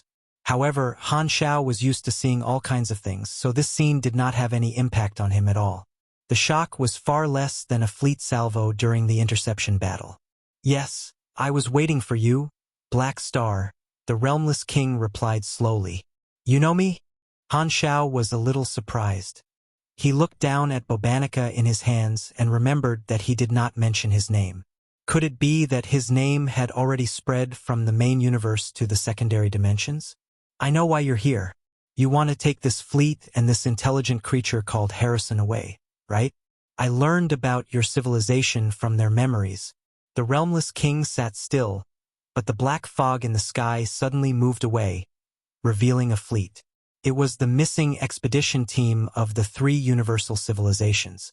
However, it was only shown for a moment before the black fog covered it again, making it impossible to sense. The unconscious Harrison flew up from the platform and hovered in front of it. Han Zhao's eyes flashed, but he was not in a hurry to make a move. He asked curiously, "I see. Then why are you waiting for me here?" The Realmless King did not reply immediately. He slowly said, "I usually digest the prey I capture immediately, but I learned your name from their memories. To be honest, I'm very afraid of you high-level life forms in the main material universe. Because of your existence, I did not eat them immediately. You're quite cool-headed." Han Shao sized up the Realmless King with surprise. "Your cowardice saved you. Baby, just from the memories of Harrison and the others, he knew that I was their backer, so he did not dare to attack the expedition team. It seems that I am still very intimidating." Seeing that the other party was giving him face, Han Zhao's expression softened a little. He stretched out his hand and said with a smile, "In that case, I don't mind being friends with you. Let them go first." However, the Realmless King shook his head. "I didn't say I would return them to you." Hearing this, Han Shao paused. "If you're not willing to provoke me, and you don't want to return the people, what are you going to do?" "I want to make a deal with you." "Deal? Although you didn't eat these people, you captured them and brought them here. I don't owe you any favors. You want to use these people as bargaining chips? It's difficult." Han Shao replied casually. The Realmless King said slowly, "No, my bargaining chip is the intelligence of the three universal civilizations in their memories. You guys are fighting a war with the World Tree, and I believe the World Tree will definitely like this intelligence. They will be able to find your secondary dimension territory, and I happen to have a way to contact the members of the World Tree. This news was out of his expectations. Han Zhao's eyes narrowed, and he immediately put down his hands. Threatening me? Are you tired of living? It's not a threat, it's just self-preservation. Even if you agree to make a deal with me, I'm afraid that you'll take revenge on me after I return the person to you. I don't have the confidence to win against you. And with this trump card, I believe my safety will be guaranteed. This is the basis of the deal. The Realmless King's tone was matter-of-fact. How can I believe you when you say that you can contact the members of the World Tree? Do you think you can scare me with just a few words? It's not that I don't dare to bet that you know the term from their memories. Show me the evidence. Han Zhao narrowed his eyes. The Realmless King did not mind and explained. I understand what you mean, but I'm not lying to you. Although you and the World Tree fought in the main material universe, the secondary dimension world is their base camp.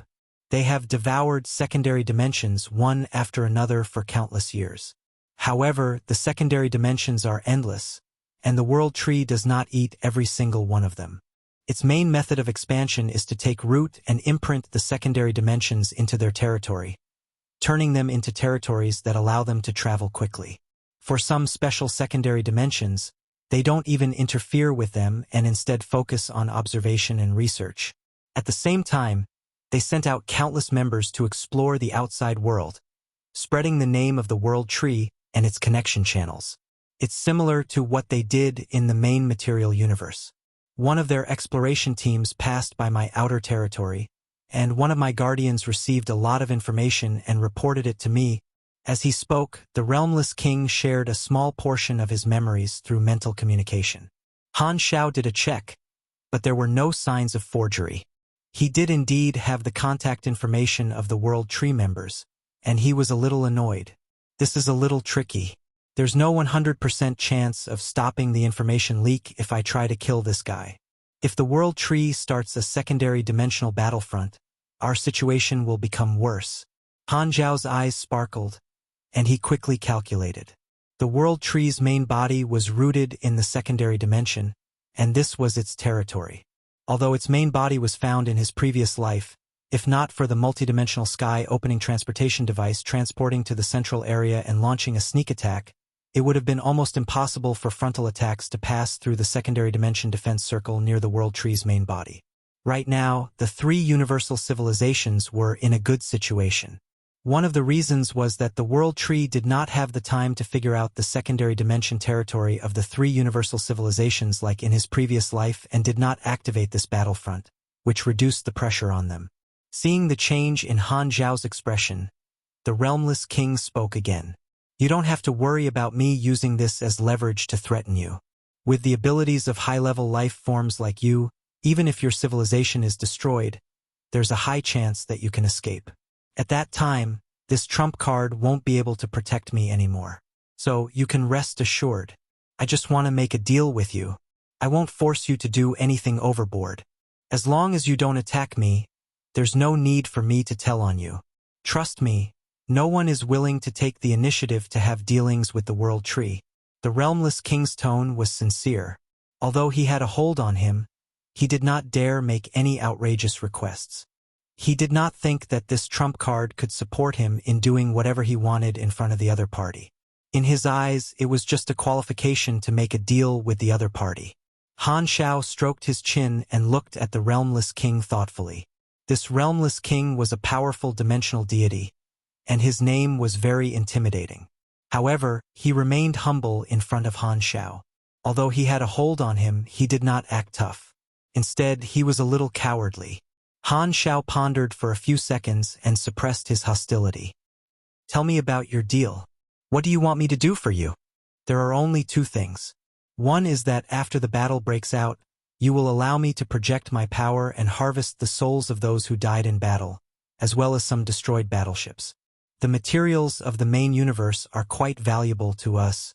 Are you trying to snatch business from the underworld? Furthermore, you're working part-time to retrieve the wreckage of the battleship. Are you a galactic scavenger? Han Zhao's expression became strange. He looked around at the slowly flowing black fog and felt that the Realmless King suddenly looked like a trash station owner. What about the second matter?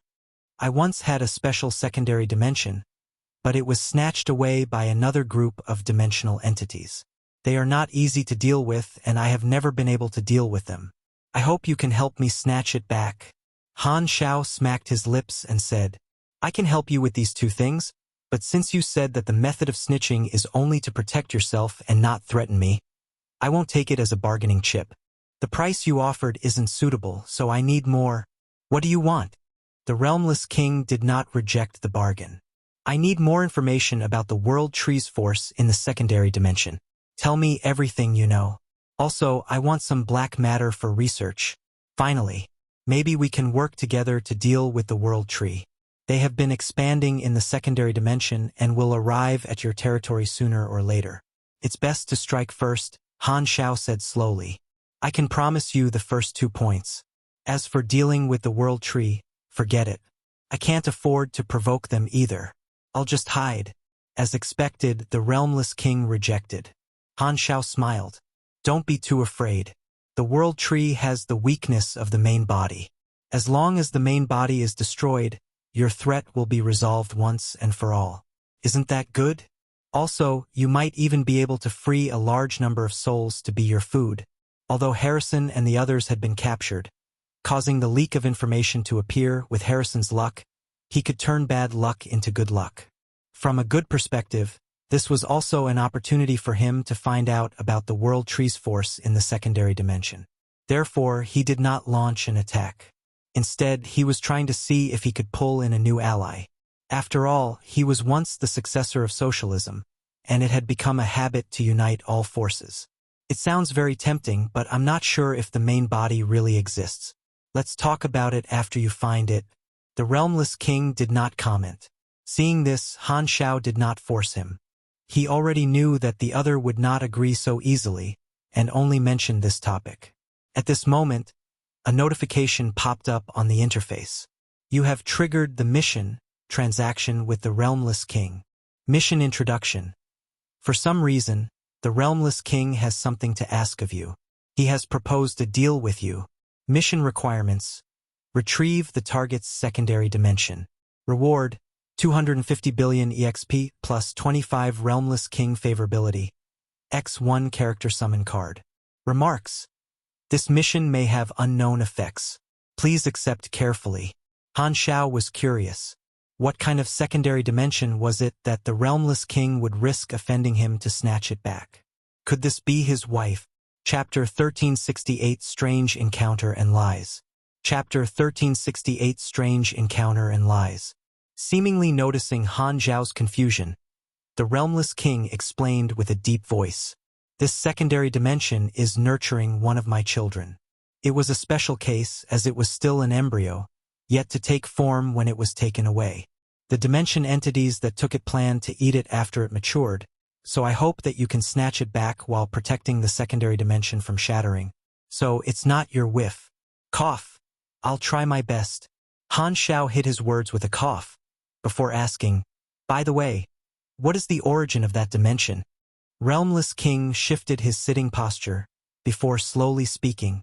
They are external dimension entities. I was born in this area, and this area is my territory. Originally, I was the only overlord life form here, and there were no natural enemies or competitors. However, when those dimension entities arrived here from the spatial storm, my situation changed. They targeted me and settled down at the edge of my territory. I tried to expel them many times, but I failed. However, they could not do anything to me either. Following the Realmless King's explanation, Han Xiao quickly understood the situation. The secondary dimension world had its own ecosystem. Due to the uncertainty of space, the division of regions was usually marked by some special secondary dimension or overlord-level life forms.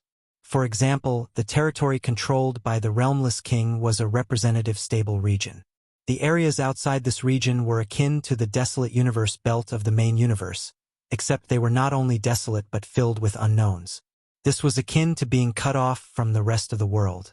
It was just that the area was too vast, and they did not know the boundaries. Most of the stable regions did not know of each other's existence, and they did not want to be discovered by outsiders. After all, the environment here was more dangerous, and it was difficult to breed a civilization. The life forms born were more particular about the law of the jungle where the strong preyed on the weak. However, order would also be found within the chaos. A small group of stable areas would usually maintain communications with each other, and for different reasons, their names would spread out and connect to other stable areas. Just like how the primitive tribes in the wilderness discovered each other, they formed a new compound organization. The Realmless King was a member of the composite ecosystem. He knew the coordinates of several stable areas and had always been without problems. To put it simply, the situation that the Realmless King had encountered was that the local tyrant had met with a roaming dragon. The secondary dimension was so big, but the other party refused to leave and even wanted to target him. Thus, it turned into a neighbor dispute. Han Xiao had obtained information about these few-dimensional entities from the mental messages that the other party had shared. They were the accumulated experiences of the Realmless King fighting them over the years, displaying their various abilities. However, this information only had a little bit of reference value to him. As long as they fought, he would be able to obtain more detailed information through the combat information on the interface. Han Xiao did not take the Realmless King's exaggerated description of the enemy too seriously. Although the secondary dimension world was strange and varied, as long as no one reached a higher level, the peak beyond grade as of the main universe would still be the predators at the top of the food chain. No matter how famous the dimension deities were, they would not appear impressive in front of him. I understand. Send a projection over with me. Han Xiao's tone was casual. His body swayed, and a lord's avatar separated from his body. Mechanical force electric arcs surged out from his body and entered the lord's avatar, activating the lord's descent state. He did not plan to leave this place. His main body would stay behind to keep an eye on the Realmless King, in case he made any small moves. Sending the lord's avatar would be enough to resolve this mission. Alright, if you don't mind, I hope to let him temporarily inherit my power. It will only be beneficial to him and not detrimental. Consider it a small apology. The Realmless King raised an arm and waved it. Harrison spun around and landed in front of Han Xiao. His eyelids trembled, and he slowly opened his eyes. He looked like he had just woken up from a coma. As soon as he saw Han Xiao, Harrison's eyes immediately focused and he slowly recalled what had happened before he fainted. His face immediately twitched, and an expression of disbelief appeared on his face. Your Excellency Black Star. I'm still alive. Han Xiao pressed down on Harrison's shoulder and electric sparks appeared on his fingertips. He looked at the interface, nodded, and said, Your vital signs are normal. It's good that you're okay. I still remember the fleet being attacked. Are you here to save me? Harrison was touched. He still remembered his last memory before he fainted. The overwhelming black tide swallowed the entire fleet, and the fleet could not resist at all. He did not have time to do anything, and at that moment he thought he was done for. Jenny's beautiful face and shiny forehead flashed in his mind, and his heart was filled with reluctance and despair. Now that he had woken up and seen Han Xiao, Harrison's uneasy heart instantly calmed down. His fear, panic, and nervousness instantly disappeared. He knew that Black Star's arrival meant that he was fine. Before he could ask why, Harrison felt his body turn around and look behind him.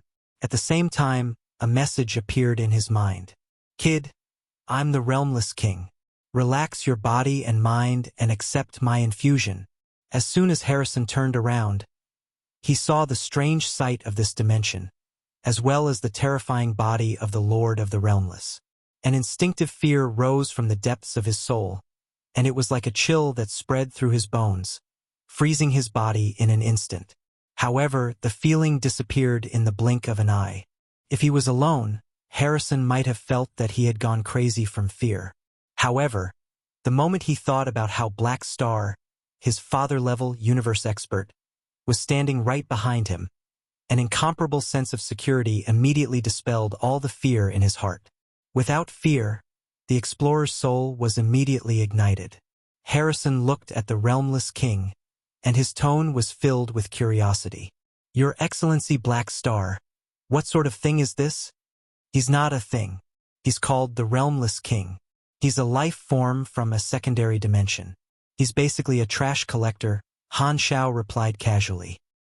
He patted Harrison's shoulder and said, "Listen to him. Relax and let him enter your body. It won't hurt." As soon as he said that, the Realmless King's eyes blinked. The black fog around him seemed to be drawn toward the confused Harrison and entered his body. Very soon, thin black and red lines appeared on the surface of his body. They looked like bulging blood vessels, but they were messy and still twisting irregularly. However, Harrison did not feel any pain. He only felt his body burning. In places that he could not see, every cell in his body got cleansed by the black fog-like energy and underwent a positive mutation in the direction of optimization. Although he was still a low-level super, his basic physique was rapidly improving. After a long while, the black and red lines on Harrison's body finally converged on his chest, forming a mark. This represented the contract formed by the Realmless King. With it, he would be able to borrow the power of the Realmless King from afar in most environments. This kind of dimensional divine entity could project its power to life forms through contracts. This was also the main method for them to enter the main material universe. Some religious sects in the galaxy had connections with the dimensional divine spirits, and Han Zhao's underworld mark followed a similar process. The amount of power that could be borrowed depended on the individual strength of the contractor and the level of the contract. For Han Zhao's sake, the Realmless King had made the highest level contract. In times of danger, the Realmless King could even temporarily take over and provide the strong family grandpa service. The treatment Harrison received was all thanks to Han Xiao. Damn, this advanced luck glow is really... Han Xiao gritted his teeth in envy. With his current level, he was already the source of luck for the owner of the lucky halo. Because of his existence, Harrison was able to turn this danger into a fortuitous encounter. If I could have met someone like myself when I was weak, it would have been awesome. It's a pity that I've already reached my current maximum. Not many people have the right to be relied on by me. Han Xiao sighed in his heart. At this time, Harrison's pupils had already turned pure black. The Realmless King took over his body and nodded. "I'm done. Shall we set off now?" Han Xiao nodded and controlled the Lord's avatar to take out the dimensional travel device. Together with Harrison, they disappeared in a flash. He suddenly thought of something. His main body took out the container that held Bobanica and spoke to the Realmless King. "By the way, I caught this guy and forgot to return him to you." The Realmless King glanced at the container with a human-like look of disdain in his eyes. "Keep it. Let it out after we're done." Han Xiao curled his lips and put away the container. It seemed like the liquid was bragging when it said that it was the Realmless King's confidant. The Lord's avatar needed to travel for a while. Han Xiao rose up and sat mid-air, hovering at the same height as the Realmless King's head. The two of them stared at each other. The Lord's avatar set the coordinates of the dimensions provided by the Realmless King, and it did not take long for them to reach their destination. This was still a pitch-black secondary dimension, but it was different from the doomsday scene on the side of the Realmless King. The darkness here had a peaceful aura. Han Xiao could sense that the energy of the entire secondary dimension was flowing toward the same location. In that direction, there was an incomplete life signal that showed something was being nurtured. "This is it. Those dimensional entities have always been here. Be careful," the Realmless King spoke through Harrison. Han Xiao nodded. He opened the dimensional army camp, and from it appeared an endless stretch of his mechanical army. At the same time, he activated a portion of the mechanical soldiers to form a normal version of the mechanical deity and prepared for battle. At this time, a few powerful energy sources approached from different directions. 3 enormous figures covering the sky approached from afar and quickly occupied their sights. They had different appearances and were the external dimension gods that occupied this place. The moment they appeared, they gave off a strong sense of oppression. "Who is it? How dare you disturb our F***CK? Black Star. We can't win. Run." As soon as the 3-dimensional entities saw the mechanical deity, they immediately turned around and ran. Seeing this, both Han Xiao and the Realmless King were stunned. He had thought that he would have to fight to solve the problem, But these dimension entities ran away like rabbits on seeing him, as if they already knew him. Has my name really spread in the secondary dimension world? Han Shao narrowed his eyes, his mind working rapidly. These three-dimensional entities were outsiders, and they might have come from somewhere near the shallow layer. Could it be that he had accidentally beat up some dimensional deities, who did not realize they were third-wheeling, when he was traveling with Ames a few decades ago, inadvertently making a name for himself? Han Shao pondered over the reason, but his hands did not slow down. The mechanical army immediately chased after them. These three-dimensional entities could not even deal with the realmless king, and in his hands it would only be a one-sided abuse. Han Shao originally wanted to kill them, but since the other party knew him, he controlled his strength and left them alive. After a round of beating, the three-dimension entities with swollen faces sat down in front of him, leaving only obedience inside them. The realmless king's face twitched. The situation was different from what he had imagined. These people were powerful outsiders that he could not chase away no matter how hard he tried. But the moment they met Black Star, they were so terrified they had to run away but could not even escape being caught and beaten up. This made the realmless king feel disillusioned. Seeing Black Star take action with his own eyes, the realmless king was afraid, but at the same time he was also glad that he did not choose to be stubborn against Han Shao. The top experts of the main material universe were indeed not to be messed with. At the same time, Han Shao was interrogating the three-dimension entities with his arms crossed. Where have the three of you heard of me? We've seen you kill dimension deities. The three-dimensional deities who were strong enough to dominate an entire region in the secondary dimension had become extremely docile. It was only after Han Shao finished listening that he realized that there was indeed a reason for these three to come to the realmless king's territory. These three-dimension deities originally resided near the secondary dimensional layer, controlled by the three universal civilizations. As the universal civilizations were planning to expand there, the three of them had planned to migrate. A few decades ago, when he and Ames were traveling, they passed by the area and beat up another dimension deity. The three of them witnessed the tragic scene and were filled with fear. Thus, they decided to migrate and enter the depths of the secondary dimension. In the end, they came to the realmless king's territory many years ago and finally met someone alone. They planned to devour the realmless king before continuing their journey. However, the three of them did not expect to be unable to defeat the other party. They originally wanted to leave, but they coincidentally discovered this secondary dimension with a special embryo. They instinctively felt that eating this life would be very beneficial to them, so they stayed on. What a coincidence! Han Shao did not know what to say. If this mission was given to someone else, the difficulty would be enough to meet the highest reward offered. Ordinary beyond grade, as would be served up on a silver platter in front of these three-dimensional entities. But if it was him, he would not even need to move a finger. Having a high reputation was just that convenient. Well, we've told you everything we know. Can you let us go? A dimensional entity carefully spoke out. Don't even think about it. Han Shao rejected without hesitation. At this time, the realmless king could not help but say, Black Star, this secondary dimension has been taken back. I shall first occupy this place again. As he spoke, black liquid appeared on his body, wanting to fill up this dimension and return it to being his territory. Just as Han Shao was about to agree, he suddenly paused and changed his words. Don't be so anxious. Let me see what the embryo looks like first. My child hasn't even formed yet. Is this necessary? This is the first time I've seen such a phenomenon. I'm just curious. Han Shao replied casually before flying toward the breeding ground. The realmless king had no choice but to follow behind. After advancing for some distance, Han Shao saw a grayish-white sphere floating in the middle of the secondary dimension. It was like fog being condensed together before being wrapped up by a translucent membrane.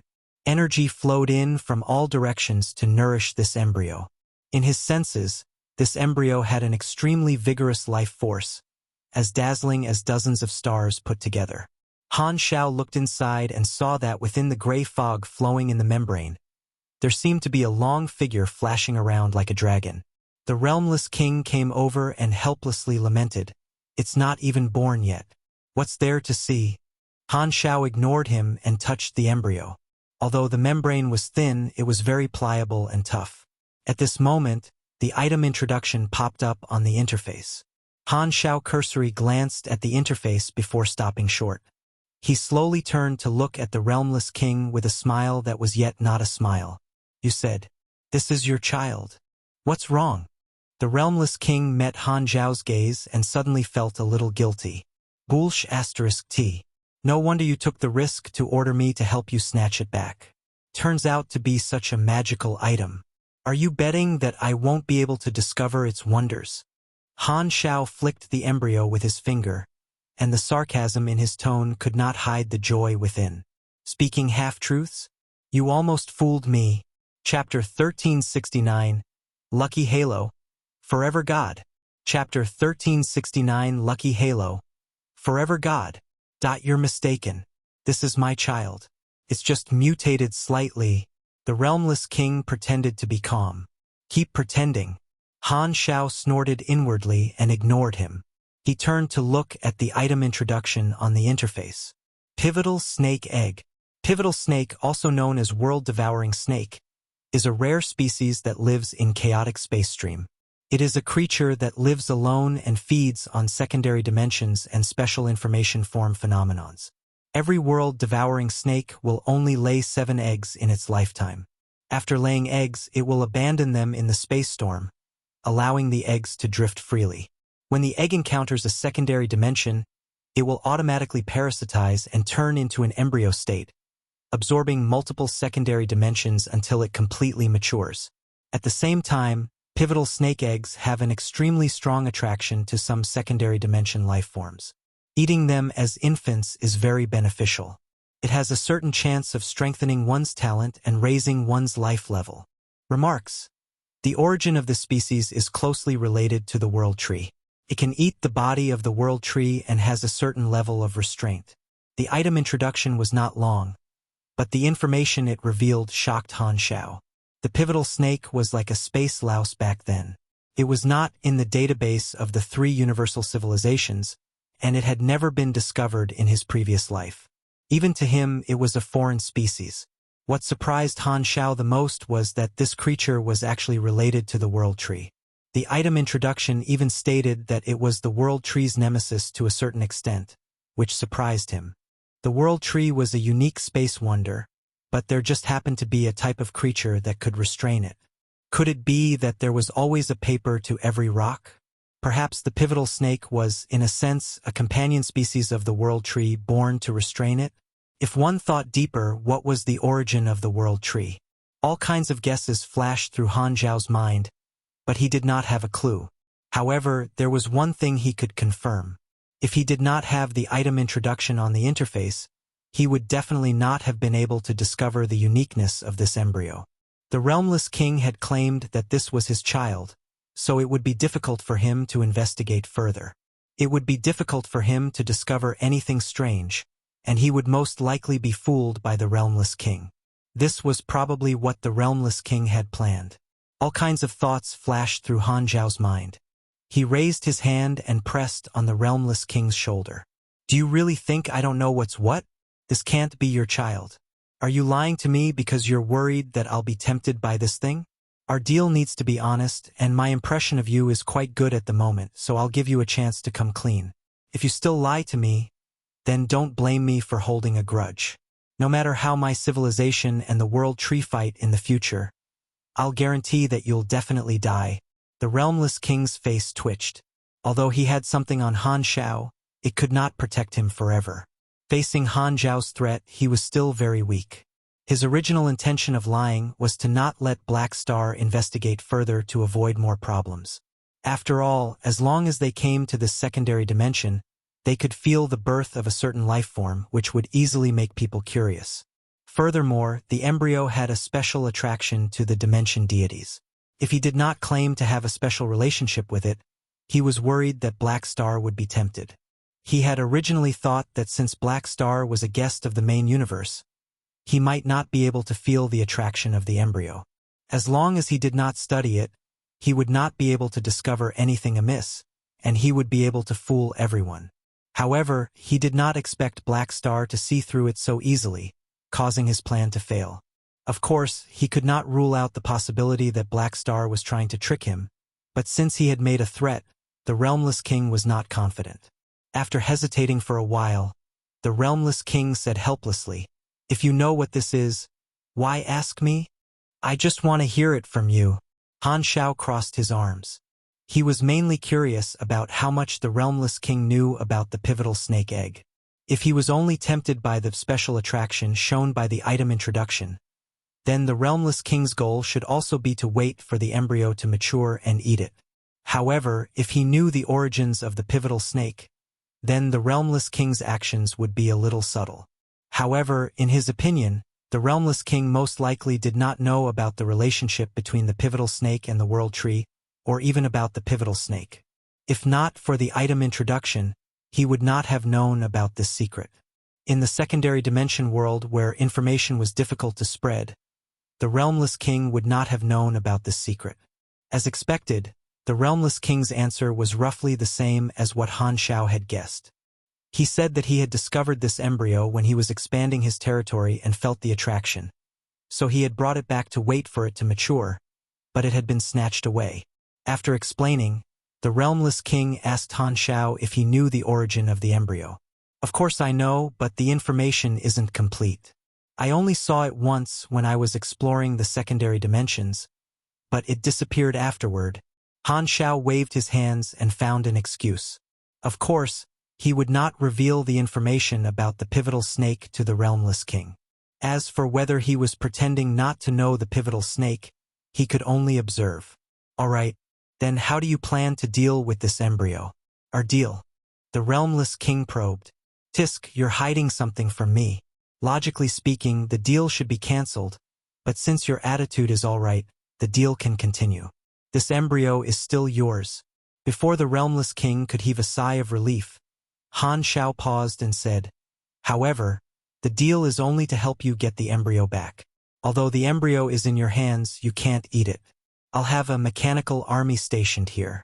I'm very interested in this embryo and want to see how it looks like when it matures." Hearing this, the Realmless King had no choice but to agree. In terms of benefits, Black Star had at least gotten rid of his 3 neighbors, so it was not a loss. freewebnovel.com. After reaching a consensus, Han Shao made the mechanical army build a temporary base around the embryo, and the Realmless King could only let him do as he wished. At the same time, the mission completion notification popped up on Han Zhao's interface. He had obtained a large amount of EXP, but the favorability reward of the Realmless King had decreased, only increasing by 5 points. Clearly, it was affected by his actions. Only by completely returning the embryo would he obtain the most favorability, but this favorability was not important to him. As for the character summon card, it was the ability of the Realmless King. Its effect was to project the power of the Realmless King into the main universe and summon the black liquid that could block energy senses. At the same time, the Realmless King dimension. Han Zhao's main body broke the silence and said, "The matter is done. I will take these 3-dimensional entities with me. I will not disturb you anymore. It's time for you to fulfill your promise. I want all the information about the world tree that you know." Okay. The Realmless King had no choice but to do as he was told, sharing this part of his memories through mental messages. Han Shao immediately turned these mental memories into virtual data and entered them into a device. With this information, the expedition team of the 3 universal civilizations would no longer have to explore like a headless fly. They would be able to save a lot of energy and head directly toward the World Tree's territory in the secondary dimension. Although the closer they were to the World Tree's territory, the more dangerous it would be, there was a higher chance of finding the World Tree's main body. The Realmless King also gave him the coordinates of a few stable areas and a portion of the map. The 3 universal civilizations were no longer completely clueless about this deep layer area, so the information was valuable. Han Shao browsed through the intelligence and suddenly said, "I want to represent the 3 universal civilizations to reach an agreement with you. You control a large area of the secondary dimension, and I hope that you can lend a portion of your territory as a temporary outpost for the 3 universal civilizations to explore the secondary dimension world. Let our expedition team gather here and rest. This will provide us with a lot of help. What do you think? Hearing this, the realmless king was immediately annoyed. He only felt that the other party was pushing his luck and could not help but warn him. I don't want to get involved in your war. Don't forget that I still have something on you. It's okay. We're temporarily stationed here, so we can give you more information. Plus, we're already here. Even if you don't welcome us, our large follow-up troops would still pass through here. You might as well cooperate with us and get some benefits. Han Shao did not mind it. If he could obtain the Realmless King's support, he would be able to obtain the coordinates of the edge of the Realmless King's territory, which would save him the time needed to cross this area. Setting up a transit station in this deep layer region was akin to obtaining a new entrance. Like a recording point, the expedition team would be able to set off from here as soon as they entered, saving them a lot of time. This would be very helpful for the expedition. The Realmless King's heart was filled with uncertainty. After weighing the pros and cons for a long time, he finally nodded with resignation. Even though he had something on Black Star, he did not dare use it because he was afraid of the consequences. Instead, Black Star had taken the initiative. Although Black Star had helped him chase away his evil neighbors, this was undoubtedly asking a tiger for its skin. The Realmless King was already regretting inviting a wolf into his house. It's all Bobanica's fault for provoking such a troublesome guy. How dare he boast that he's my trusted aide? More like a big trouble. Buzz. Just as the Realmless King was getting frustrated, Harrison returned to his main body on the carrier. He had already exited the "please possess me" state and regained control of his body. Han Shao released his magnetic force and drew Harrison in front of him. He then handed him the information recording device and said, "The matter has been resolved. I have made a deal with the Realmless King. He is willing to lend out some secondary dimensions to act as our outpost. He will release the expedition team later. Go and report the situation to the commander and pass this information to him. Tell them to stop advancing and stand by here. Wait for me to inform the 3 universal civilizations.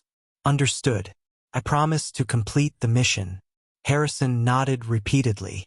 Seeing how obedient he was, Han Shao had mixed feelings. Although Harrison and the others had been implicated this time, they had also benefited from the disaster, bringing substantial progress to their plan to search for the World Tree's main body. They found a temporary ally deep in the secondary dimension. What surprised Han Shao the most was that Harrison had set off to search for the World Tree's main body. He had yet to find the location of the main body, but he had already found a strange object that could restrain the main body. What else could he say? Luck glow. Forever a god.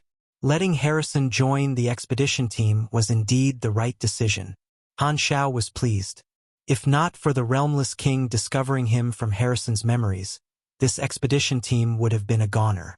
In his previous life, perhaps due to the time difference, the Realmless King had already eaten the pivotal snake embryo, or perhaps for some other reason, Han Shao had never heard of the 3 universal civilizations obtaining the pivotal snake egg. If they had such a trump card in his previous life, the difficulty of attacking the main body would have been much lower. However, although it was worth being happy about obtaining a trump card, he still had to find the World Tree's main body to put it to use. Furthermore, Han Shao was still very curious about the connection between the pivotal snake and the World Tree. In addition, he also wanted to know if the World Tree civilization knew about the characteristics of the pivotal snake. He had a feeling that there was something fishy about this. Chapter 1370 Current State of the Potential Individuals. Chapter 1370 Current State of the Potential Individuals. You found us a temporary ally in a deep layer dimension and got information about the World Tree's territory? In the conference room of the 3 universal civilizations, Marbruce, Lewis, and the Pope could not help but widen their eyes when they heard Han Zhao's notification. If it wasn't for Harrison, I definitely wouldn't have gone there. I wouldn't have met such a good thing. Han Shao spread out his hands. After leaving the throne in the Realmless King's dimension, he returned to the main material universe and informed the 3 universal civilizations about what had happened. Considering the Realmless King's attitude, Han Shao only hid the information about the pivotal snake egg. Before this trump card matured, there was no need to tell the 3 universal civilizations about it for the time being. After hearing the reason, the three of them looked at each other in shock and joy. Marbruce cleared his throat and said in a deep voice, "It's been hard on you. This is an important discovery in the expedition plan. Our next search will be more targeted. We have agreed to this alliance. We will send some envoys to be in charge of negotiating with the Realmless King about the future cooperation." Although Han Shao did not report the matter beforehand and had made the decision on behalf of the three universal civilizations, this was a special time. As long as it was useful to the war, this problem was nothing. Han Shao nodded, took out a list of secondary dimension coordinates, and said, "These are the secondary dimension coordinates that the Realmless King lent us to act as the outpost. We can build a new gate entrance here and turn this area into a shallow layer. You guys know what to do next. Just play your rogue side, but don't push the Realmless King too hard." "What are you saying?" Marbruce's face twitched. He helplessly took the list and showed it to the other two leaders. "All right, that's all I have to say. If there's no other problem, I'll head back to take care of the training." Han Shao waved his hand. "Wait a moment. We still have something to discuss with you," Louis called out to Han Shao with a rare smile on his face. "The Beyond Grade as have worked hard for the war. After a discussion, we have unanimously decided to set up a monument for all the Beyond Grade as sacrificed in the war. It has nothing to do with identity, only merits." Han Zhao's eyes lit up, and he said with relief, "This was not easy. You guys finally said something sensible." Louis's smile froze, and he laughed dryly as though he did not hear that. "Hee. What do you think of this plan?" "Very good. I have no objections." Han Shao shook his head. When they were fighting in the interception circle, no one had the intention to do so. Now that they had 11 years of buffer time, it was suitable for them to do such things. Although the dark clouds of war still shrouded them, at least the Soul Comfort Monument would not let them die in obscurity. Compared to the battle damage report on the internet, the real thing was more meaningful and could slightly increase their cohesion. However, under the premise of the Sanctum Revival, the effect of the Soul Comfort Monument would probably be different from what they had expected. The three universal civilizations still did not believe that the Sanctum Revival was limitless. In Han Zhao's opinion, the Soul Comfort Monument would probably become a battle record that recorded the number of deaths of the various Beyond Grade as in the future. This would be different from what they had expected, but at least it was better than nothing. "Since you have no objections, I'll have to trouble you to convey our intentions to all the members of the association and let them know that we're grateful for their help. No matter what grudges we had in the past, we were born from the same universe." The Pope nodded. "Did the three of you take the wrong medicine today? Why are you talking so much?" Han Shao looked at the three of them in surprise. "All right, that's all. You can go." Han Shao shrugged, deactivated the remote projection, and disappeared from their sights. Seeing this, Louis relaxed, shook his head, and sighed. freewebnovel.com. Sigh. Black Star always brings us surprises. If not for him saving Harrison, we would have missed this secondary dimension intelligence. Black Star's luck is unbelievable. Luckily, he's our teammate now. Marbruce exhaled. The three of them sighed for a while before lowering their heads to study the information that Han Shao had brought back. The matter of Harrison did not take much time, and Han Shao did not have to worry too much about the follow-up alliance affairs. After returning to the training base, Han Shao sent a message to inform them of the plan for the Soul Comfort Monument. Although the original intention of both sides working together was to make a deal, the Beyond Grade as did not want their achievements to be neglected. It was naturally extremely good for the three universal civilizations to be willing to increase their reputation for them. However, this action seemed to be to sustain their sense of belonging to the Galactic Society, so it did not move the Beyond Grade as usual. Han Shao checked on the training of the Calamity Grade and Beyond Grade as he then went to a mental strength training room and found Phaidon, who was training his psychic energy. A song that directly resonated in one's soul echoed in the room along with psychic energy. It was different from simple psychic needles or psychic blasts. This kind of psychic voice was not provocative at all. It was like the chirping of birds in spring, full of vitality and soothing to the soul. However, the next moment, the calm sea suddenly became violent, and the slow psychic voice suddenly became high-pitched and sharp. It was as if the country music had suddenly turned into death metal, wanting to tear the soul into pieces and throw them into the furnace to be destroyed. The mannequins in the training room exploded at the same time and fell to the ground, twitching. Han Xiao looked from outside for a while before walking into the room. The psychic singing immediately came like a tsunami, and the magical sound entered his brain, making his ears ring. However, they were all blocked by his tough mental barrier and did not cause any substantial damage. Phaidon only retracted his psychic energy when he sensed that an outsider had entered. He slowly opened his eyes and smiled. "Your Excellency Black Star, why are you here? Are you out of luck again? Let me give you some special treatment." Han Xiao chuckled and looked at the interface. "You're a qualified person. I can feel from your psychic energy that you've already touched the beyond grade A boundary. It's just that I don't know how long it will take to complete the final sublimation." Phaidon did not deny it and shook his head. He had stayed in the Calamity grade for a long time and accumulated a lot of experience. He had already touched the threshold of beyond grade A, but he had not taken the final step. In the beginning, he had inherited Chun Xing's psychic abilities, and he had already walked out of his own path. He had spent a lot of time summarizing his skills and trying to create a new path. He could feel that when his self-created path was completely formed, he would enter the final sublimation and join the beyond grade A realm. In this aspect, the Soul Swapper had helped him quite a bit. This universal treasure also had the effect of assisting him in training. It was convenient for him to study the structure of different souls, and from there, he could develop various psychic skills to perfect his path. Among the 5 major systems, other than Esper class, the other 4 were interactive. Mage and Mechanic class mainly focused on knowledge, and they needed to learn all kinds of things. Pugilists and Psychics focused on pureness. Pugilists created countless martial arts styles through the development of physical strength, while Psychics developed the soul and mind while also creating many skill systems. Like close-range skills, Psychic attacks had countless power-exerting skills, mainly divided into mental, psychic, sensory, and potential branches. There were also various styles under each branch, just like pugilists. For example, Kasui was most proficient in the psychic branch, while Phaidon was proficient in the mental branch. It was very rare to see Phaidon use violent psychic energy, and most of his skills were of the mental branch. The psychic song that Phaidon used was from this branch. "Don't worry, you will complete the Beyond Grade A transformation very soon." Han Xiao patted Phaidon's shoulder. He looked at the combat information and knew that Phaidon was not far from the Beyond Grade A level. "I hope I can help you when the time comes." Phaidon sighed.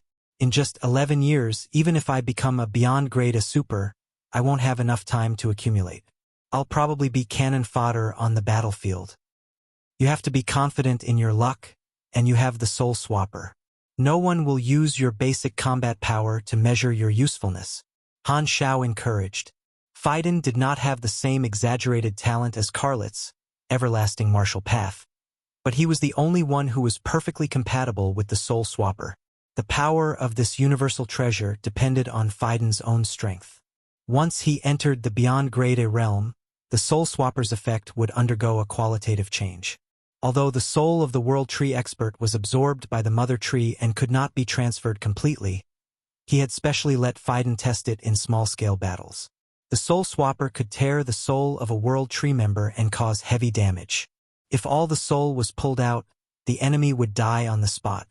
After a while, Han Xiao left the room and teleported to a secret location in the Black Star Palace.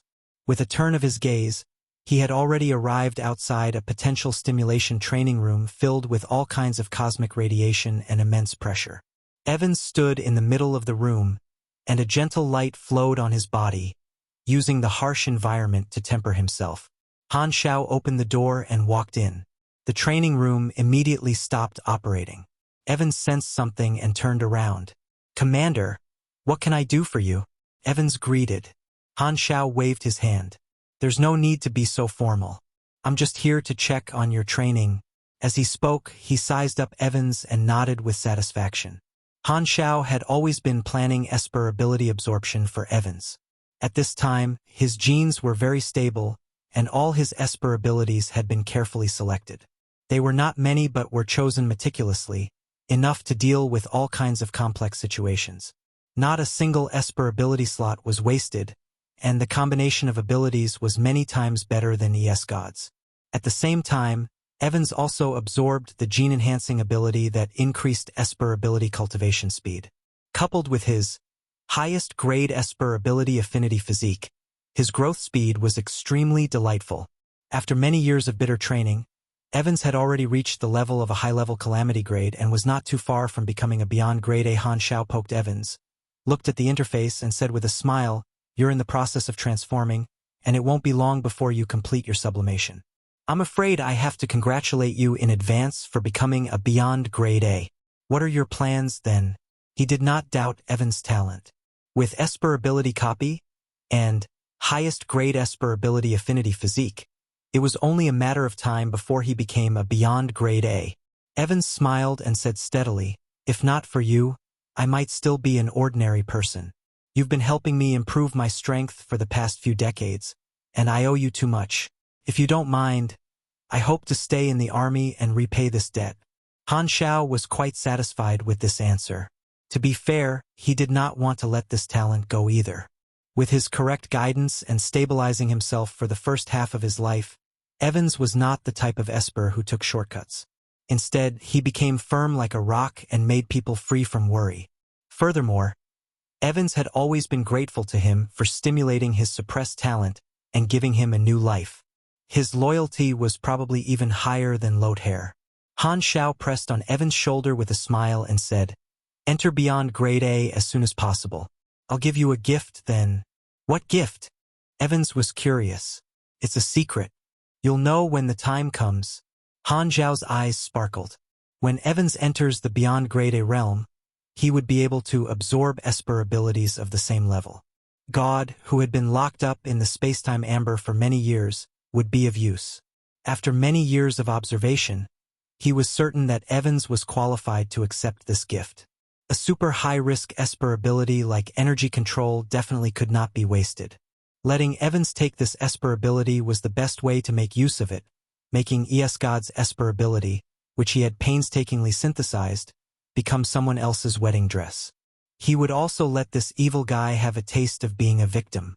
By then, the reaction of the three universal civilizations would no longer be a problem. Han Xiao planned to tell them everything ES God had done. Regardless of whether the three universal civilizations believed it or not, they would not turn hostile when there was an attack from the foreign enemy. As for ES God's main body, he believed that the underworld would not mind having another strong man. Before ES God was captured, he thought that the three universal civilizations would release him one day to ask about the world tree. However, from the start to the end, Han Xiao did not plan to let this extremely dangerous and evil man regain his freedom. The troops at the front lines had been blocking the world tree's advancement, and the three universal civilizations had also begun their forceful development of the flickering world.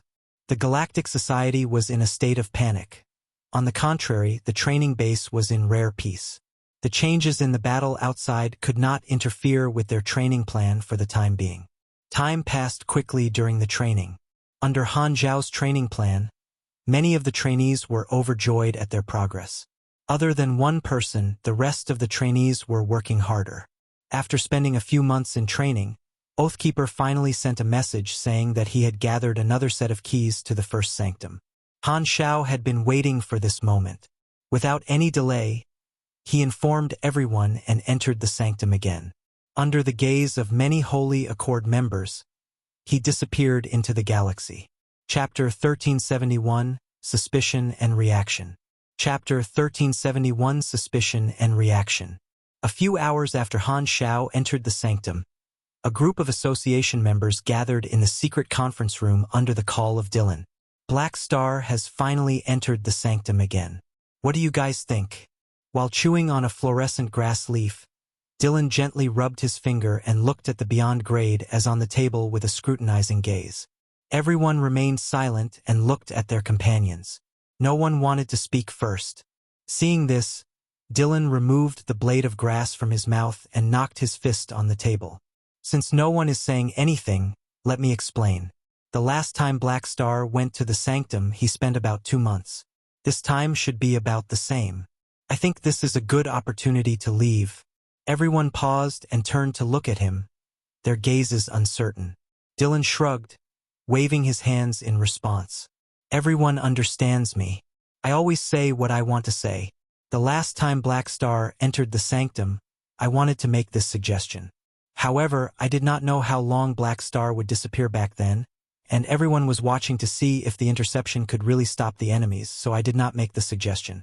Now that the battle has changed, the enemies have broken through the interception and will arrive at the 3 universal civilizations sooner or later. At the same time, we also know how long it will take Black Star to enter the Sanctum, so this is a chance to leave the main universe and avoid the war. Hearing this, everyone's expressions changed. Some were dissatisfied, some were tempted, and some had the intention to watch and see. Don't forget, Black Star revived us, and we all owe him a favor. It's not good to leave without saying goodbye. Someone frowned and objected. The members of the association were all revivors of the Holy Accord. They did not participate in the war only because they treasured the second life that they had obtained with great difficulty. Because Dylan was good at talking, they let him be the representative for the time being. However, he was not their leader, and they had their own thoughts and opinions as well. Dylan played with the glowing grass as he calmly stated, I won't deny that Black Star has done us a favor, but he will never allow us to leave freely. The purpose of reviving us is just to make use of our strength. Right now, he's allowing us to avoid battle, but it's only temporary. As those participants become more and more dissatisfied with us, Black Star will pressure us sooner or later. Just like how he forced the 3rd batch of revivers to join the battle, he will do the same to us in the future. Therefore, we might as well leave the main universe before it happens, or we will end up in a passive position. While we might let Black Star down, we have to take responsibility for our own lives. Even if he revives us, it doesn't mean we have to accept their orders and sacrifice our lives for him. Everyone frowned and pondered. These words had also hit the nail on the head. Many people did not dare disobey Black Star because of their feelings, but they were not willing to take the risk either. What about the Holy Accord? Someone asked. Dylan snorted. Oathkeeper and Black Star are on the same side. If we want to leave, we have to act in secret. We can't inform them. If we do this, we will probably be hunted down by Black Star. I don't think we should make such a rash decision, another person said. Hearing this, Dylan retorted, Black Star isn't in the main universe, which is why we have the chance to sneak away. Every minute and second we waste now is the time for us to escape. If we wait for him to return, will we be able to leave? Anyway, no matter what you say, I will definitely leave. Many of them had conflicted expressions. The pressure that Black Star put on them was too heavy. Only when he was not around would these people dare to plot and think that this period of time was a rare opportunity to escape. If Black Star had not entered the Sanctum, they would not have dared act rashly, afraid they would be taught a lesson by Han Shao. After discussing for a while, the avoidance faction could only barely reach a consensus. Those who were willing to leave would make their own plans, and those who were unwilling to leave were not allowed to leak the secret, creating another layer of assurance. As he gazed at everyone debating, Dylan was a little distracted. He played with the grass in his hands as memories of the past flashed through his mind. He then thought of the elven Holy Land that he had once created, and he could not help but reminisce about the times when he played with the many consorts in the pure white imperial court. Those beautiful, cold, and pure faces flashed past his eyes. It was a pity that after his death, the elven Holy Land lost its protection, and these concubines could not control their fate. The identity of a beyond grade a widow was like the emperor's harem, enough to attract the interest of many people in the gray area with power and influence. At this point, although he had come back to life, his old confidence had also long disappeared with time. He had power, but there was nothing he could do. Dylan's face tightened, and he subconsciously crushed the grass into powder. The 3 universal civilizations. Not kicking you while you're down is already the last line. How can I help you? On the other side, somewhere in the training base, a group of beyond grade as gathered in the room and looked at each other. The group consisted of the members of the Third Revival. Other than the majority of the direct descendants of the civilizations, the remaining neutral beyond grade as were all present. Because they had the same interests, the beyond grade as in the third batch of revivals all gathered together privately.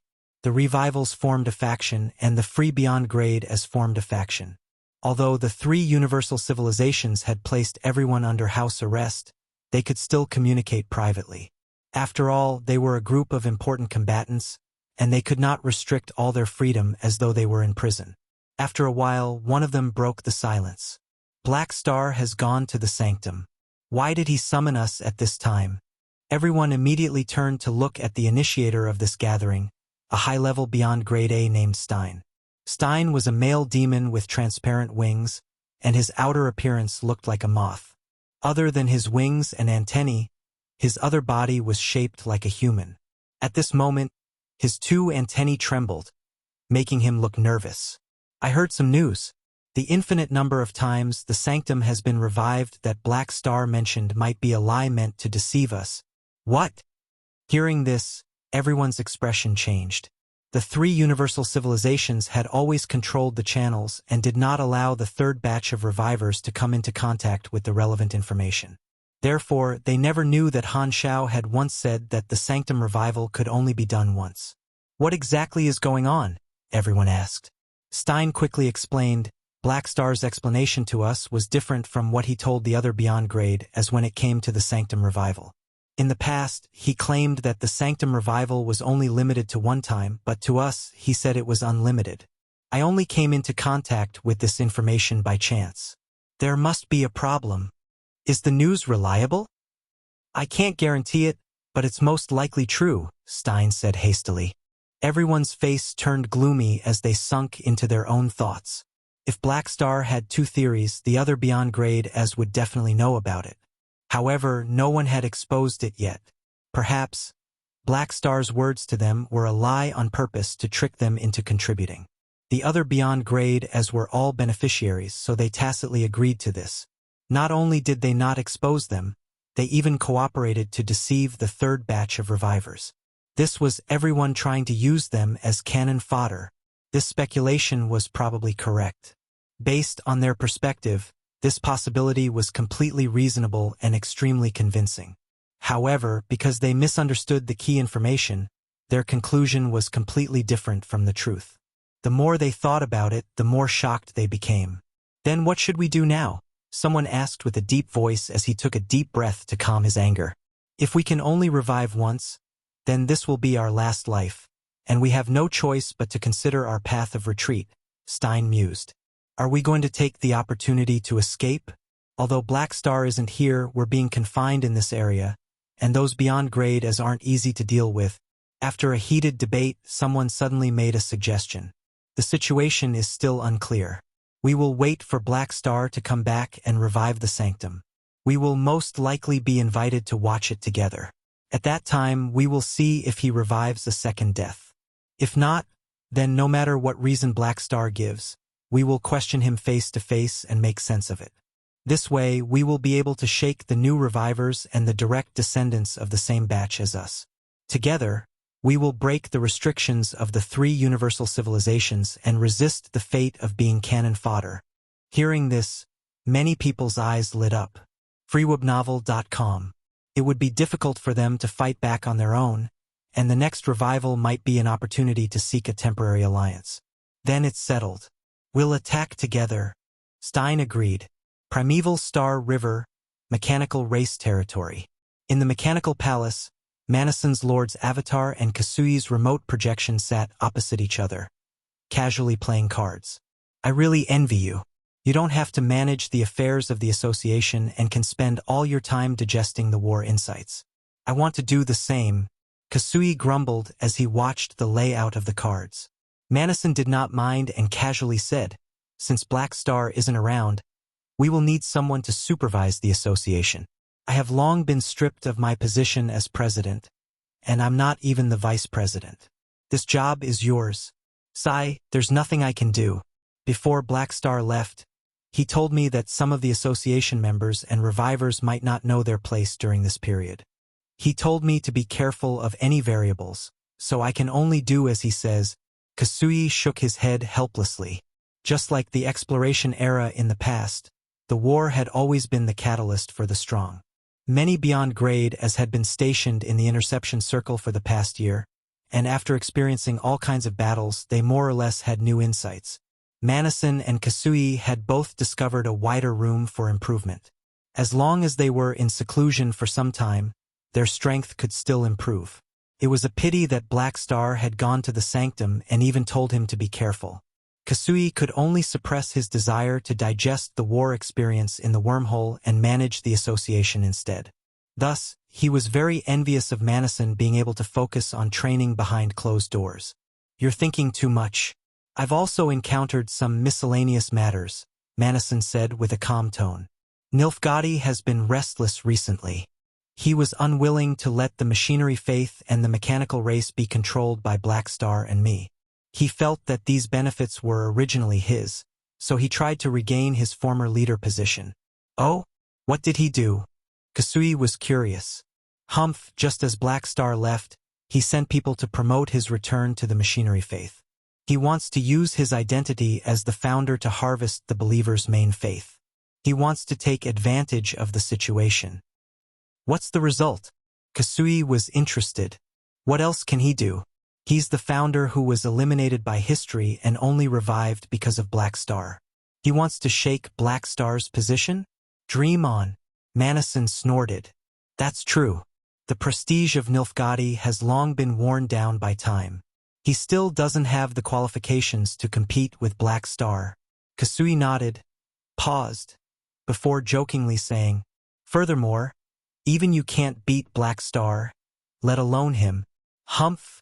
Ridiculous. Madison glanced at him and snorted. This person really doesn't know where to stop. If we hadn't known each other for so many years, I would have ignored you. Kasui shrugged and asked, how about the mechanical race?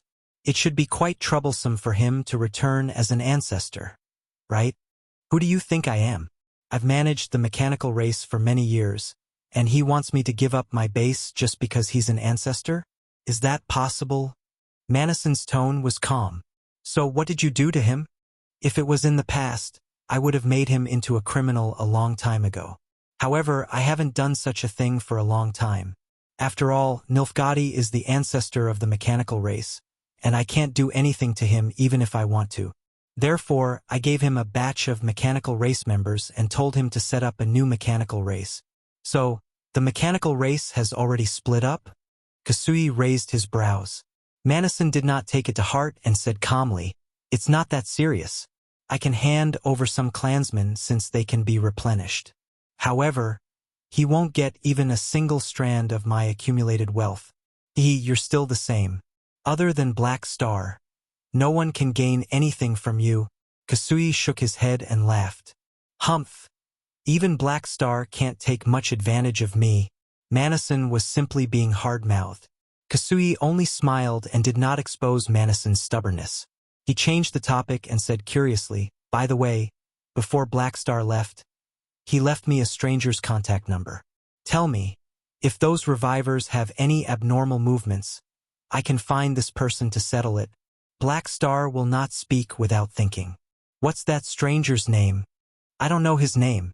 Black Star only told me to call him Oathkeeper. I haven't contacted him yet. I wonder what his background is. Even Black Star thinks so highly of him. Kasui seemed quite interested. Looks like Black Star still has many secrets. Madison snorted.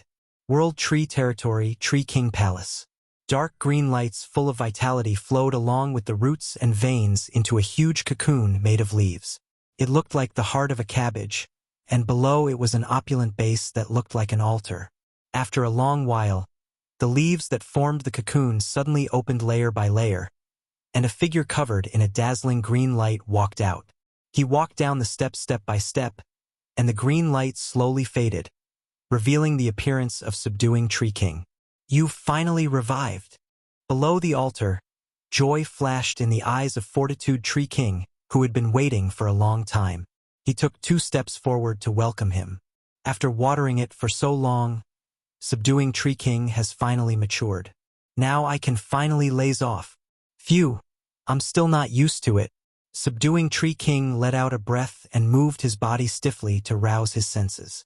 Although the World Tree could allow him to return to his seed form and be reborn, the process of the seed germinating and maturing was very uncomfortable.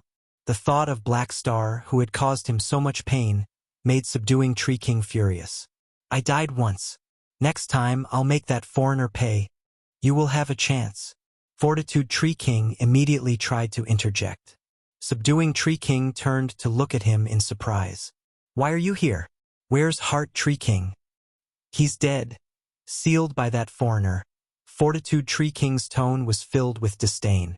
Subduing Tree King frowned, before asking in a solemn tone, "What happened after I died?"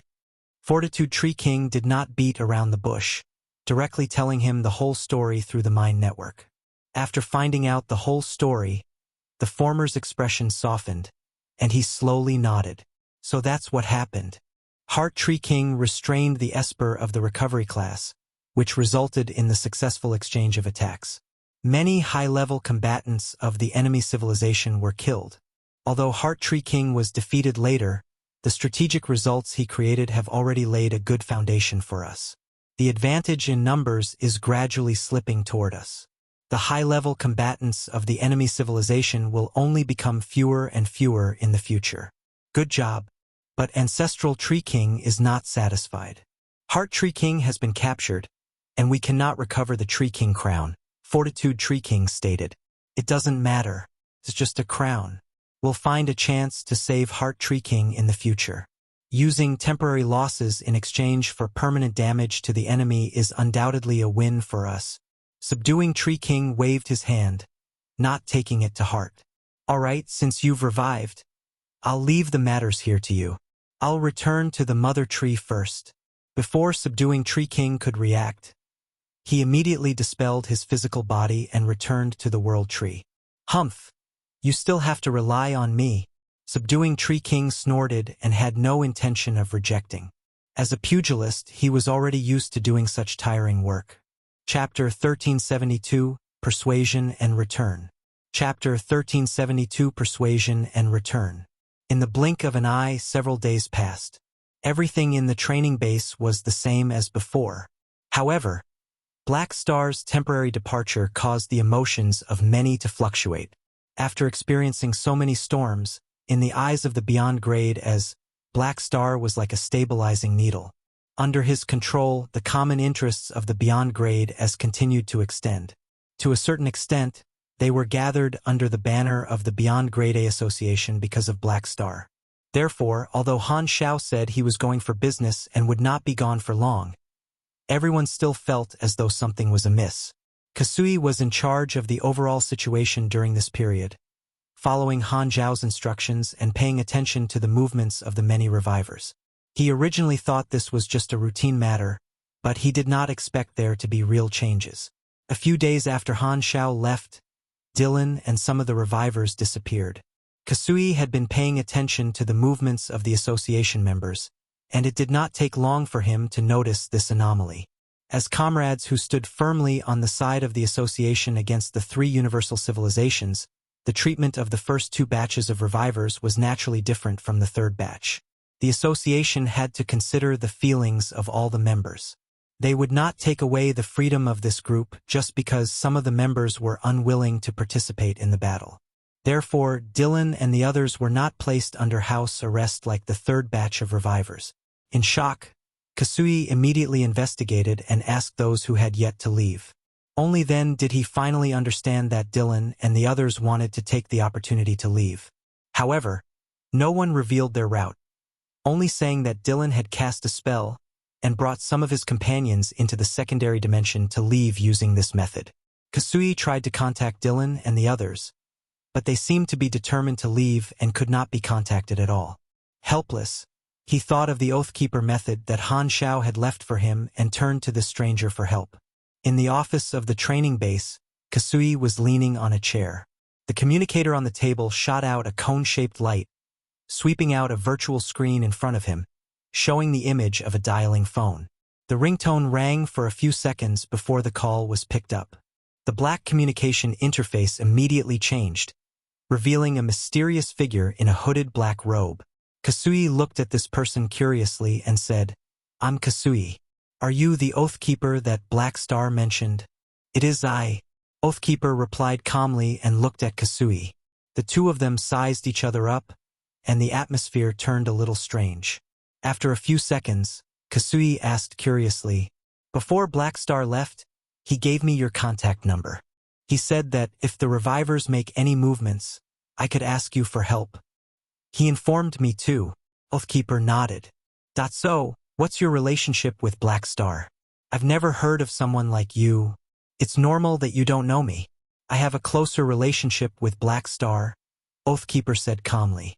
Upon hearing this, Kasui's eyes narrowed as all kinds of guesses flashed through his mind. The existence of the Holy Accord had always been a secret, and he naturally would not know about it. On the spur of the moment, Kasui probed further. "Are you Black Star's secret subordinate?" Oathkeeper's eyes immediately turned sharp. His tone grew solemn. "You're thinking too much. I'm just an important partner, never his subordinate." "Really? I don't believe it," Kasui cursed in his heart. Many members of the association were always putting themselves on a pedestal. They all said that they were not Black Star's subordinates, but they still followed his orders. He was already used to such situations. After cursing to himself, Kasui calmed himself down and curiously asked, "I don't quite understand. What's your relationship with those revivors? Why did Black Star ask me to ask you for help? This is a secret. Black Star didn't tell you, and I can't tell you. You just need to know that I can help. Don't ask too much." Oathkeeper's tone was calm. He did not know that Kasui was also an insider of the truth behind the Sanctum Revival, so he naturally hid it. Among all the partners of Han Shao, the Holy Accord was an extremely important existence, and an outsider like Kasui definitely could not touch the core secrets. Therefore, when Oathkeeper expressed his stance, it was easy for others to misunderstand that he held a superior position. Seeing this, Kasui secretly curled his lips. "TSK, you still say that you're not Black Star's secret subordinate. If not, why would you have such a sense of superiority when keeping Black Star a secret?" Seeing that Oathkeeper did not intend to talk much, Kasui temporarily gave up the idea of gathering intelligence and told him about Dylan and the others. After hearing that, Oathkeeper's eyes flickered, and he slowly said, "Dylan? As expected, I'll talk to him. He has already blocked all communication from the outside world. You can contact him?" Kasui was surprised. "I have my ways. You don't have to know. Just leave it to me." Oathkeeper waved and hung up. Kasui mumbled with a strange expression as the communication screen turned black. "He's so mysterious. I've never even heard of his name before. When did Black Star meet such a guy?" Somewhere in the secondary dimension world, Dylan and the others were riding on the golem vehicles of the elves. The room was silent. No one spoke. From time to time, they looked at the magic compass which served as a radar, afraid someone would chase after them. "Everything is going smoothly so far. We have already entered the secondary dimension world. As long as we avoid the 3 universal civilizations territory, we won't have to worry about being discovered." The carrier had magical awareness and was reporting the situation. So far, the operation had been going smoothly and did not meet much resistance. It will take at least a month for Black Star to return. That much time is enough for us to completely hide. We have no chance of winning the war, one of his comrades said with a chuckle. Hearing this, all the revivors who had left with Dylan could not help but smile in relief. Only Dylan was the exception, sitting in his seat expressionlessly. Whoosh! At this moment, a cluster of black flames suddenly appeared out of nowhere and formed Oathkeeper's mind projection. It appeared in front of Dylan, and the laughter in the room immediately stopped. "You really came." Dylan was not surprised at all. Oathkeeper stared at him and said calmly, "Leaving without saying goodbye isn't appropriate, right? No one knows if the world will explode tomorrow. It can be the last time, so there's nothing to be particular about." Dylan crossed his arms and coldly replied, "Black Star will be very unhappy if you do this." Oathkeeper's expression was calm. I don't care if he's happy or not. Dylan snorted. If you're just here to chat with me, I welcome it. If you want to persuade me, then forget it. You know that I will never help the 3 universal civilizations. Oathkeeper shook his head. I understand the hatred between you and the 3 universal civilizations, and I won't persuade you to let it go. However, leaving the main universe is just an act of escapism. Since I owe you guys a favor, I won't take revenge on the 3 universal civilizations. What else can I do if I don't leave? Or do you want to persuade me not to run away and stay behind to make the 3 universal civilizations pay the price in blood? Dylan's tone was sarcastic. Oathkeeper did not mind and instead replied in a calm tone. It's normal for you to have complaints, but you have to be forward-thinking in everything you do. Now that we're fighting for the 3 universal civilizations, it's only to protect our hometown, the Galactic Society. Working together now is just a temporary measure. Even if we win in the end, the 3 universal civilizations still have many irreconcilable conflicts with us. Black Star is tolerant of you. Other than sympathizing with your situation, he also foresaw many conflicts with the 3 universal civilizations in the future. He never asked you to let go of your hatred, so why not wait a while? Humph, I don't doubt Black Star's foresight, but I'm not someone who will easily change my mind. No matter what, I'm not willing to work for the 3 universal civilizations. If you want me to go back, wait until the day you become enemies with the 3 universal civilizations again. Dylan straightened his back and curled his lips. Oathkeeper said calmly, if you run away now and don't join the battle with the association, we won't welcome you even if you return in the future. freewebnov.com. Then I won't be coming back. Dylan pointed at Oathkeeper and said coldly, also, pay attention to your words. I'm not your soldier, and neither is the association an army. Don't use the term, escape. Oathkeeper nodded and said calmly, you've made up your mind to leave. Since that's the case, I won't persuade you. The association doesn't lack you. Just don't regret it. Then, Oathkeeper turned to look at the other revivors and casually spoke out. As for you guys, when Black Star returns from the Sanctum, I will tell you a valuable piece of information. Whether you want to leave with Dylan completely or come back to fight with us, you guys can decide for yourselves. As soon as he said that, Oathkeeper's mental projection cracked and turned into black sparks before disappearing. With his identity, he could actually stand out and emphasize the truth behind the Sanctum Revival, proving Han Zhao's words. However, Oathkeeper did not plan to do so now. Firstly, it was his personal wish, and secondly, it was because of Han Zhao's reminder before he entered the Sanctum. If some of the revivors wanted to take the opportunity to leave, they could do as they wished. There was no need for them to urge others to seek the benefits of eternal life. Oathkeeper knew that what he needed to do was to use the communication function of the Soul Flame to show these people that Black Star had revived in the Sanctum. At that time, people would return to the Sanctum if they wanted to, and those who still did not care would leave. It would be hard to say who would beg who then.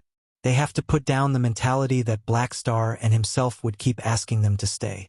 Seeing Oathkeeper's figure disappear, everyone heaved a sigh of relief. Their eyes flickered as they pondered his words. Dylan sneered. Regret? The word never existed in my dictionary. Under Kasui's control, the departure of Dylan and the others did not cause much of a commotion, but it was inevitable that the other association members would feel a difference. Most of the people participated in the war and fought on the front lines, while some of their comrades stayed away from the war and went to the secondary dimensions to enjoy themselves. This made some of the association members feel dissatisfied. However, as beyond grade as they would not change their decision easily. Although they were a little shaken and dissatisfied, no one followed the actions of Dylan. They only hid their emotions in their hearts and trained silently. Soon, a month passed. In a certain space of the ancient star desert, a holy sanctum passageway appeared, and a figure was spat out. Phew, I'm back. Han Zhao shook his head and felt that the symptoms this time were lighter than the last time. He quickly regained his senses, and the many technologies that he had obtained from the first sanctum were quickly stabilized in his memory palace. After adjusting his state for a while, he took out his communicator and looked at the time. His lips curled up. This time I only used 40 days. My authority has increased by 1 level, and the time flow has decreased. If this continues, I might be able to come out in a few days. Han Xiao was in a good mood as he scrolled through the information bar. He had only left for such a short period of time, and there was nothing else important. Only Kasui and Oathkeeper reported to him about the situation of Dylan leaving. He slipped away while I was not around. Tisk. I'll deal with him in the future. Han Xiao curled his lips. Thinking about what kind of person Dylan was, he did not find it surprising, however. For now, this problem was unimportant. The most important thing was to digest the gains from this trip. Han Xiao looked down at the back of his hand. The brand of the new Sanctum Revival was glowing, and he could not help but smile. This time, I can finally make the Beyond grade as decide to participate in the battle. I hope the 3 hooligans can stay calm when they hear this. Chapter 1373. So, we were the ones lied to. Chapter 1373. So, we were the ones lied to. Black Star Territory, Training Base, Artificial Planet. On a metal wasteland, many Beyond grade as were gathered. They stood in groups of 2 or 3, whispering to each other as they waited for Han Xiao to arrive.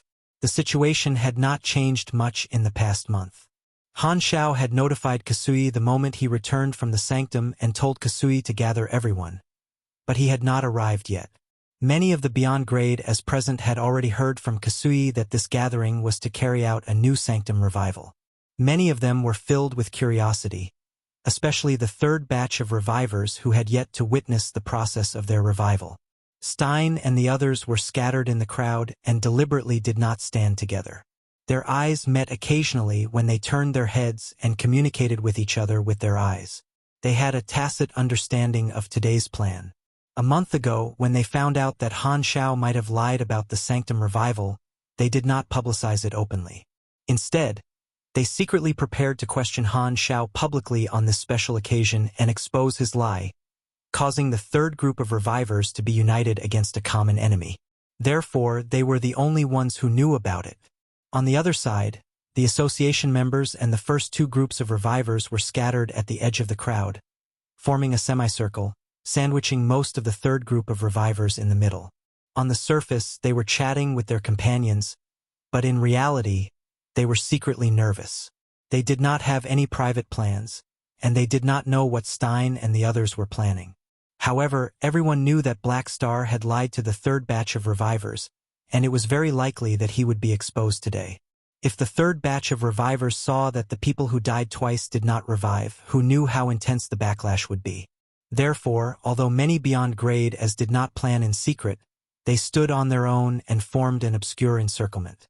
Although they did not know what excuse Black Star would use to trick the 3rd batch of revivers, they were all prepared to prevent any unforeseen events from happening today.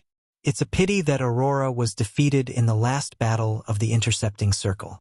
If she had played her usual role, there might not have been people who died a second time.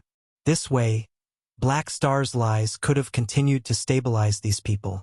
Everyone secretly glanced at the 3rd batch of revivers. Most of them felt that it was a pity that they could not fool these people for long. All the Beyond grade as waited patiently. After a while, a stream of light suddenly broke through the atmosphere and fell from the sky, landing in front of everyone. It then turned around and the sparks disappeared, revealing Han Xiao. I haven't seen you guys for more than a month. Are you all thinking about me day and night? Han Xiao looked at everyone with a smile, seemingly in a good mood. Who is this? How shameless. Milizaus had a look of disdain. Want my fart? Sun Hunter curled his lips. Tsk tisk. It's a pity that I already have a crush. Or else, I wouldn't mind welcoming you with my body. Reeve licked his lips shamelessly.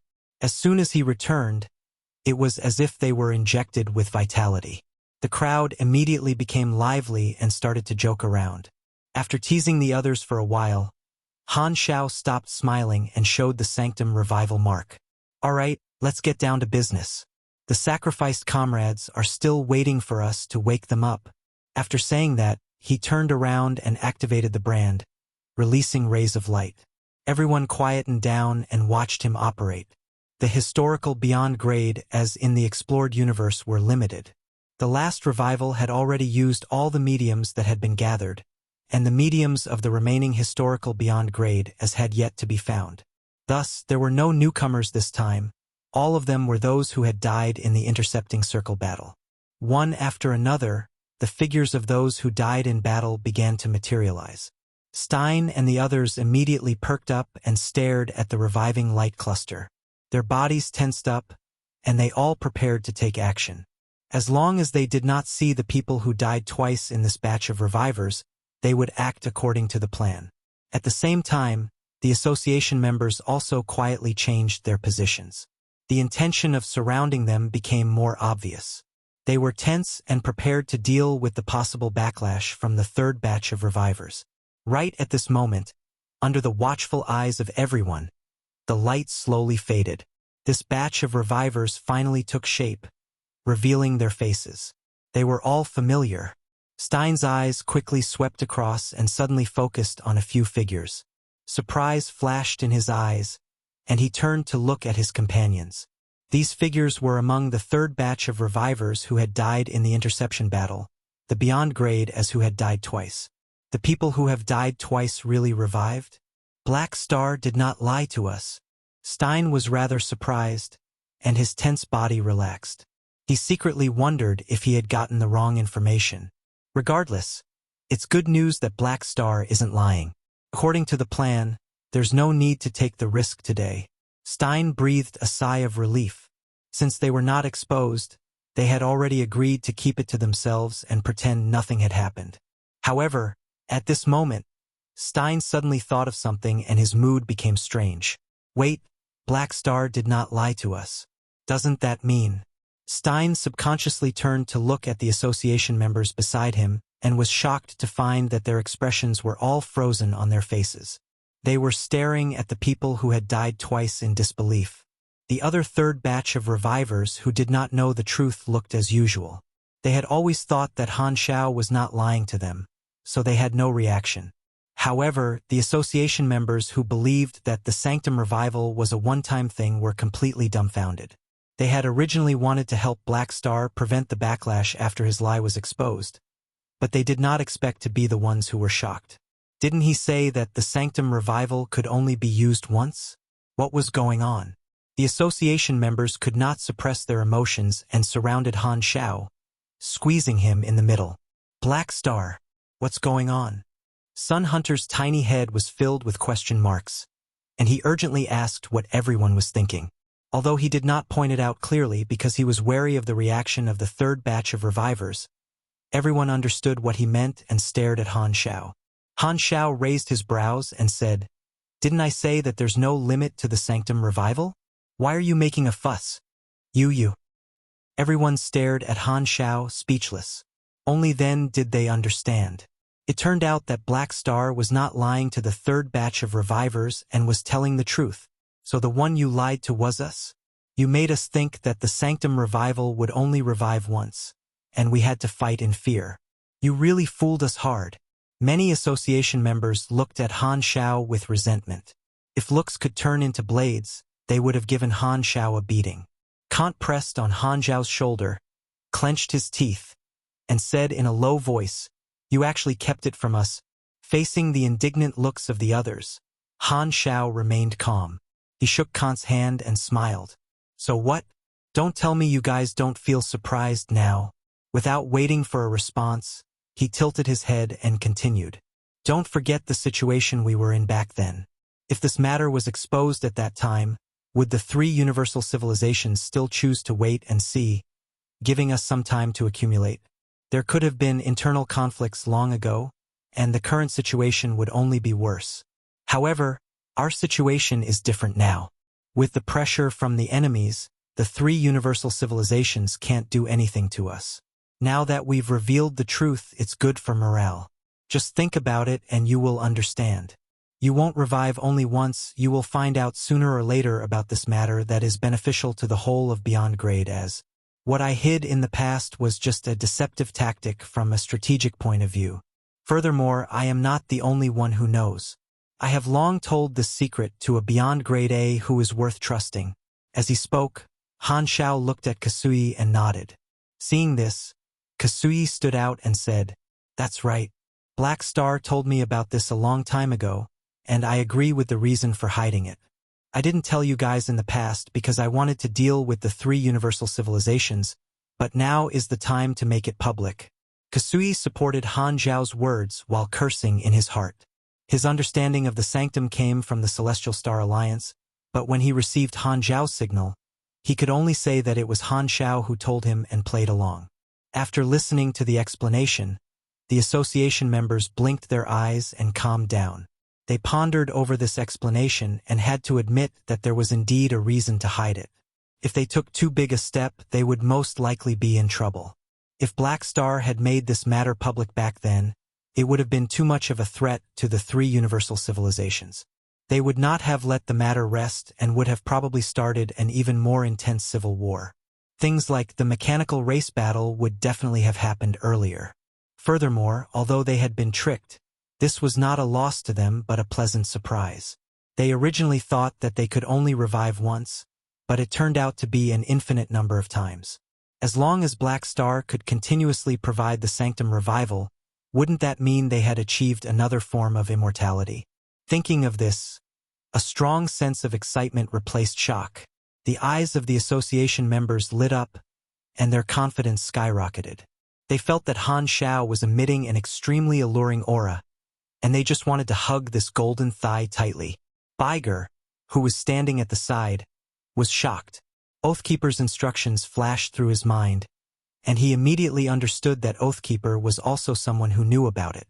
He and Han Zhao were colluding together, working together to hide it. No wonder he suggested that I join the battle and continue to help Black Star. Those guys who thought that they had used up all their revivals and disregarded Black Star will regret it. The thought flashed across Baiger's mind, and he secretly rejoiced. On the other side, the third batch of revivors who did not know the details looked at the excited group of association members around Han Zhao and were secretly surprised. They did not know why these people were so excited. While everyone was excited, Manison's Lord's avatar asked with a confused expression, "Black Star, you knew that the World Tree would attack, so you hid the truth of the Sanctum Revival to protect the Beyond Grade as and the 3 universal civilizations?" Han Zhao smiled and did not retort. Seeing this, the expressions of the Beyond Grade as changed. Although they were already very impressed by Han Zhao, they could not help but respect him even more. It turned out that Black Star had long been planning for the safety of the Galactic Society. For the sake of today's war, he had done so many things in secret to obtain temporary peace. To the entire Galactic Society, only the phrase, "a great man," could be worthy of such a contribution. Such a foresight, just thinking about it made everyone gasp in admiration. Only such a person had the qualifications to be the leader of their entire Beyond Grade A group. His ability was always trustworthy. Secret Master shook his head and sighed. "Black Star, someone like you probably doesn't need the help of luck. Don't talk nonsense. I need it very much." Han Zhao curled his lips. Then he turned around and patted Kasui. "There's no need to hide this matter. In a while, tell all the Beyond Grade as, including those who are avoiding the battle as well as all the Calamity Grades who are training, and tell them the truth about the Sanctum Revival. Tell them that no matter the outcome of the war, only by fighting alongside us now will I let them enjoy this benefit in the future. Otherwise, don't even think about getting a chance to revive in the future." "Understood." Kasui nodded. Upon hearing that, the association members felt much better. Only participants like them would receive special treatment. This was the right way. Otherwise, it would be unfair. All of a sudden, everyone's determination to join the battle was unprecedented. The confusion and hesitation that they had initially felt instantly disappeared. Black Star had said that if the 3 universal civilizations lost this war, he would take them away. This meant that the Sanctum Revival would still be a guarantee for their future. In the hearts of the association members, the importance of Black Star's safety was immediately raised to the highest level. Even if they had to die in battle, they could not let Black Star be in danger. The association's cohesiveness instantly exploded. Seeing how motivated everyone was, Han Zhao smiled. He knew that the most basic goal had been achieved. Then, he stopped smiling and turned to look at the direct Beyond Grade as who were equally shocked. It's time to have a chat with the three universal civilizations. In the conference room of the three universal civilizations. Today was the day Han Shao was going to perform Sanctum Revival. However, because they had seen it the last time, and since the people who were going to revive this time were the ones who died in the war, Bruce and the others did not pay much attention to it. Instead, they discussed the situation of the harassment battle at the front line with the military strategy department. As for the situation of the Sanctum Revival this time, some supervisors paid attention to it. The three of them did not watch it with their own eyes and waited for the report.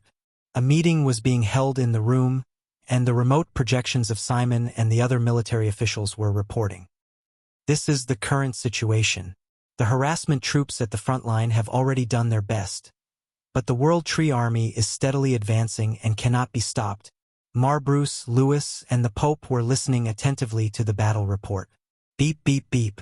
Suddenly, the sound of emergency communication rang out, interrupting the report from the military personnel. Lewis frowned and opened the emergency communication channel. What's going on? Your Excellencies, the Sanctum Revival is complete. The supervisor's anxious voice sounded in the channel. Okay, got it. Write a report for us later. I have an important battle conference to attend. Lewis did not think much of it and was about to hang up. However, right at this moment the supervisor suddenly yelled out. His tone was filled with anxiety and panic. This time, Black Star revived the direct beyond grade as who died in battle twice.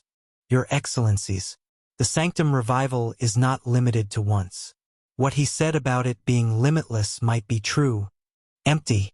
Just as the words landed, the three of them were stunned for a moment before standing up with a shocked expression. Chapter 1374, The Game with Confirmed Victory. Chapter 1374, The Game with Confirmed Victory. After stabilizing the Beyond Grade as Han Shao submitted a meeting request to the three universal civilizations which was quickly passed through as soon as he arrived at the conference room. He saw the solemn expressions on the faces of Bruce and the other two. The atmosphere in the room was heavy, and for some reason, it felt as though there were three trials. Han Shao was not bothered by this. He ignored their sharp gazes and said with a smile, "You guys don't look too good. Have you been too tired recently?" Bruce did not respond. Black Star, you tricked us. Lewis and the Pope also tensed their faces and looked serious. 10 minutes ago, when they received the report of this revival, they were shocked and immediately stopped the battle conference regarding the frontline situation to discuss this matter. A few years ago, when the revivors were born, Black Star had claimed that the Sanctum Revival was a one-time thing, and the three universal civilizations had also suspected it. However, only Black Star could enter the Sanctum and they had no way of verifying the truth. They could only obtain the relevant information from Black Star, and they had always been on the passive side. Even now, although the three universal civilizations were still skeptical, they had accepted the fact that the Sanctum Revival was a one-time thing and had made the main plan based on this. However, the sudden change at this moment had disrupted many of their plans. Although the military strategy department had made contingency plans for this kind of situation, in the current situation, no plan could deal with this situation perfectly. In their shock, the three of them were just about to come up with a new strategy when Han Shao requested to meet them. The three of them stopped their discussion and suppressed their chaotic thoughts, planning to hear Han Shao first. Is that so? Then I'm honored. Han Shao spread out his hands and smiled. Don't forget how the three universal civilizations planned to deal with us back then. We were on opposite sides and I used a tactic to trick you guys. I don't think there's anything wrong with that. It only proves that I did a good job. You must be very proud now. The Pope snorted. No, I don't feel anything. Han Shao shook his head and said with a playful tone, besides, why do you guys look like you're at a disadvantage? A group of high-level combatants who can revive multiple times just happens to be at odds with the World Tree. Isn't this good news for the battle? Or do you guys still have some bad intentions? Hearing the mockery in Han Zhao's tone, the Pope's face was expressionless, but he was furious. During the negotiations back then, they had played a hidden risk game with Black Star, using the Beyond Grade A Association's independent political position as a bargaining chip in exchange for the association joining the battle.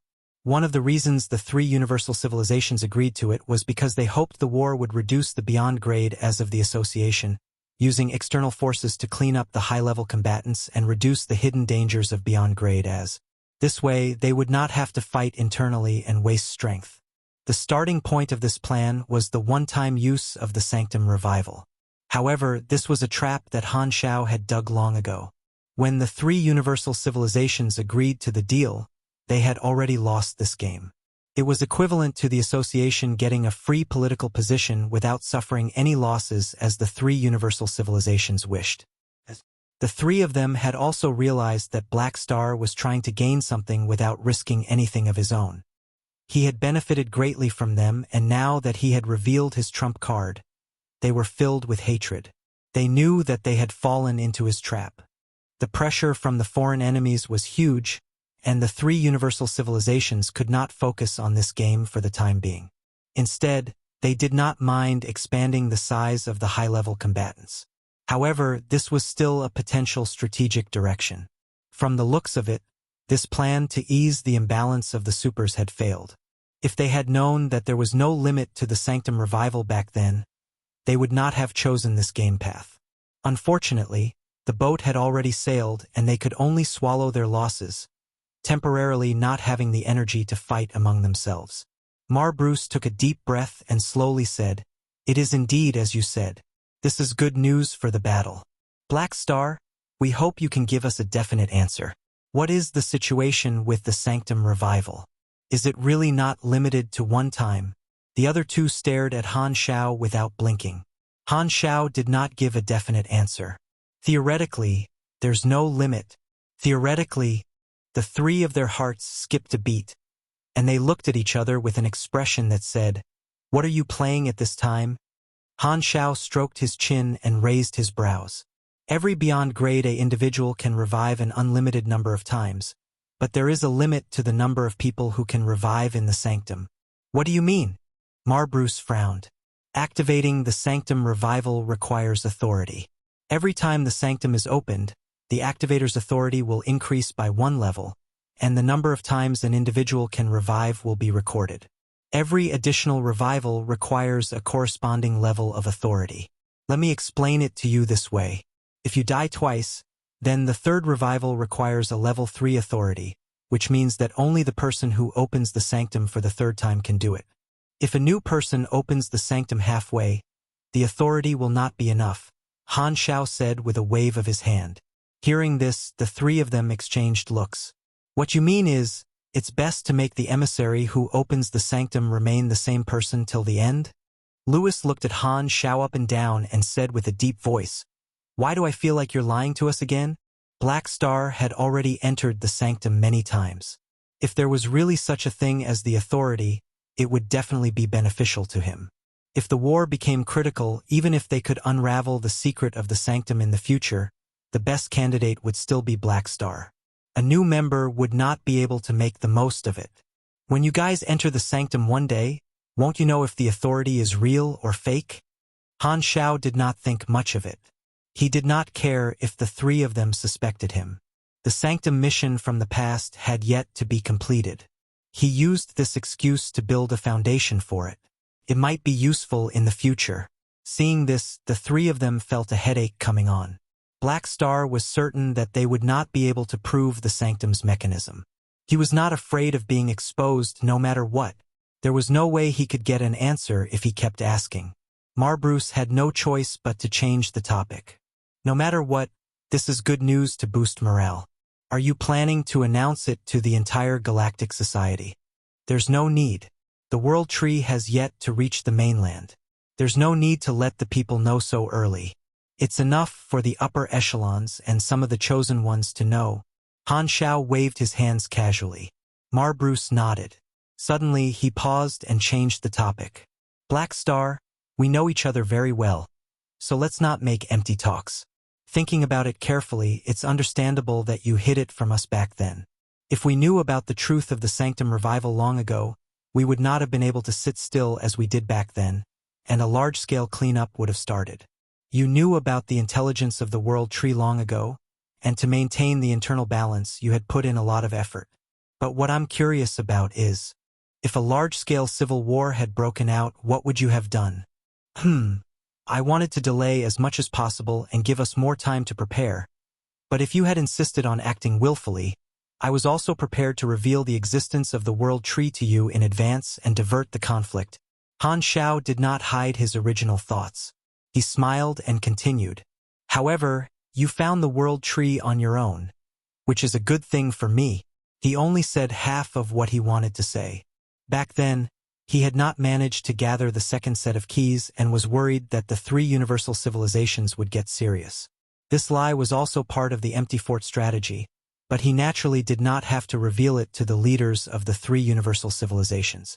There was no need to let them know that they had missed the real opportunity to clean up. The three of them shook their heads with complicated emotions. Indeed, if not for the research department discovering the World Tree and Black Star taking the initiative to inform them, they would most likely have treated it as Black Star's stalling tactic and would not have stopped. They might have continued to push for internal cleansing, and that would have been bad. At least from the current situation, the three of them had to admit that Black Star's actions had brought them a good result. There was no large-scale internal conflict that consumed their strength, just like how Black Star had hidden the World Tree's existence for many years. However, the three of them did not like this kind of passive position. Even though they knew that it was beneficial, they could not be happy. As expected of the receiver of the Stewart's Peace Prize, "You're really great," Lewis snorted. 3 parts were sarcasm and 3 parts sincere. The remaining 4 parts were gloom. "You're too kind. I'll take it as a compliment," Han Xiao chuckled. "Since you guys already know what to do, I won't disturb you anymore." The purpose of this meeting had already been achieved. Han Xiao did not continue to chat with the 3 of them. He deactivated the remote projection and thoughtfully left them alone. He knew that the 3 of them still needed some time to accept the truth. Seeing Han Xiao's figure disappear, the 3 of their faces immediately fell. "Originally, I wanted to use the foreign war to weaken the combat power of the association. But it seems like there's no chance," Marbrew sighed helplessly. "If that's the case, it will be very difficult for us to clean up individual strength. The total number of beyond grade as will continue to increase, and it will not decrease anymore." There was a hint of fear in the Pope's tone. The 3 of them looked at each other and could not help but sigh. Their hearts were filled with seriousness and helplessness. The threat of the World Tree was too great, and they did not dare drag their feet in the war. Even though they knew that it would create a huge problem of imbalance in the supers in the future, they did not have the extra energy to deal with it. Furthermore, they still had to rely on the beyond grade as to deal with the high-level combatants of the World Tree. What could they do? They could only watch and not dare do anything. If they forced Black Star away, the consequences would be unimaginable. As expected of the leader of a beyond grade A group, he chose good timing. Lewis emphasized heavily, his face ashen. Not to mention the leaders of the 3 universal civilizations and the beyond grade as who witnessed it with their own eyes were still extremely excited as they accepted this reality. With Kasui and the others spreading it, the news of the Sanctum Revival reached the entire training base.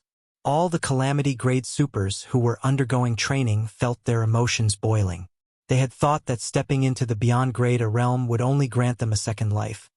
But who would have thought that this was the ticket to eternal life? The attraction between the two was completely different. The Calamity grade supers were extremely excited. The temptation of eternal life became the source of motivation, and almost everyone turned into a cultivation maniac in an instant.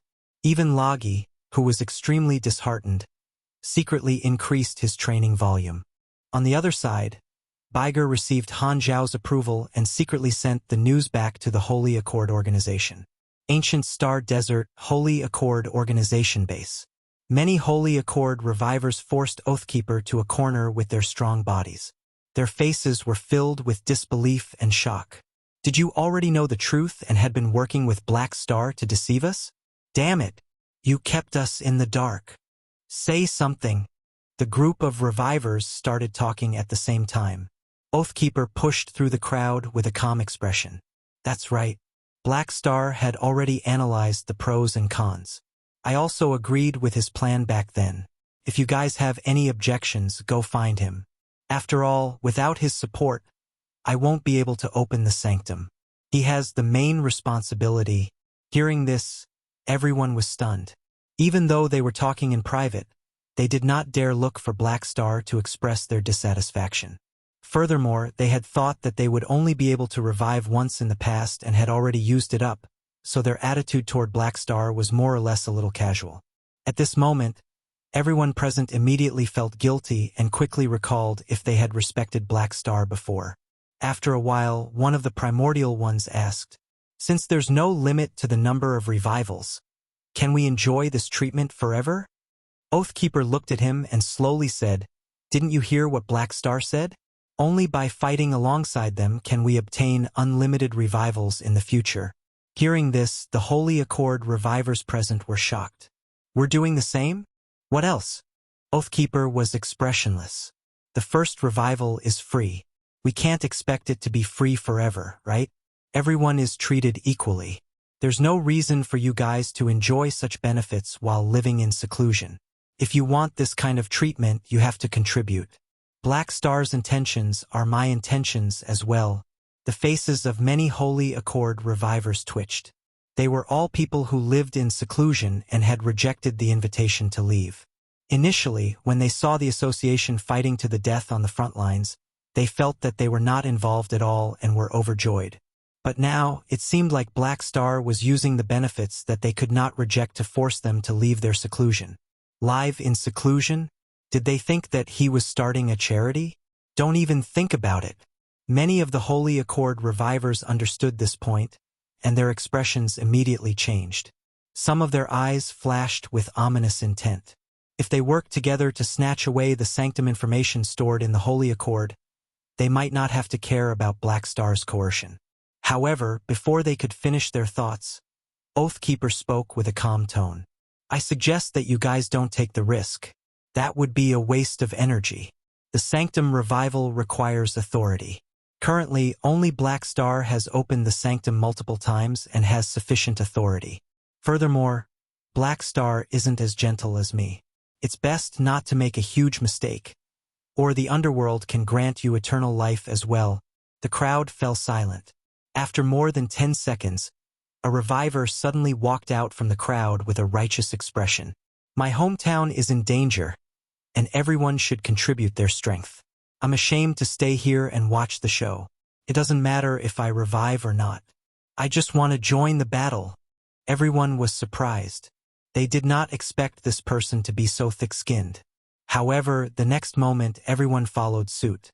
Their faces were filled with righteousness, and their facial lines became extremely firm. Even their style changed. "That's right. How can we allow the enemy to trample on our territory?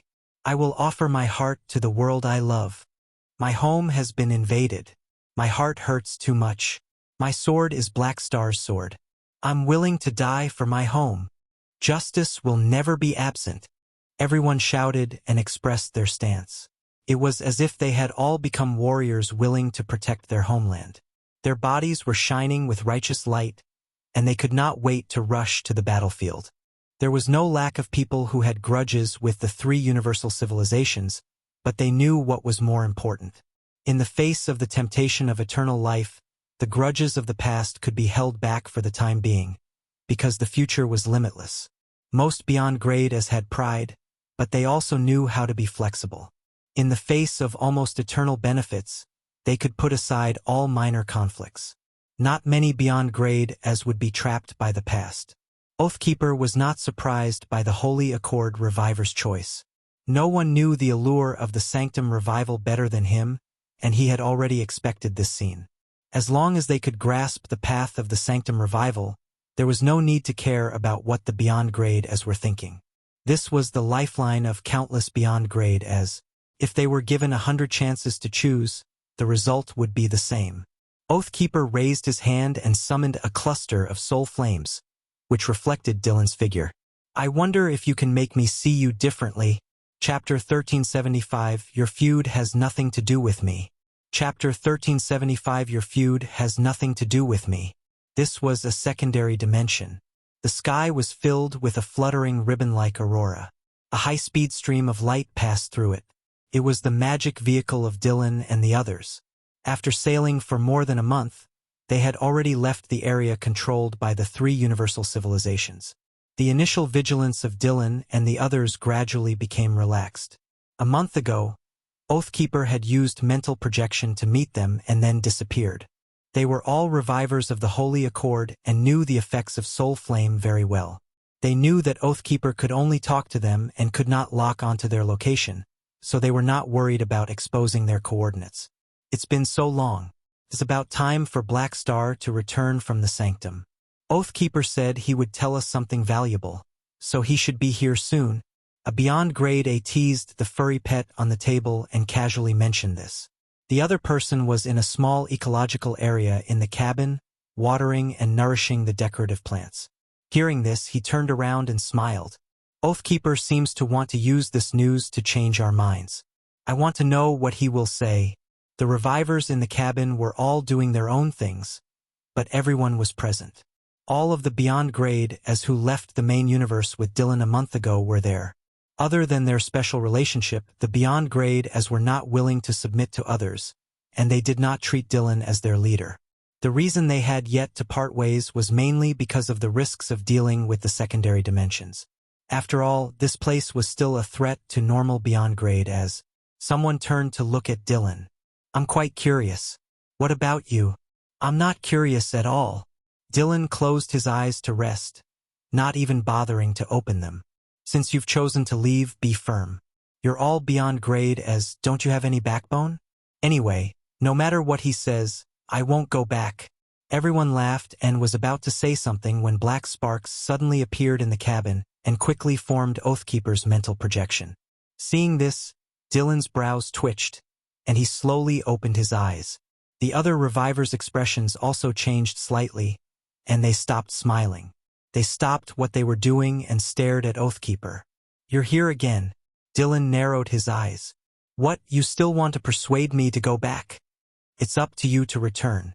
I'm just here to deliver the information. Oathkeeper did not want to bother with him and turned to look at the other curious revivers. A black flame ignited on his palm, and blurry images flashed in it, containing the information of the Sanctum Revival. With a light flick of his finger, sparks shot out and fused into everyone's foreheads, transmitting the information directly into their mind. The sequence of events was clear at a glance, and the relevant memories were released, allowing them to check. The next moment, everyone received this information and was instantly dumbfounded. So the Sanctum Revival isn't a one-time thing? You and Black Star have been hiding it from us. Many people's expressions changed drastically as they glared at Oathkeeper. Their expressions were indescribably ugly, as though they had fallen into a pile of feces. The choice is yours. Oathkeeper was too lazy to say anything else. He left a sentence, deactivated his mental projection, and disappeared in front of everyone. Seeing him leave, everyone's expressions changed. One of the revivers looked around before looking at the shocked Dylan. Everyone, I'll go back and take a look. We'll meet again if fate allows it. After saying that, he ignored everyone's reaction and directly flashed out of the carrier. He raised his hand to cast a spell, summoned a fixed teleportation gate, and directly stepped in, disappearing along with the door. This became a signal. The revivers took their leave one after another, using various methods to leave. Those who were patient would say their goodbyes, and those who were not would leave without saying a word. There was no need to explain anything to these temporary companions. They were all people who had been revived. They left the main universe because they thought that the one-time Sanctum Revival was useless to them. This was their last life. However, only now did they realize that this was just a scam created by the Holy Accord and Black Star. However, the reason was no longer important to them. The Sanctum Revival was almost eternal. There was nothing to hesitate about in front of this benefit. The group of friends left one after another. Very soon, the cabin that had been quite lively a while ago became empty, leaving only Dylan alone. He did not care about the others leaving at all. He was still immersed in shock and muttered to himself, "No wonder, no wonder. Black Star has never cared about us, the avoidance faction. So he had this trump card. The opportunity of eternal life was right in front of him, but Dylan's expression changed, and he was extremely conflicted. A few days later, in the conference room on the top floor of the training base, Han Xiao sat at the head of the table and looked around at the beyond grade as present. Seeing that everyone was staring at him, he casually said, "Everyone already knows about the true situation of the Sanctum Revival.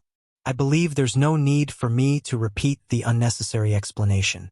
Everyone should have digested this information over the past few days. Today, I gathered everyone to discuss the follow-up issue of the Sanctum Revival. This will be an important trump card for us to fight the World Tree. The three universal civilizations are very surprised by this and have decided to continue to support us and keep it a secret for the time being." The people present nodded silently with subtle expressions. They believed that there was indeed a surprise, but it was more of a shock. Even if they used their butts to think, they could imagine how the leaders of the three universal civilizations felt when they found out about this surprise. They had been looking for Han Xiao for the past few days, but after Han Xiao used the Sanctum Revival, he had left temporarily and could not be contacted at all. He had only just returned and gathered all the beyond grade as in the training base. All the participating beyond grade as had been waiting for the meeting and immediately rushed over. Han Xiao took in everyone's expressions, tapped the table, and chuckled. "By the way, let's count your opinions today and see if you're willing to continue participating in the battle. After all, from now on, participating in the battle will be linked to the revival treatment of the Sanctum. I need to record it in the register. Who knows, some people might not like this treatment, but I can't force them. After all, I'm a very democratic person. Democracy? Bah! Shameless." Everyone cursed silently. Black Star had grasped this lifeline, and his authority had already risen to a whole new level to the point that whatever he said went. No one would be willing to give up this opportunity. Although they were complaining in their hearts, the beyond grade as present were still very honest and could not wait to speak. "Count me in. There's no reason to give up halfway. Of course, we should continue fighting." Everyone expressed their stance enthusiastically. Initially, some from the third batch of revivors did not fight and did not participate in the interception battle. However, after seeing the substantial evidence of the Sanctum Revival, they changed their minds. Han Xiao smiled as he watched this scene. He opened a virtual screen, pulled out a memo, and recorded the names of the people who expressed their stand in front of everyone. The temptation of the limitless Sanctum Revival is indeed something that not many people can resist. The effect is similar to what I expected. A few days ago, Han Xiao had received Oathkeeper's report. Upon learning that the revivors of the Holy Accord had also requested to come out and join the battle, he had gone to deal with the matter in the past few days. He had appeased the group of Holy Accord revivors and said that they would only need to take action when the World Tree invaded the mainland. There was no need for them to come out now, and they could continue to hide in the dark as long as they accepted his targeted training plan. The reason those Holy Accord revivors had stayed in seclusion was partly that they were unwilling to continue being involved in the conflict between organizations, and partly because they had a grudge against the three universal civilizations. However, they had all abandoned their original intentions and changed their minds. Although they spoke nicely, their actions were still realistic. Beyond grade, as who knew their own needs would make rational choices. Of course, Han Xiao would not scoff at them. It was only human nature. Not many people could watch others enjoy such benefits without getting a share. Just as everyone was expressing their stance, the conference room door was suddenly pulled open, interrupting the meeting. Everyone turned to look and could not help but have a playful look on their faces. They saw that the revivors of the Avoidance faction who had stayed on planet Finn had all arrived. The room immediately fell silent. This group of people who had stayed behind to avoid the battle stood by the table. Han Xiao glanced around, put on a calm expression, and casually said, "Why are you guys here? What's the matter?" Hearing this, one member of the Avoidance faction stepped out from the crowd and spoke loudly like the representative of everyone. "Your Excellency Black Star, after careful consideration, we have made a unanimous decision. Please allow us to join the training. We request to join the battle." The Beyond Grade as present exchanged looks, shook their heads, and laughed, not surprised at all. Han Xiao smiled, nodded, and said, "As I said before, if you change your mind one day, we welcome you to fight alongside us." With that, he snapped his fingers, and with a flash of mechanical force, the conference table suddenly moved. Mechanical particles extended, and the table slowly expanded. The seats slid sideways, leaving more gaps, and new seats rose from the ground. After doing this, Han Xiao pointed at the empty seats and chuckled. "Everyone, please take a seat." Seeing this, the revivors of the avoidance faction heaved a sigh of relief. They nodded and thanked him one after another before finding empty seats to sit down. Initially, they had wanted to watch from the sidelines as the group of association members attacked the enemy at the front line. However, after learning the truth about the Sanctum Revival from Baiger, everyone changed their minds overnight and decided to join the battle. Initially, they were worried that Black Star would make things difficult for them, or at the very least, some people would make sarcastic remarks. However, they realized that this group of participants looked at them like it was a matter of course and no one teased them about their choice. This made their nerves relax. However, thinking about it, since they were all alike, no one would laugh at the other. Sun Hunter glanced at them and said, "Why are there so few of you? There are still some people, right? Where's that foul-mouthed elf king?" A former member of the avoidance faction paused for a moment before smiling helplessly. "They are not willing to get involved in the war and have already left the main universe. No one can contact them." Everyone was surprised. Not everyone knew about this. Kasui had hidden the news. Then they really made a huge loss, missing out on such a good thing. Sun Hunter clicked his tongue in wonder. The corners of many people's mouths curled up, secretly mocking them. Since they had chosen this path, they would have to walk it even if they had to kneel. They would not feel pity for these guys who had a severe lack of judgment and ran away. They still don't know the truth about the Sanctum Revival, right? Should we try to get them back? Milizaus turned around and asked. Han Xiao did not mind and said calmly, "Our association is not an organization that cannot be left once entered. They have the freedom to leave. Don't bother about them." Halfway through, he suddenly paused, chuckled, and continued. "Besides, didn't they come back on their own?" After saying that, everyone noticed it too. They turned to look at the bright starry sky outside the window and saw a teleportation gate spinning open. Streams of light landed on the training base. Very soon, the sound of footsteps could be heard from afar. They were getting closer and closer. Everyone turned to look at the open door. Under everyone's gaze, all the revivors of the avoidance faction appeared at the entrance and walked in one after another. Dylan was the last. Kasui calmly took a sip of the spirit concentration tea. The group of people that had just returned contacted him one after another since they could not find Black Star.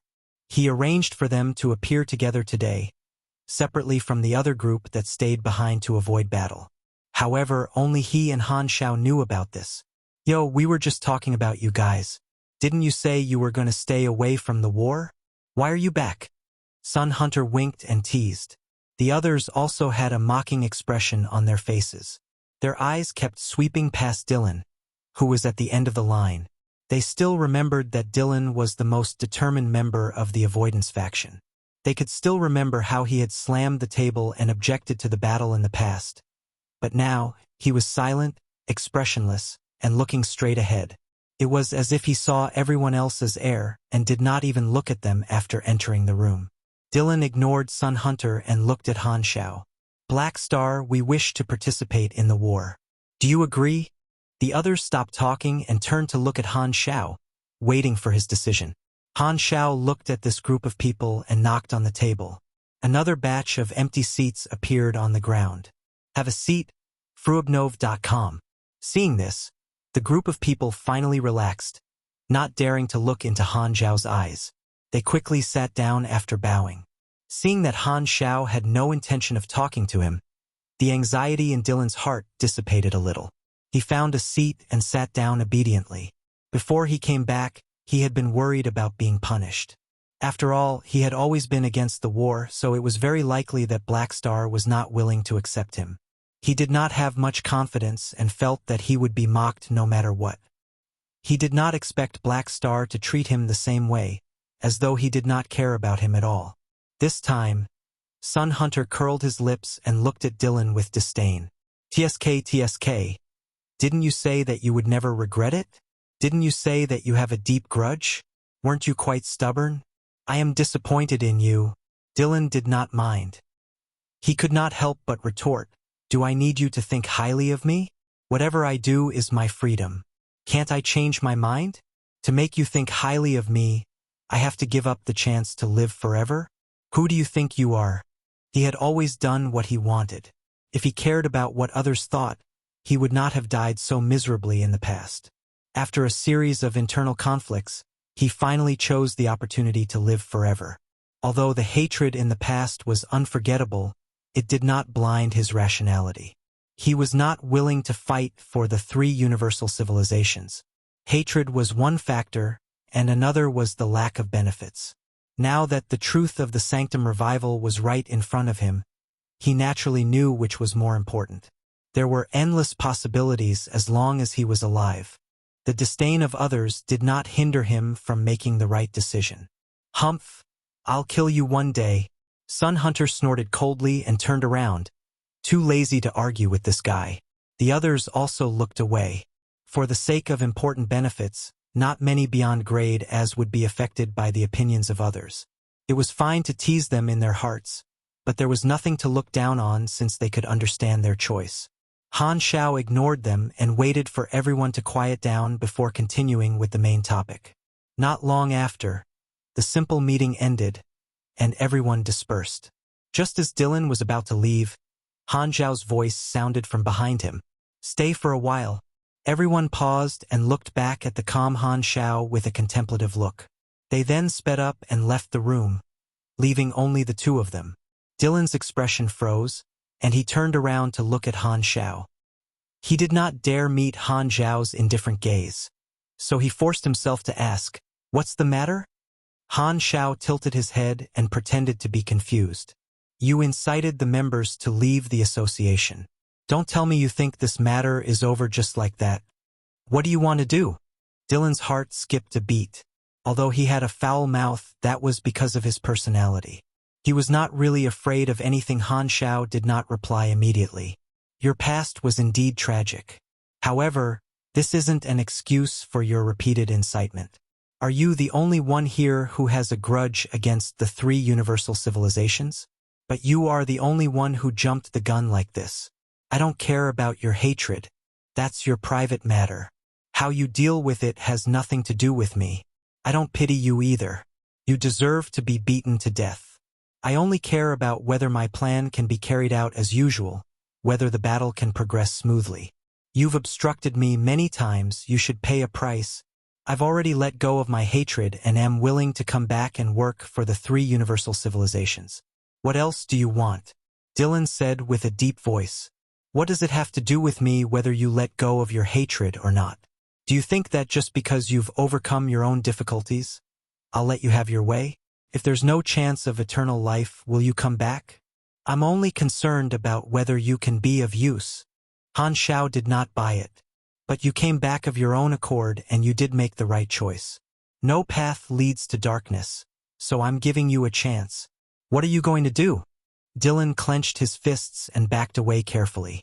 If you hadn't taken the initiative to return today, I would have hunted you down and not let you have the chance to encounter the World Tree and leak intelligence. I believe your companions would have been very happy to expose your route. After you had died, I would have sent you to the Underworld to serve the war forever.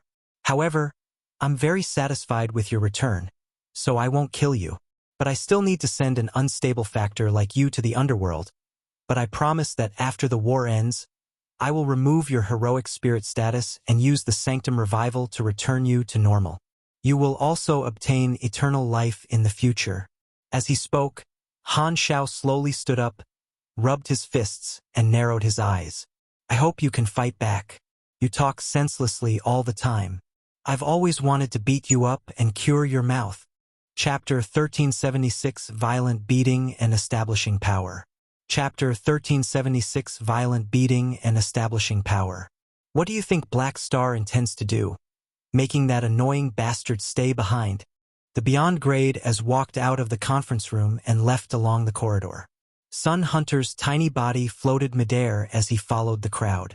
Kant shrugged and fiddled with the thrusters on the back of Manison's Lord's avatar. It's definitely not anything good.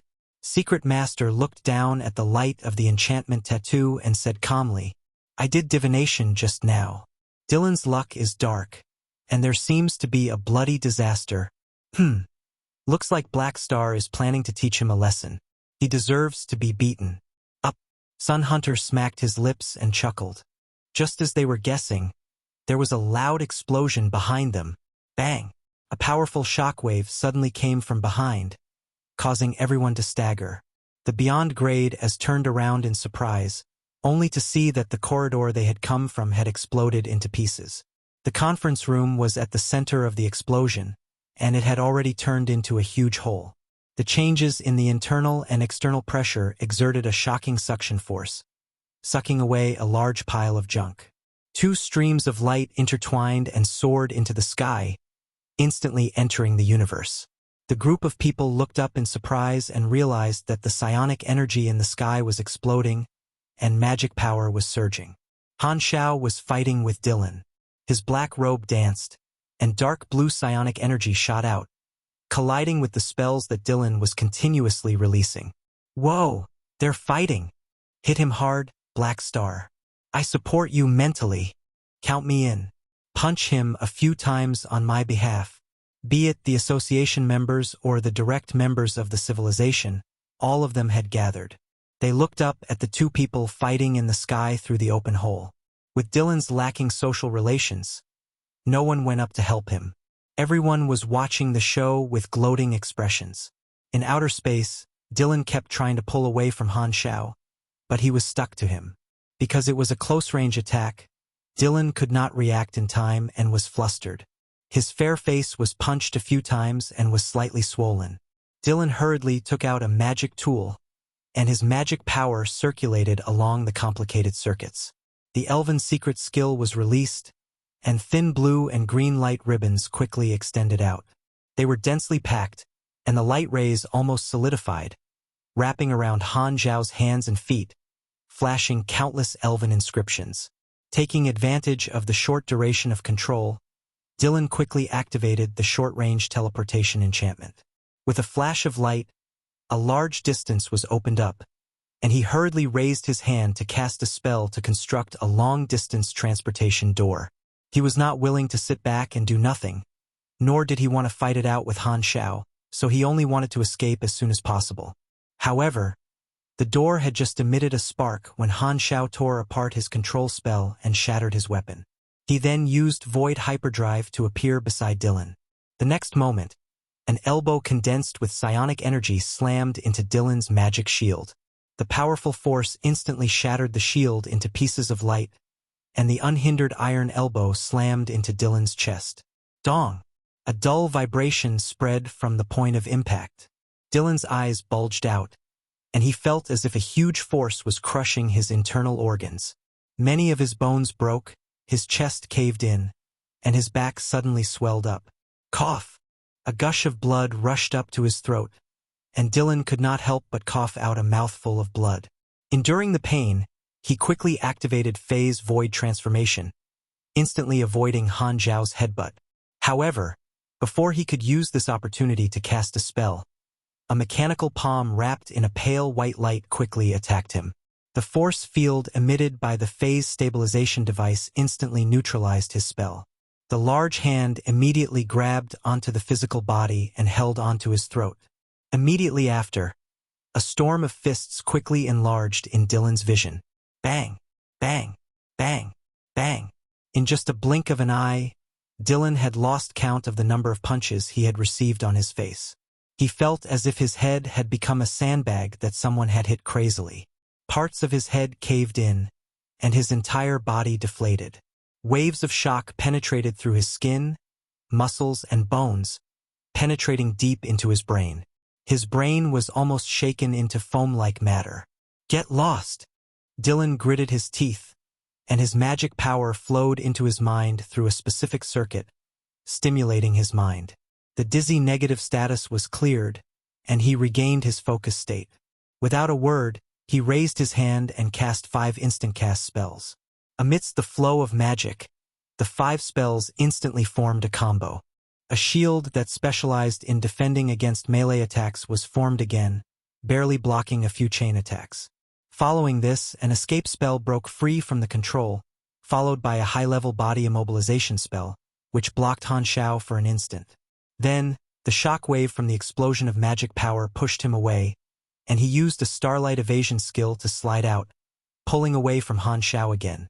After finally getting a chance to catch his breath, Dylan quickly activated the healing magic that the elves were good at and healed his body. However, after receiving a series of heavy blows, his originally handsome face was now swollen like a pig's head. Although this guy, Dylan, is annoying, he still has some ability. It's a pity that the opponent this time is someone outside the norm. He's definitely unlucky. The Beyond Grade as below watched the show while whispering. Pinnacle Beyond Grade A mages were known for their rich means. As an arcane master who had left his name in history, Dylan naturally knew countless spells. Unfortunately, these spells could only allow him to struggle for more time and had no other use. As a peak Beyond Grade A, Han Zhao's energy level far exceeded his. Seeing that Dylan was being beaten up, everyone's enthusiasm soared. If not for their status, they might have cheered loudly. If not for knowing about Han Zhao's abilities, they would have thought that Dylan was being beaten up by a pugilist when they saw the close combat suppression earlier. This time, Han Zhao's energy surged and shattered the runes of the high-level body immobilization spell. He summoned the Dimensional Army Box. A black army surged out, finally showing the style of a mechanic. Dylan's heart skipped a beat, and he did not dare to be distracted anymore. He quickly chanted incantations, and powerful forbidden spells flew out one after another, turning into magic artillery that bombarded the endless mechanical army. The colorful but fatal explosions burst out in the sea of machinery. However, the performance of Han Zhao's mechanical soldiers was already extremely shocking, and with the support of his extremely high machinery affinity, there was no way that Dylan could cut through them. The toughness of the soldiers was like a nightmare, and most of his attacks were blocked by the mechanical army's shields and armor. Switching to the mechanics group fight mode, the battle entered a rhythm that Han Xiao was familiar with. Dylan was surrounded, and he could not escape no matter how hard he tried. The mechanical army, on the other hand, moved back and forth like a rag wiping a stubborn stain. After enduring the attacks time and time again, Dylan's aura slowly slid down from its peak and gradually weakened. He tried to open a stable transportation door again and again, but all the spatial fluctuations dissipated. He was already an arrow at the end of its flight, struggling as he drowned in the sea of machinery. With his endless magic, he only lasted for a while. Finally, the flickering magic shield could no longer withstand the attacks of the apostle weapons and shattered. Chi! Chi! Chi! The next moment, laser beams penetrated his body, leaving charred wounds on his body, and turning his body into a beehive. However, although mages were fragile, the life force of a peak Beyond Grade A was not so easily destroyed. Han Xiao waved his hand, and a few apostle weapons escorted the heavily wounded Dylan into the broken conference room. They then arrived in front of the many Beyond Grade as who had been watching the battle. Everyone looked at the miserable look on Dylan's face and grinned in secret. Dylan had no friends. Sun Hunter floated over to Dylan's head, grabbed a bunch of hair, and pulled it off. "Aren't you very arrogant? Why don't you talk some more? He was beaten up by you. I hope he can learn to keep a low profile in the future." Biger shook his head. Aurora could not bear to see him like this. She grabbed a ball of life energy and asked, "Do you need me to heal him?" Han Xiao waved his hands and said casually, "There's no need. I was just about to kill him." As soon as he said that, the atmosphere changed slightly, and the smiles on everyone's faces disappeared. They had thought that Han Xiao only wanted to teach Dylan a lesson, so they had been enjoying the show. However, now that they knew that Han Xiao wanted his life, their expressions turned serious. "You want to kill him? Although this guy is quite annoying, it's not enough to take his life, right?" Sun Hunter's tone was doubtful. Ulu agreed and said with surprise, This guy is quite strong. Since he's willing to join the battle, why kill him? Furthermore, you'll have to revive him sooner or later. Isn't this unnecessary? Don't tell me you don't plan to revive him. For a moment, many people spoke up, expressing their objections. Although they hated him, most beyond grade as did not want to kill him, not because they had any relationship but because it involved their own interests. Although the Sanctum Revival was their lifeline, no one wanted to see Black Star kill a beyond grade just because of this. Han Shao looked around and was not surprised at all. The truth of the Sanctum Revival was a double-edged sword. The beyond grade as tolerated him because he was strong enough, but it did not mean that they had become obedient. From the start to the end, these beyond grade as were all beasts that had never been tamed. The chance of eternal life was very tempting. Some beyond grade as could let go of their pride, but they would not completely give up their dignity and bottom line. It was best for everyone to live in harmony, and everyone was willing to listen to his orders within the bottom line. However, if he went too far, then the beyond grade as would not submit to him and remain indifferent. The purpose of participating in the battle in exchange for the revival quota was to unite against the outside world. It was a reasonable request so everyone could accept it. However, it did not mean that the beyond grade as would obey all orders unconditionally. Although everyone cherished the opportunity to live forever, they had not become subordinates to be completely controlled by others. Once the truth of the Sanctum Revival was revealed, it would no longer be a private matter but public interest in the eyes of the beyond grade as it could be controlled by one person, but it could not be completely privatized. If they wanted to use this channel to gain absolute control over the beyond grade as, the result would most likely be the beyond grade as working together to snatch the Sanctum Revival control. They could either fight alone or rope in a group of beyond grade as to deal with the rebels. This way, it would be the route of the Celestial Star Alliance. Han Shao was well aware of this, and he did not plan to control everyone. Dylan has destroyed the internal unity many times, so he's an unstable factor. This time, he brought others to leave the association, which has already proved his instability. What if he had accidentally leaked the information? Seeing that he took the initiative to come back, I'll reduce his responsibility. However, for the sake of the war, I plan to send him to the underworld temporarily and let him enjoy the normal revival treatment after the war ends. Everyone, please bear witness to prevent me from going back on my word in the future. Hearing this, everyone quietened down and exchanged looks. They were against killing for no reason, but at the same time, they felt that Black Star's words made sense. Thinking back to Dylan's performance, letting this foul-mouthed guy enter the underworld for a while might be a good choice. The world would be quite peaceful. Thinking of this, everyone retreated and did not stop him. Seeing this, Dylan was in complete despair. He coughed out a large mouthful of charred blood, and his aura withered. Since no one has any objections, I shall take action. Han Shao turned around and signaled the troops. Poochie. The next moment, Psionic Prime Spear stabbed the back of Dylan's head and destroyed his last chance of survival. Hila immediately raised her hand to capture Dylan's soul, then disappeared from where she was with Aurora. They entered the underworld and transformed Dylan's spirit body. Han Shao looked at Kasuyi, pointed at the hole in the ceiling, and said, "Don't forget to get someone to fix the conference room." With that, he changed into King and teleported away.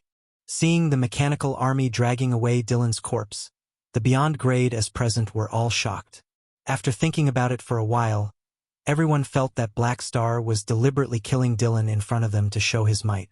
Black Star's hidden intent was that although he did not want to use the revival quota to control the beyond grade as, he did not want them to think that they could do whatever they wanted with the Sanctum Revival. He was not going to pay for the mistakes of others. Originally, they had received the unlimited revival quota promised by Black Star through participating in the battle, and they were all very excited. Now that they had finally calmed down, some dangerous thoughts that had been sprouting in their minds were put on the reins. The group composed themselves and dispersed. In the underworld dimension, Dylan's soul was suspended midair. Hila and Aurora were manipulating the power of the underworld and continuously pouring it into Dylan's body to modify the form of his spirit body. Meanwhile, the 9 great hero spirit kings were watching from the side. With a flash of light, Han Shao teleported over. The moment he appeared, he attracted Dylan's furious gaze. Black Star, I took the initiative to return and join the battle, but you killed me. You and I are irreconcilable. Dylan cursed and gritted his teeth. Han Shao did not mind and clicked his tongue. You looked like you were half dead just now, but you look very energetic after your death. You're shameless. You're shameless. I believe you're really blind. Before he could finish, Hila silenced him with an expressionless face. Han Shao shrugged, turned to look at Sorokin and the others, and said, "This guy will be the 10th hero spirit king in the future. Teach him a little more and let him reflect on what it means to cause trouble with words." With the rise in seniority, Sorokin was in a good mood. How strong is this guy? Peak beyond grade A mage, once the elf race's holy king. His combat strength is quite good, and you might not even be his match. He is just a little bit weaker than me, Han Shao said casually. The quality of the rookies this time is not bad, Sorokin replied. Han Shao ignored him and turned to look at the roaring Dylan. This way, the Underworld hero spirit kings would become one of the 10 great generals. With such a lively fellow, Sorokin and the others' lives would be more colorful. Without looking at the heroic spirit modification ceremony of the two sisters, Han Shao opened the interface and looked at the mission list. Dylan's Beyond Grade A challenge mission was shining brightly. Mage. I wonder what abilities I can draw. Chapter 1377 Shaken. A ridiculous ability. Chapter 1377 Shaken. A ridiculous ability. On the other side, the direct Beyond Grade as left the venue together, still thinking about how Dylan had died. Black Star is really domineering. He killed a peak Beyond Grade just like that. Reeve clicked her tongue and snorted. He wants to set a good example. It's quite unlucky for Dylan to have been chosen to establish dominance. But he deserves it.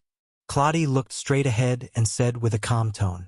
I saw those revivors running away in fear just now. Isn't Black Star afraid of scaring them away? If they run again, they'll have to follow in Dylan's footsteps. Also, will they be willing to leave? Claudie shook his head. This time, Ulu rubbed his chin and said with a worried expression, Black Star is in control of this channel and has tied up almost all the Beyond Grade as with his benefits. The power of the association can no longer be restricted, and the problem of the Beyond Grade A imbalance can no longer be solved. Hearing this, many of the direct descendants were worried about the future of the 3 universal civilizations. Sessu. It was the war period now, so Black Star provided recovery services to the advanced civilizations. However, in the long run, if they could get rid of the pressure from the foreign enemies, they did not know if Black Star would still be willing to sell the recovery slots. At that time, they might lose the benefits of the Sanctum Revival, and the difference in strength between them would only grow. Now that the association had an independent political position and astonishing strength coupled with the contributions and reputation of participating in the war, it was very difficult for the 3 universal civilizations to do anything else. They had dug a grave for themselves, and even if they had tears in their eyes, they had to jump into it. No one knew how the upper echelons would deal with such a behemoth of an organization.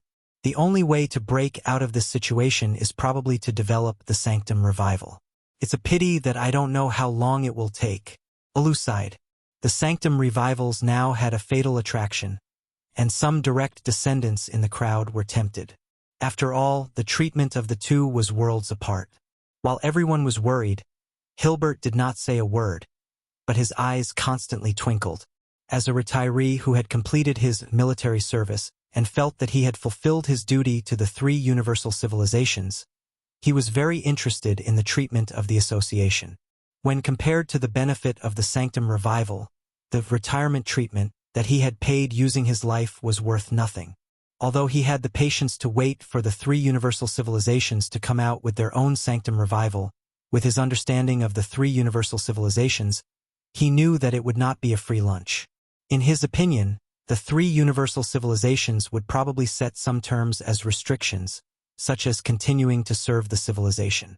However, this would only work in an ideal situation where there were no competitors. Now that there were relaxed revival rules of the association for comparison, Hilbert felt that even if the three universal civilizations managed to revive the Sanctum, they would most likely have no choice but to reduce the price. They would not dare set conditions that were too harsh, since the existence of the association would force them to increase the benefits for their descendants. With this in mind, Hilbert glanced at everyone with a disapproving look. It was really funny. These people were still here, worrying about the country and the people, but did not know that the existence of the association was also their blessing. Struggling for the interests of the entire beyond grade A class. He has been carrying out the purpose of the association. Hilbert's eyes flickered with admiration. Since he had already retired, joining the association was not a bad choice. 2 days later, in the army commander's office, Han Shao sat on his large chair, casually scrolling through the virtual screen to check the reactions of the beyond grade as in the past 2 days. He was quite satisfied. After he revealed the truth about the Sanctum Revival, the morale of the beyond grade as was high. They were originally a little relaxed, but now, they were even more determined, and their fighting spirit was unprecedentedly high. Even their training had improved a notch. Although this kind of cohesion can only be triggered through such a request, it's enough. Han Shao knocked on the armrest of the chair, deep in thought. He did not pursue the so-called absolute control but only wanted to achieve his goal. Therefore, he did not have any intention of taming a portion of the beyond grade as, up till now, he had already made his stance clear through his actions. With the benefits that he had offered, there was no need for him to use any more methods. Han Shao suddenly thought of something and chuckled. This should be the most united beyond grade A group in history. If only we could always be united. As he spoke, he shook his head and laughed. After all, it was an unrealistic fantasy. They were divided internally and had different ideals. Only benefits were eternal. It was destined that only benefits could bind everyone to a place. Oh, not everyone. Almost all the surviving beyond grade as had been attracted over, but there were still exceptions. The Avengers from Pangan had never contacted the Holy Accord and did not say that they had returned to participate in the battle.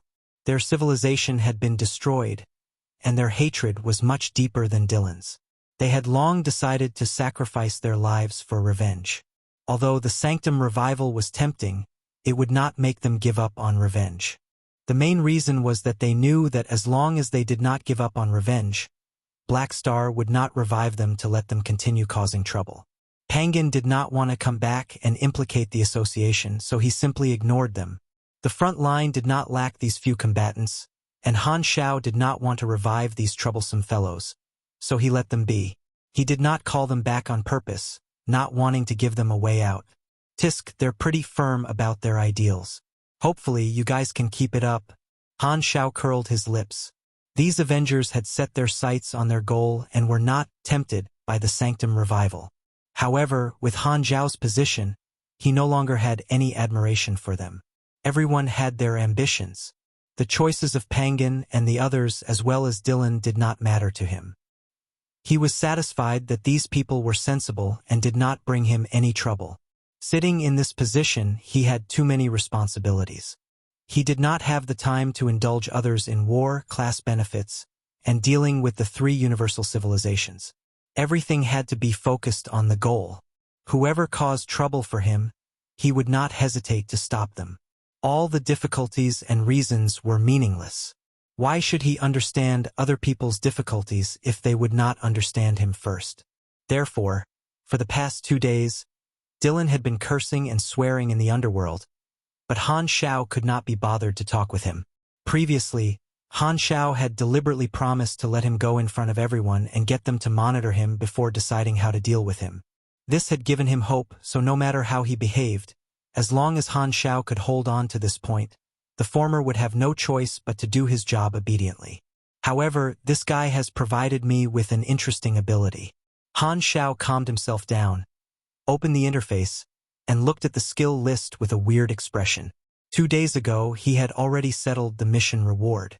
Perhaps it was because Harrison had spent all the luck that he had accumulated over this period, but he did not get anything good from touching the backup fight in this time.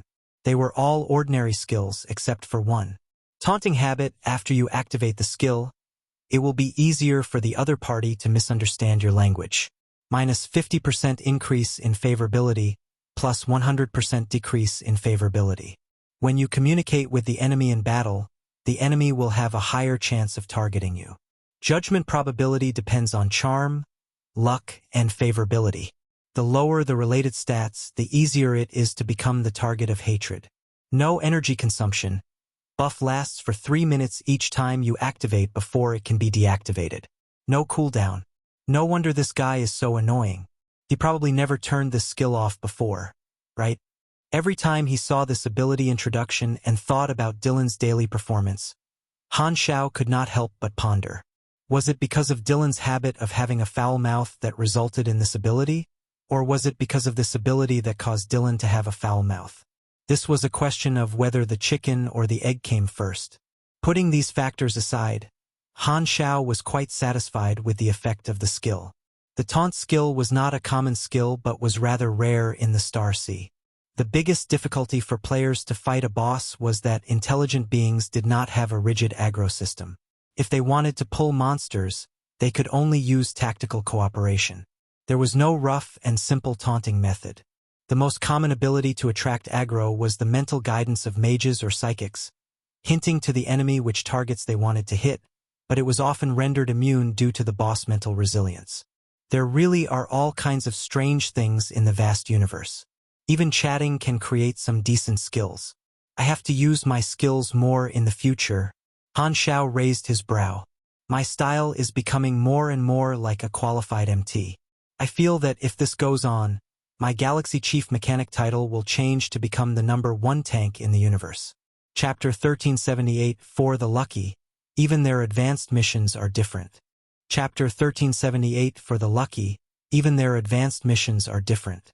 On the other side, in the Superstar Cluster conference room, the Sanctum Revival. What a terrifying power. The 3 universal civilizations are probably in a terrible state. Compared to the heavy atmosphere of the 3 universal civilizations leaders, the Superstar Cluster leaders were overjoyed.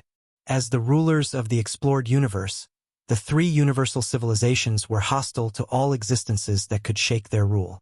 As the pursuers, the Superstar Cluster Alliance hoped for some factors that would affect the current status quo to appear. Originally, Black Star had only relied on the one-time Sanctum Revival to bring the association to such a level. Now that he had finally shown the true effect of the Sanctum Revival, the Beyond Grade A association instantly became many times more difficult to deal with. The more unhappy the 3 universal civilizations were, the happier the Superstar Cluster Alliance would be. Black Star obtained an independent political position from the 3 universal civilizations, akin to that of an advanced civilization. With Black Star's strength and the association's strength, the Galactic Society might be able to form a stable tripartite structure in the future. We, the 3 universal civilizations, and the association will balance each other. This is good news for us. The leader of the Star Arc civilization breathed out in relief. It should be the pseudo-version of the tripartite. We still have a ways to go before we can catch up to the 3 universal civilizations, but the association has the Sanctum Revival, and we have a lot of resources.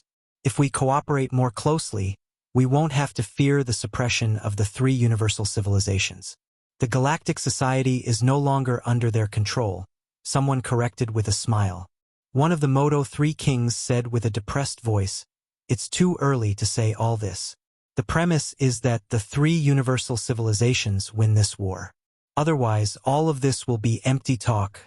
That's true. With the enemy before us, we can't celebrate too early. Someone nodded in agreement. At this moment, the leader of the Star Arc civilization knocked on the table, before speaking out. In about 11 years, the World Tree will attack the mainland. At that time, we will see if we should evacuate the explored universe. This period is enough for us to make preparations and keep it a secret. Don't let anyone know of our plan. Hearing this, everyone nodded. The Superstar Cluster Alliance had always been considering the possibility of migrating with the help of the war. This was a plan that they had long decided on.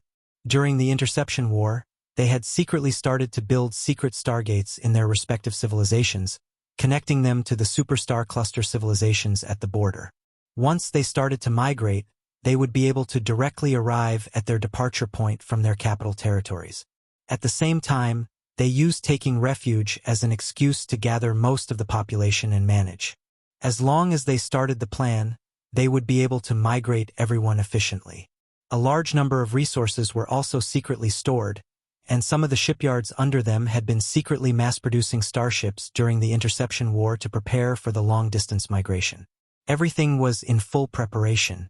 The Superstar Cluster Alliance had planned to start after the World Tree invaded their territory.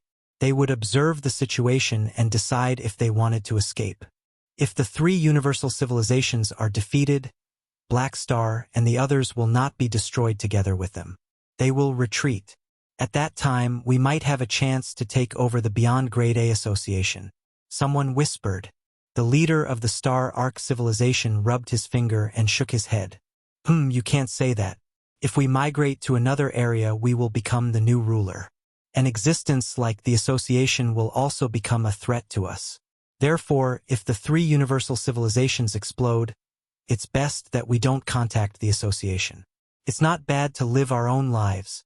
He sounded like he was saying, let's split our luggage and go our separate ways. You go back to your quicksand river, and I go back to my hometown. Everyone could not help but laugh. Although they were envious of the Beyond Grade As and the Sanctum Revival channel of the association, they knew that they would not have the chance to obtain such benefits. The Superstar Cluster Alliance did not have the confidence and base strength of the three universal civilizations, and they were even more afraid that the Beyond Grade A Association would take over their territory. After all, their strength was weaker than the three universal civilizations. If they entered a migration period without any rules or regulations, the Beyond Grade A groups that could continuously revive would have the power to overthrow their regime. Therefore, if everyone had to evacuate one day, then parting ways would make them feel more at ease. Speaking of which, Black Star is truly a talent. He successfully fooled the three universal civilizations, and the current situation we see now has his shadow behind every step. In just a few decades, the Beyond Grade has already possessed such strength, breaking the stalemate. It's not an easy task. The leader of the Star Arc civilization sighed softly, his tone filled with admiration and fear. Although their relationship with Black Star often changed, from a personal perspective, the leader of the Star Arc civilization and most of the Superstar Cluster leaders present mostly admired Black Star. Everyone had carefully read Black Star's file. If they had not witnessed everything with their own eyes, they would never have imagined that a bumpkin from the surface civilization would rise from the bottom and reach the top in just 100 years. It was a pity that such a person was not born in their civilization. If not for the fact that planet Aquamarine was under Black Star's protection, they would have dissected this planet to see why there were three Beyond Grade As. The leader of the Star Arc civilization changed into a more comfortable position and sighed. I don't have any hopes for the association now. I just hope that they can sell us more revivals. Speaking of which, the Sanctum Revivals are unlimited. Will Black Star lower the price for us now? Everyone tilted their heads and pondered. At the training base, the Calamity Grade Combat Training Ground, energy surged, and light flashed. 5 figures surrounded Hadavi. All kinds of attacks landed on his body and exploded into light fragments. They could only leave faint marks on his tough body and could not break through his defense. The continuous sound of explosions mixed with Hadavi's laughter. Ha ha ha ha, useless. Useless, useless. Your attacks are nothing compared to His Excellency Black Star's apostle weapons. There's no way they can break through my defense. Just from the tone of his voice, it sounded like he was fighting against 5 Calamity Grades alone. However, upon closer inspection, the 5 Calamity Grades were beating Hadavi up like a rubber ball. On the spectator stands in the sky, many Calamity Grades looked down at the trembling training ground with strange expressions. He can still be so arrogant after being beaten up. Looks like he has learned the essence of what makes up the army commander. This guy is indeed the Black Star Guard that has followed His Excellency Black Star for decades. Everyone chatted casually.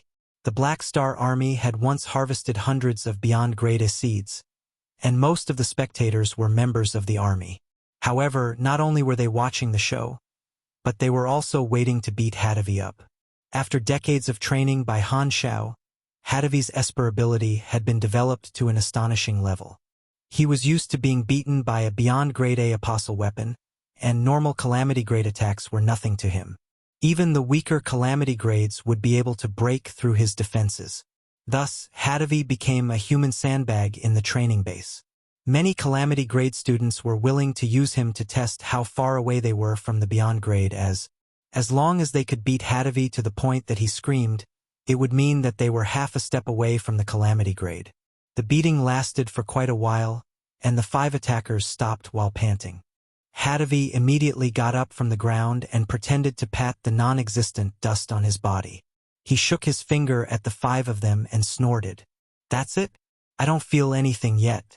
Let's practice a little more and try to make me feel like dying next time. Why do you always say such ambiguous words?" A calamity grade wiped his sweat and could not help but complain. "Is this the organizational culture of your Black Star army?" "A crooked stick will have a crooked shadow," another person agreed. "Horsing around is one thing, but spouting nonsense is another. Don't joke about my dear army commander, Sylvia, who was participating in the siege," said to her friend. Hearing this, Hadavi looked at her and patted his chest. "You quit your job as chief administrative official, and you've been training behind closed doors for so long. Why haven't you made any progress? I think you'd better not waste your time training here. You definitely won't become a beyond grade A." Hearing this, Sylvia turned her head and said with a face full of disdain, "You have the cheek to say that about me. With your single ability, even if you become a beyond grade A, you will still be at the bottom. At the very least, I have the ticket to immortality." Hadavi looked like a dead pig that was not afraid of boiling water. Ever since the truth of the Sanctum Revival was revealed, such words could no longer hurt his heart. To enjoy the revival of the Sanctum, he did not even play his favorite Wayne cards anymore. Logi had called him a few times, but he had rejected him. Speaking of which, the number of people playing cards had decreased by 99% recently. Only Logi was still pulling people in, but the frequency had also decreased. People often saw Logi training in the Magic training ground as well. His training duration had increased by 10 times. This was a sight that was hard to come by in 10 years. Many of the officers who knew him were shocked and felt encouraged. Even Logi was working hard. What right do you have to be lazy? This time, a few more calamity grades jumped down from the sky and landed on the ground. "All right, stop chatting. We're still queuing. It's our turn. Hadavi, do you want to take a break?" Hadavi patted his chest and said in a booming voice, "What are you resting for? These people are useless. I'm still thirsty. Come, face me. I told you not to be ambiguous." The group roared. While the calamity grade supers were sparring, Phaidon, who was deep in training, suddenly opened his eyes. A gleam flashed past. In that instant, it was as if some invisible boundary had been broken. A deep shiver from the depths of his cells started from his brain and slowly spread through his entire body inch by inch as if every cell was crying out in joy and desire. Immediately after, the cells in his body started to stir, like water that was being heated up. This feeling, "I'm going to be promoted?" Phaidon was pleasantly surprised. He could not be wrong about this feeling of being elevated to the next level. However, the feeling this time was different from the previous promotions. This time, it was dozens of times stronger, causing his body to tremble uncontrollably. His psychic energy also gushed out uncontrollably, sweeping around the room like a storm. At this time, the soul swapper on him suddenly sensed something and began to vibrate at a high frequency. Black ripples appeared on the soul swapper. The soul swapper was contaminated with psychic energy, and a subtle fusion was formed. The originally formless and colorless psychic energy seemed to have been drawn to the edge of the soul swapper, and as if being traced out, the edges turned black.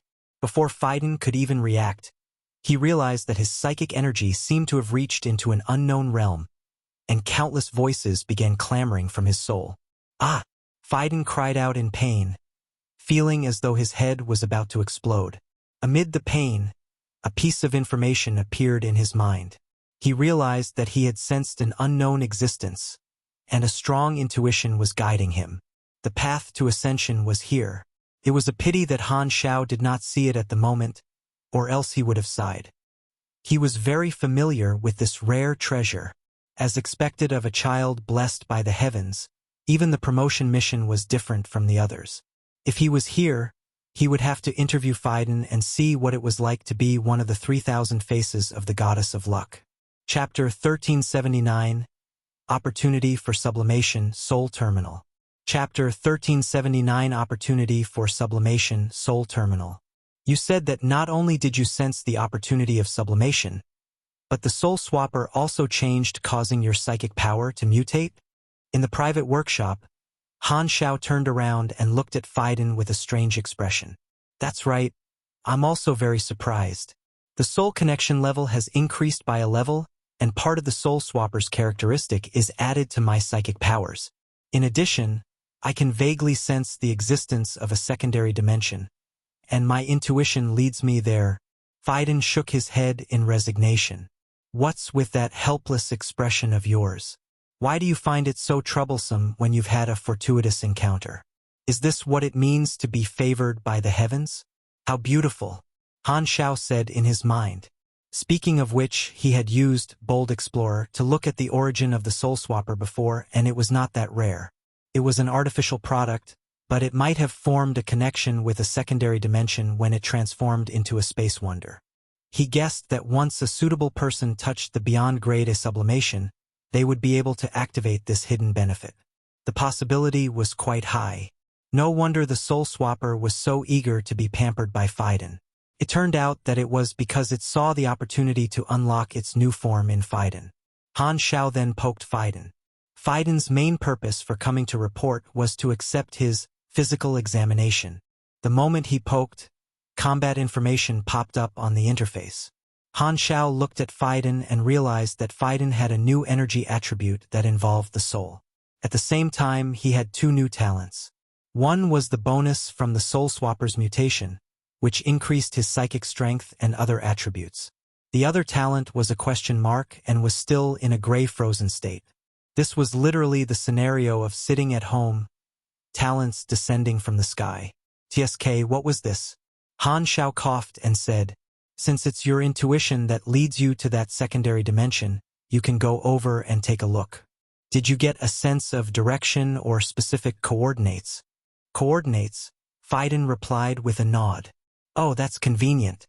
There's no need to spend too much time on the journey. However, most people get a sense of direction.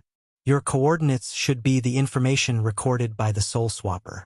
Let's set off after I pack up.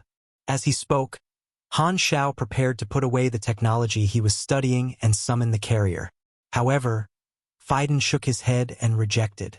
Black Star, I have a feeling that this is my own training. If you follow me, I won't have any sense of danger. I'll go alone. Han Shao paused and said, since you have such a request, that's fine too. I'll give you a king, and you can bring another throne. If you encounter any problems that you can't solve, just ask me for help. Seeing that Phaidon still wanted to say something, Han Shao waved his hand and interrupted him. You're my good friend. I can't possibly let you take the risk without any backup plan. That's my bottom line. All right then. Phaidon smiled helplessly. Han Shao took out the equipment and a small carrier that was specially used in secondary dimensions. He got the mechanical assistant to bring them to the departure area. Phaidon thanked him and followed along. After watching Phaidon disappear, Han Shao looked away and shook his head. To a calamity grade, the secondary dimensions were still quite dangerous. Han Shao was worried about Phaidon's safety and wanted to accompany him. However, Phaidon wanted to clear the dungeon alone, and it involved the opportunity of beyond grade A sublimation. He respected Phaidon's premonition. However, with Phaidon's luck, he would most likely be able to turn any misfortune into good luck. Whereas, with Han Zhao's luck black hole, there might be some twists and turns. It would be a good thing if he did not go. However, Han Shao would not sit back and watch this treasure put himself in danger. He had secretly given Phaidon an observer's mark just now and planned to monitor the risk. After all, Phaidon had coordinates unlike Harrison.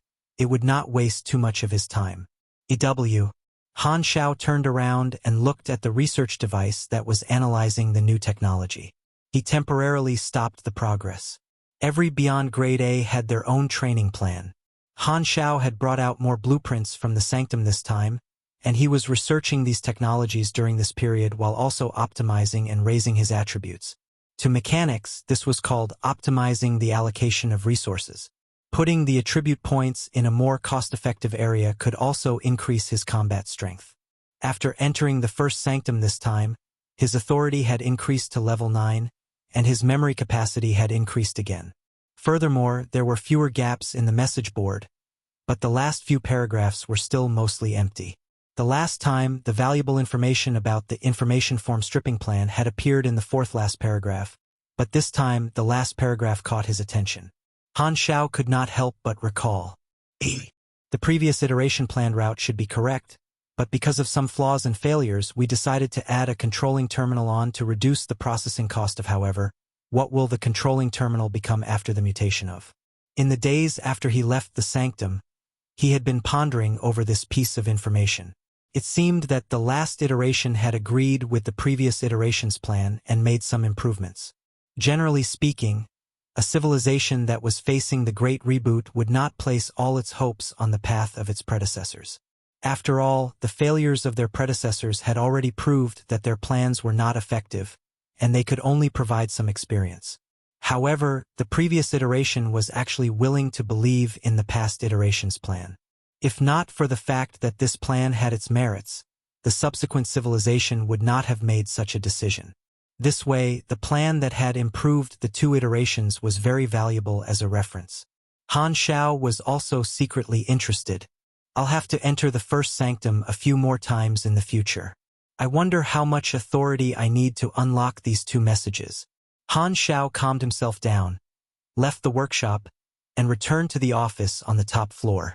He first looked down at the combat training of the other calamity grades before entering the field of vision of the observer's mark.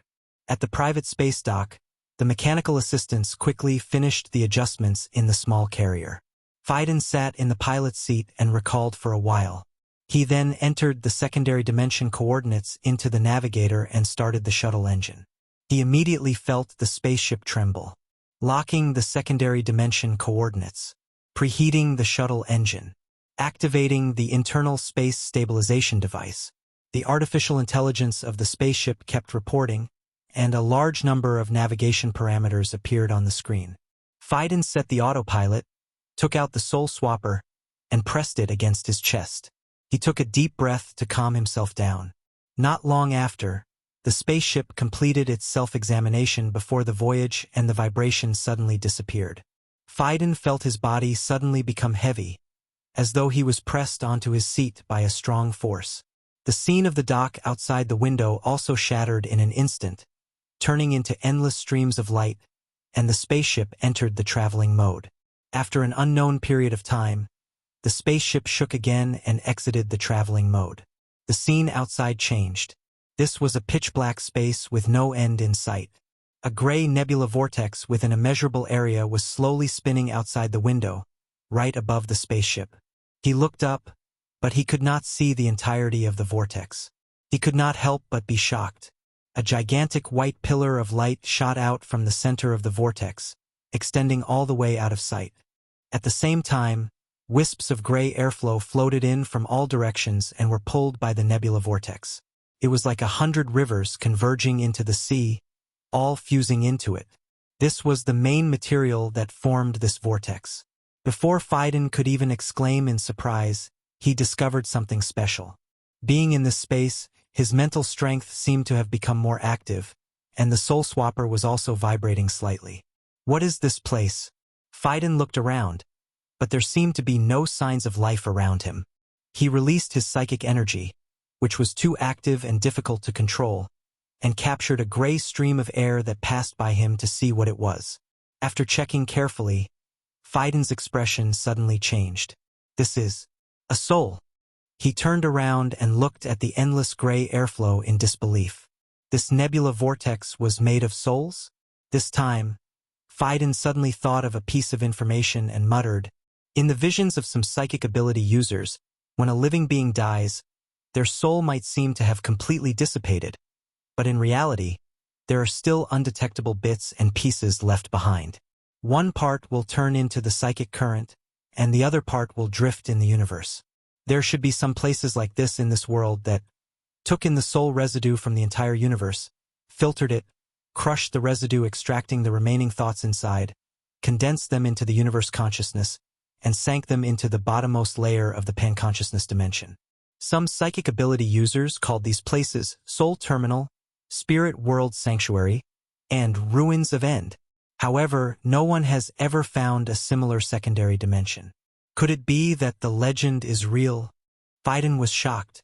The more he thought about it, the more he felt that this might be one of the legendary soul terminals. During the development of the flickering world, Black Star had brought a group of officers to travel around. Phaidon had once met a heart-sucking demon from the bottommost layer of the pan-consciousness dimension and turned it into his own nutrients to strengthen his psychic energy. Thus, he had paid special attention to this theoretical conjecture. The three universal civilizations knew the coordinates of the bottommost layer of the pan-consciousness, but there were countless heart-sucking demons there, and they had extremely strong xenophobia. With their current technology, it was very difficult to build a stable outpost there.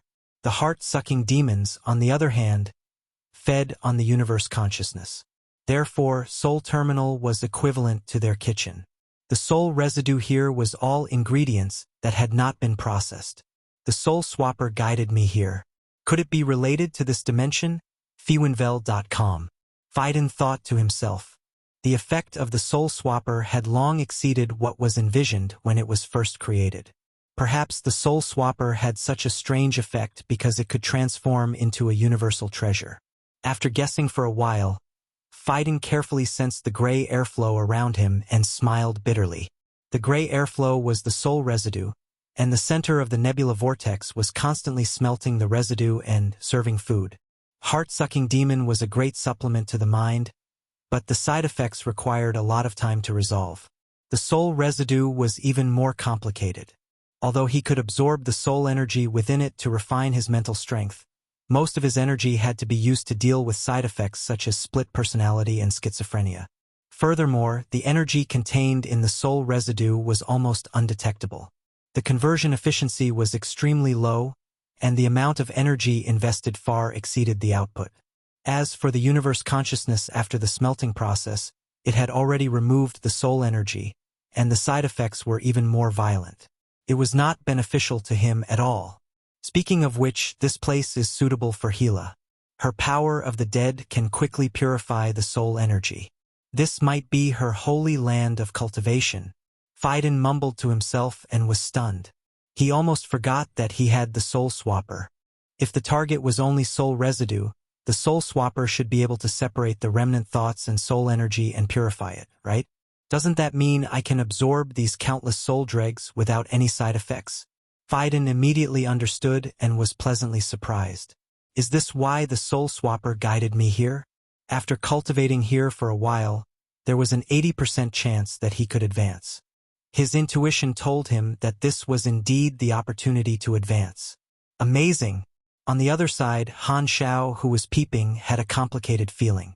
I thought that my cheat was already amazing, but you are even more over the top. To think that the fortuitous encounter from decades ago and now would be connected. The power of the advanced luck glow was truly terrifying. Compared to the luck glow owners who needed to rely on him like Harrison and Nero, Han Shao felt that Phaidon's luck glow was the most impressive. Not only did he have a fortuitous encounter, but he also benefited his teammates. It was not in vain that they treat you as the chief mascot to touch for luck. Chapter 1380 Beyond Grade A Phaidon. Chapter 1380 Beyond Grade A Phaidon. While Han Shao was feeling bitter, Phaidon, who was in the soul terminal, had already started to work. Phaidon took out the soul swapper and activated its ability. Instantly, an invisible suction force appeared, and the soul fragments in the surrounding area suddenly slowed down toward the nebula vortex. In the end, they changed direction and flew toward his starship. The nebula vortex had a natural gravitational force toward the soul residue, and Phaidon's actions were akin to snatching food from a tiger's mouth. However, this secondary dimension did not seem to have any dimension consciousness, so no one bothered about him. Soul residue was absorbed by the black mirror in the soul swapper. The remaining thoughts were extracted and refined into pure soul energy. Phaidon used soul connection to extract the results of the soul swapper and used his psychic energy to wrap it around and bring it into his brain to digest. He only felt refreshed and did not have the memory or emotional impact that he usually suffered when using his psychic energy to probe others' thoughts. He could feel his psychic energy being cleansed, and the cells in his body were cheering. He could feel that his body was gradually transforming, like an extremely thirsty person continuously drinking clear and sweet spring water. He was brimming with a sense of fulfillment from head to toe, giving him a feeling that was even more comfortable than spiritual bonding, making him involuntarily lose himself in it. While his body and mind were closely connected to the soul swapper, the psychic energy around Phaidon's body was tainted with a deeper black color, and he received a new enhancement from the soul swapper. His characteristics became stronger, and he became more refined. This gave him a thrill that made his soul tremble. Phaidon could not help but let out a comfortable sigh. It was as though he had entered a state of unconscious cultivation, and all the cells in his body were gradually jumping toward the beyond grade A level. With him as the center, a gray vortex that was countless times smaller formed, reflecting the enormous nebula vortex. The large and small vortex rotated at the same speed and in opposite directions. After confirming that Phaidon was not in danger, Han Shao did not disturb him and continued his research. Freebnol.com. Soon, a month passed. Han Shao arrived at the training base square early in the morning. Not too long ago, Phaidon had finally ended his 1-month-long training, and he had already broken through to the Beyond Grade A realm. Only then did he remember to send a message saying that he was coming back, so Han Shao waited there. The Calamity Grade students who happened to pass by saw him standing there, and they could not help but look at him with curiosity. Not long after, there was a flash of light, and the shuttle carrier appeared out of thin air. It jumped back to the main universe from the secondary dimension world and landed on the square where the coordinates were set. The hatch opened, and Phaidon walked out. The moment he saw Han Shao, he smiled happily and walked over. Compared to a month ago, his aura had undergone a huge change. Just walking alone made the hearts of all the Calamity Grade students tense up, and they felt an instinctive pressure. It was the pressure of a high-level life form. At this moment, the Calamity Grades immediately understood what was going on. They were shocked and immediately crowded around Phaidon. Phaidon, you've already become a Beyond Grade. I haven't seen you in the base all this time. I was still curious about where you went. I didn't expect you to undergo sublimation without saying anything. Not bad. Quick. Tell us how it feels. Phaidon was surrounded by a large group of people, so he could only stop and look at Han Shao with a helpless smile. His charisma attribute was extremely high, and his personality was the type that would not offend anyone, so he had quite a good relationship with people. Even after becoming a Beyond Grade A, he did not have the mentality of being superior to others and did not push the crowd away. The Calamity Grades present were still calling out to their friends when they saw figures covered in streams of light jumping around the base. At the same time, there were a few transportation doors beside them. A large group of Calamity Grades who had received the news rushed over and crowded around. There were more and more people, and the scene was as noisy as a market. Outside the crowd, Han Shao coughed and suppressed everyone's voices. Phaidon has indeed advanced to the Beyond Grade A realm. He is the first student to break through during the training period. It has only been 2 to 3 months since the training started. This is a very good start. Upon receiving the information, everyone could not help but reveal the looks of envy as they congratulated Phaidon. A wave of congratulations instantly resounded. Some were sincere, some were sour. Phaidon sighed and explained, "Everyone, I was able to advance successfully because of some opportunities. I'm afraid my experience is not suitable for everyone, so there's no point in referencing it, of course." When an ordinary person advanced to Beyond Grade A, which one of them did not feel constipated? Silver Shadow even went into seclusion for close to 100 years during his transformation. Only a cheater like you could do it as easily as eating or drinking, Han Shao thought to himself. This time, Phaidon saw the regret on everyone's faces, thought for a while, and smiled. However, I can let everyone experience my strength after my promotion. I can also replicate my senses during my promotion, As he spoke, he closed his eyes and spoke softly. A melodious psychic voice immediately swept out and covered everyone present. The spirits of the Calamity grade students were refreshed, and they instantly received Fiden's comprehension of his promotion. At the same time, they also realized that the beautiful psychic voice that resounded through their souls had triggered their emotions, and they were subconsciously immersed in it. The next moment, a sense of motivation rose from the bottom of their hearts. Everyone's heart was filled with the desire to train. They wished they could go into seclusion and train hard right now. It was as if they had used stimulants and became rather energetic. Han Xiao purposely let go of the mental barrier and tested Fiden's psychic abilities. Seeing the combat information on the interface, he could not help but raise his brows. Fiden was proficient in the path of mental power. The fortuitous encounter this time had allowed his abilities to undergo a huge transformation. His psychic song had been integrated into the special nature of the Soul Swapper, and his psychological resistance penetration had increased tremendously. Now, he could more efficiently trigger the emotions and desires of living beings, achieving a strong hypnotic effect.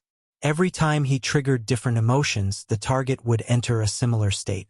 At this moment, everyone's enthusiasm was a manifestation of this. Fiden used his psychic voice to stimulate everyone's motivation, and what appeared in Han Zhao's status bar was the effect of increasing his efficiency in acquiring experience. On others, it would increase their cultivation efficiency. Han Xiao instantly thought of the role Fiden could play. Although Fiden's current level was not high and he was not good at fighting head-on, he could bring a large area of buffs or debuffs to his teammates or enemies. This was more useful than his combat capability. A strong support is much more valuable than an ordinary beyond grade A. Just this ability alone is enough to make him very popular, and he won't be at the bottom. Most importantly, he can increase the training efficiency of others without any side effects. With his help, more beyond grade as might be born. Han Xiao was overjoyed. His gaze suddenly paused, and he realized that there was an extremely eye-catching figure among the energetic crowd. His face was still scrunched up, forming a sharp contrast with the people around him. This figure was like a firefly in the night, so bright and outstanding. Who else could it be but Logi? Han Xiao was curious. Hey! Fiden, this doesn't seem to work on him. Hearing this, Fiden turned to look at Logi and was stunned. That's not right. This move shouldn't be ineffective against Calamity grades, right? As he spoke, Fiden sent out another psychic voice to encourage Logi. Logi's spirit instantly soared, and he was no longer hunched. His posture was tall and straight like a javelin, and his entire aura changed drastically. He was heroic, and his eyes were wide open. Isn't this effective? Before Fiden could even finish his sentence, Logi's state only lasted for a few seconds before his aura suddenly deflated like a balloon. In the blink of an eye, he returned to his original state of being dispirited and weak. Fiden opened his mouth in confusion. This kind of invigoration would usually last for a few days, but why did it disappear after a few seconds on Logi? He did not give up and wanted to try again, but Logi stopped him. Stop torturing me. This is all in vain. Even if you become a beyond grade A, you won't be able to free me. Let me rot in the corner alone. TSK, what familiar trash, what beautiful Logi language. Han Zhao's heart skipped a beat. He sized Logi up and made a bold guess. I think I understand now. After all, your invigoration is only similar to hypnosis, not brainwashing. It can't change the personality of others, so the emotions that trigger different targets are also different. Maybe Logi is exempt from this kind of mental invigoration. As he spoke, Han Xiao felt that he had guessed the truth. It had to be that Logi's sense of worth was 2F** king firm, and the temporary invigoration would only be broken down in an instant. It was like drinking chicken soup and making up his mind to work hard the next day, but still lazing around the next day. Fiden also felt that it made sense and asked, how about I try to stimulate his dispirited emotions and see if you're right? Hearing this, Han Zhao's mouth twitched. Better not. He's already dispirited enough. If you add fuel to the fire, I'm afraid he'll commit suicide on the spot. Reasonable. Fiden was speechless. The Calamity grade students received the experience that they wanted. Seeing that Han Xiao and Faiden still had something to discuss, they all left and went to train their abilities. Very soon, only the two of them were left in the square. Without anyone else around, Han Xiao walked up to Faiden and patted his shoulder. Congratulations, you've already left your name in the sanctum. As long as I'm still alive, death will stay away from you. Faiden smiled and said, my fortuitous encounter this time came from the Soul Swapper. If not for you, I wouldn't have been able to obtain this universal treasure. Thanks. Why are you being so polite to me? Han Xiao waved his hand and said, by the way, you don't have a nickname yet, right?